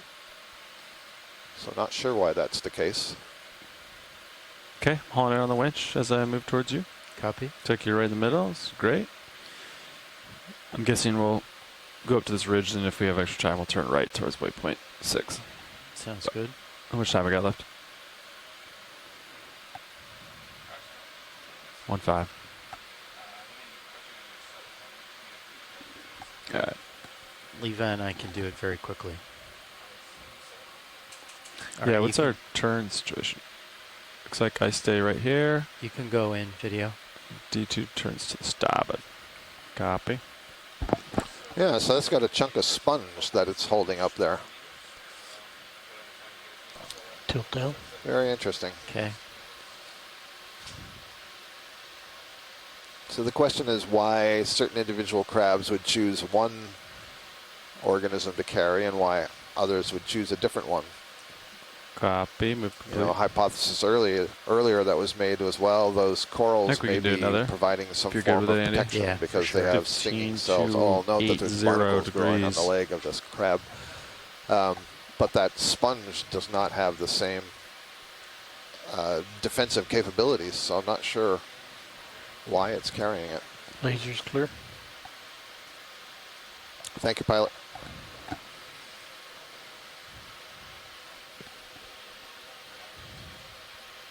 I moved him into the power line.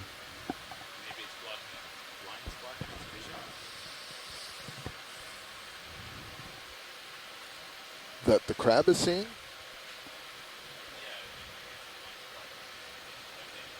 Okay, we'll continue up.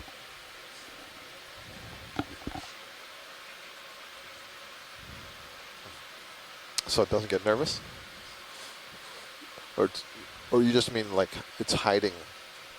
It's like creating just some camouflage thing. I mean, it's got to be some form of camouflage. But it just means something is. I keep thinking about vision, but maybe if something is using a sonar sort of thing, that would be another way of being confused by something that's on top of the crab.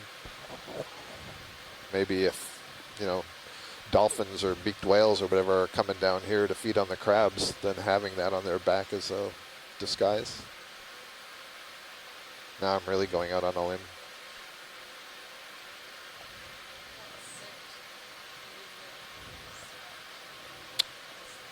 Sure.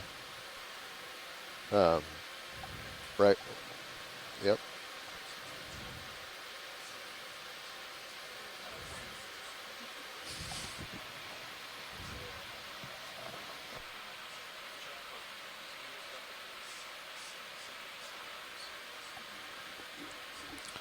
Nolan Barrett is saying something similar. Yeah, it's getting flatter, huh? Yeah, but and it's getting flatter, I think. So I'm not sure if we're, how close we are to the top of this feature, but you can see that the yellow color is disappearing. The rubble is there, and we're looking on another camera, and we can see looking out. There's a pretty extensive field of these the rubble ahead of us, but very little yellow. So we're transitioning again from what looked to be a pretty healthy reef to now a former reef. Look at that. It's remarkable. I was just going to ask. That's like the inverse of what I thought we would see at the top. Perfect timing. And that's why you do it. So, yeah, Nolan was saying that maybe the sponge is protected from, or at least, he notes that sponges appear to be protected from fish predation. You don't see chunks of sponge bitten by fishes. Is that a rock so on the perhaps anemones on it? well, Yeah, the crab I think is it's similar protected to by what we carrying saw the before. sponge. Yeah, this looks a lot like down below. Looks like you're almost at Another the rock top, huh? covered in Yeah, it sure sponges. does, doesn't it? Yep. So that's fascinating.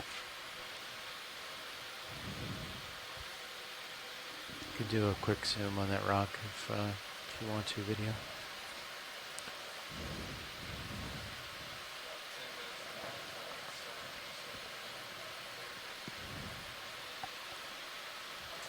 You want to go in, video? Yep. Just waiting for you to give me the word. There's finally a rock, and Ashton's not here. So this is a rock absolutely covered by zoanthid polyps. So zoanthids are another kind of cnidarian related to anemones. You notice that the body wall seems kind of gritty, and that's because they can embed sand particles and other foreign particles into the growth of the wall. Okay, I think I can hold Makes this. it a lot tougher. Cool. Those ones didn't seem to be connected, which is interesting.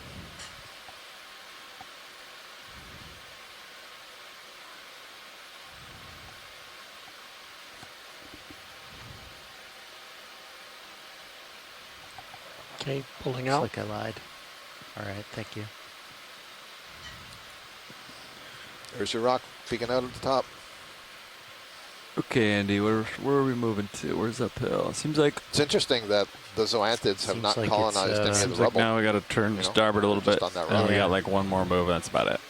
Yeah, maybe like 3-3. It's a Swiveling Bucynid snail, just upper left lower of right. range. All right, so here's a question.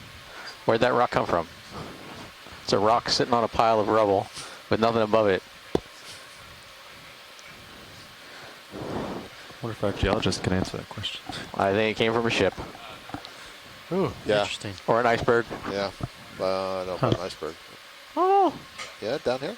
glacial rafting We get this far. during the last LGM, maybe. Last glacial maximum. A rose belly, Little bird perking off. black belly rosefish, excuse me. Ooh, Don't know why I keep current's saying that definitely backwards. getting a little pushy. The rosebelly blackfish or the blackbelly rosefish? Yeah, exactly. So, Oh, is this a different kind of a crab? Let's get a look at this crab. Okay. I'm confused, Scott. Yep.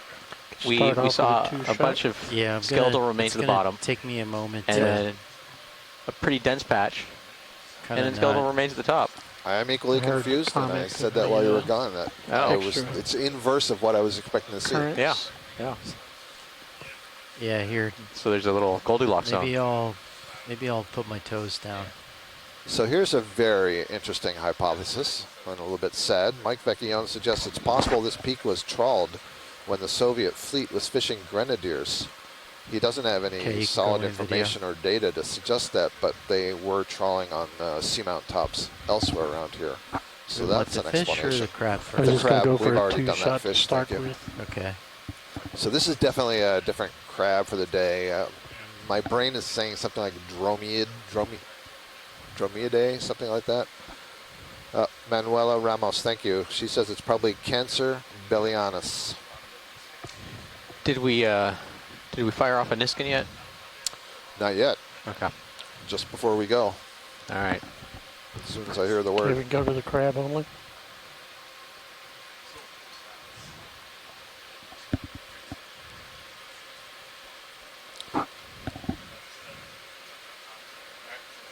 It's not going to give us a face view. It's also got a barnacle growing off him, right off his front of his head. That must be annoying.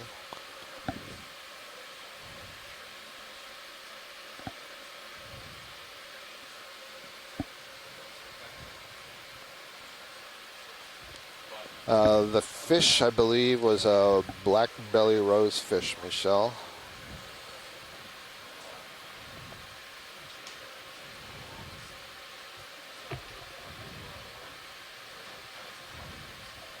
Yeah.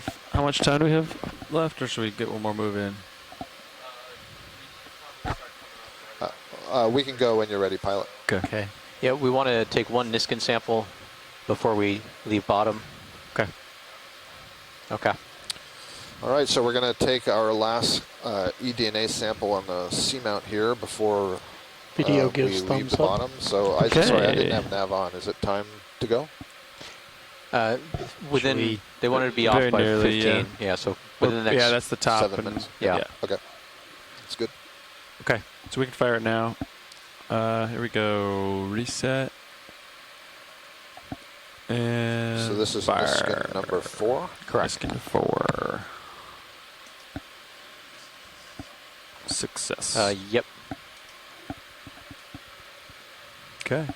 So you want to turn to port, right? Yeah, so I'll turn to port to line up with the ship, and then you're going to turn to starboard. Yep. To be inverse of me. And away we go. To 0 the turns. Then we start packing up here, or do you want me to wait There a it minute? goes.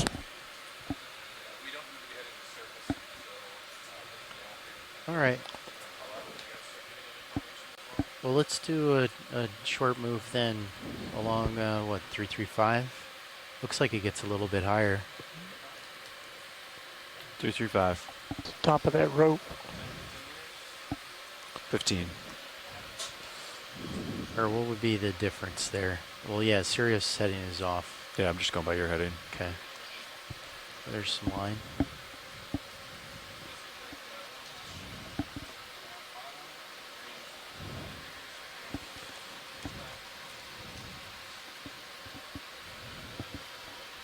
You making a note about the heading? Yeah. So we have, just about I have 5 a note minutes for it left already. on the Alright. this unnamed seamount on there it is.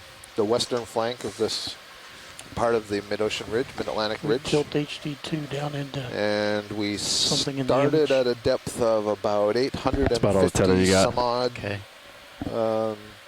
meters. Is that what the actual Yep. depth? Yep.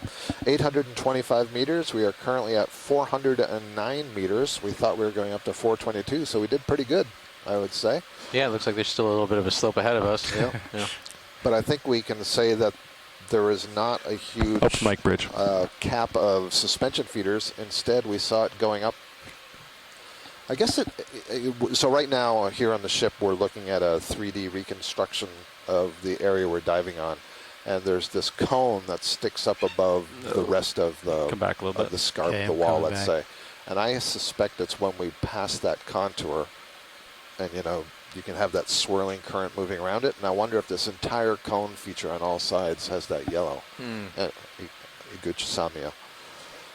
Anyhow, so we were seeing an awful lot of this, and then it got replaced at the very top here with this rubble. Thanks. Very interesting dive. We managed 10. Oh.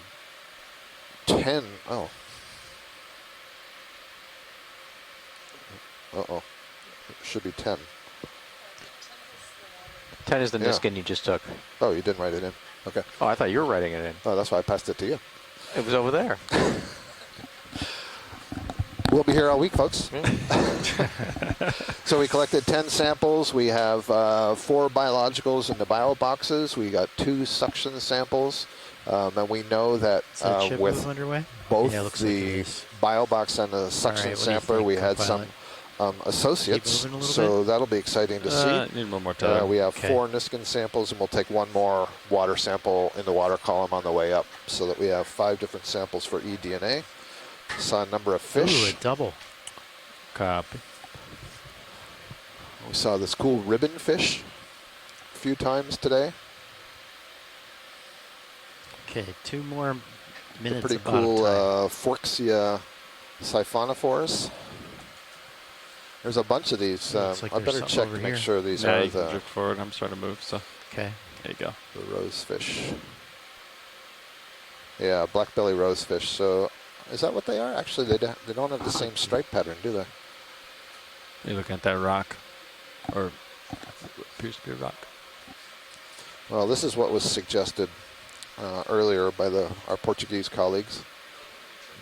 Is this an anglerfish right here that Caitlin's pointing out? Yep. What a great way to end. Oh, that's a big one.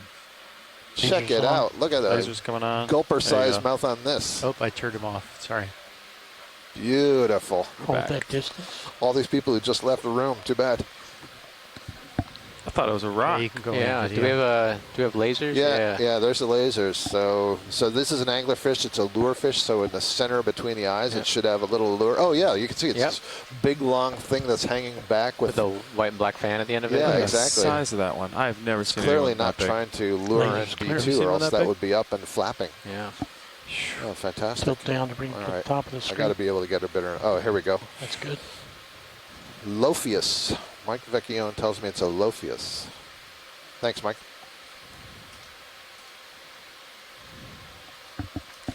Let's do a quick search here, see what more we Okay, I'd can have learn. to tell. I'm trying to get him back Sometimes up to called the top. monkfish, Yeah, I'm actually fishing looking to frogs, frogfish, or center sea him devils. overall. It is an And the anglerfish. mouth will be my focus. That is terrific. A face only a mother could love.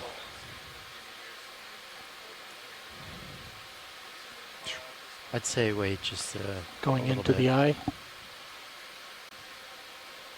Slight tilt up. Interestingly enough, there's a black-bellied angler. So we've had the black-belly rosefish and maybe this guy. Swing arms are stowed. Perfect. Be advised. You're He's ready. looking right into your soul, Scott. You're Yeah. ready for takeoff. He's like, I'm not budging. Yep. I'm not really Let's look over here. at his mouth.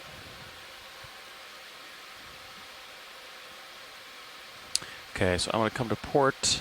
And I'll go to You're starboard. starboard, and we'll come up together. Yep. Great. Little I think it's bingo. Interesting little nostril-like features.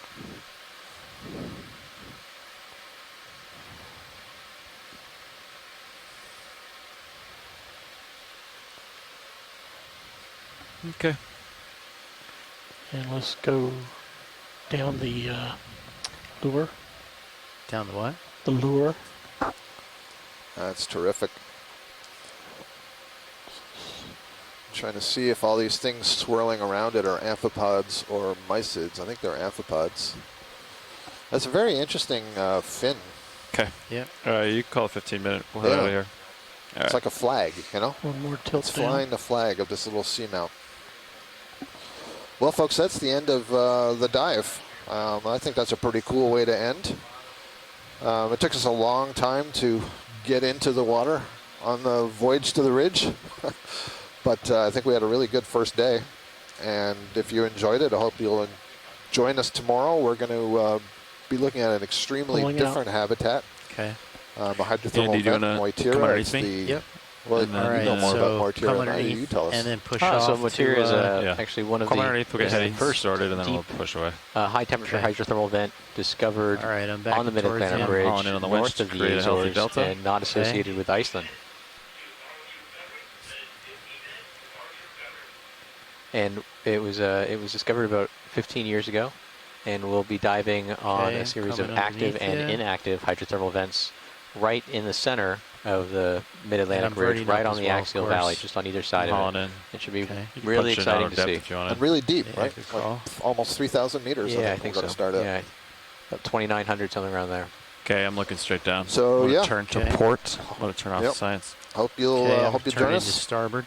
Hope you enjoyed it. Thank Okay, you that's all good. in the chat Okay, room my for set point is all with your the ship. I'm comments going and to make it a little support. bit off of the ship just to account for the heading offset. Copy. You can go inverse of ship and push out. Yep, I am inverse of ship. And I'm just going to look at this video a little longer this rotator and see if we can see a salp chain. And do we want to grab one more? Yeah, one more water sample, huh? Yeah. Can you go to the... in and out.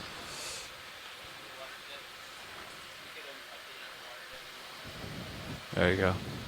They're talking about doing another water sample. Yeah. So the dangle on the angler, that was interesting. Okay. It looked like white and black. The white, I assume, is supposed to mimic the underbelly of a fish, maybe, and the black the. Yeah. There I am. All right, I'm going to start going up a little bit. Go up to a 10 meter 340? delta. Okay, thank you. Keep You don't have pushing to out. I'm going to punch out my out heading. Copy. check. Pilot, All right. watch lead, too. Yep. Go ahead, watch lead. We're going to want to take one more water sample Copy. at 340 meters, Niskin 5, if I'm you ready. please. I'm ready. Okay, at 340 meters? Yes. Okay. Copy. Thank you.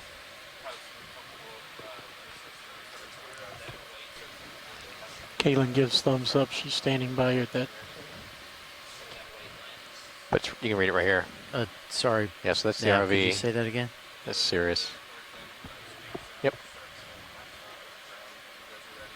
Okay. Okay, we'll lose altitude lock and then we'll do that. Okay. Okay.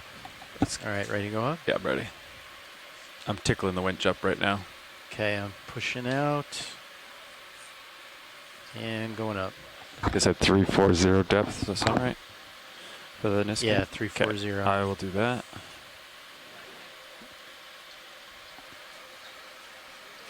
Okay, I'm starting to...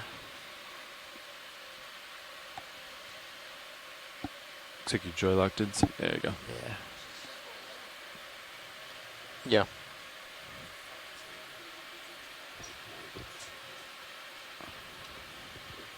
I'm going 15 meters a minute on the winch, increasing to 16, 17. Copy. 17, 18. I'm going to dial in 30 if you're good with it. Yep.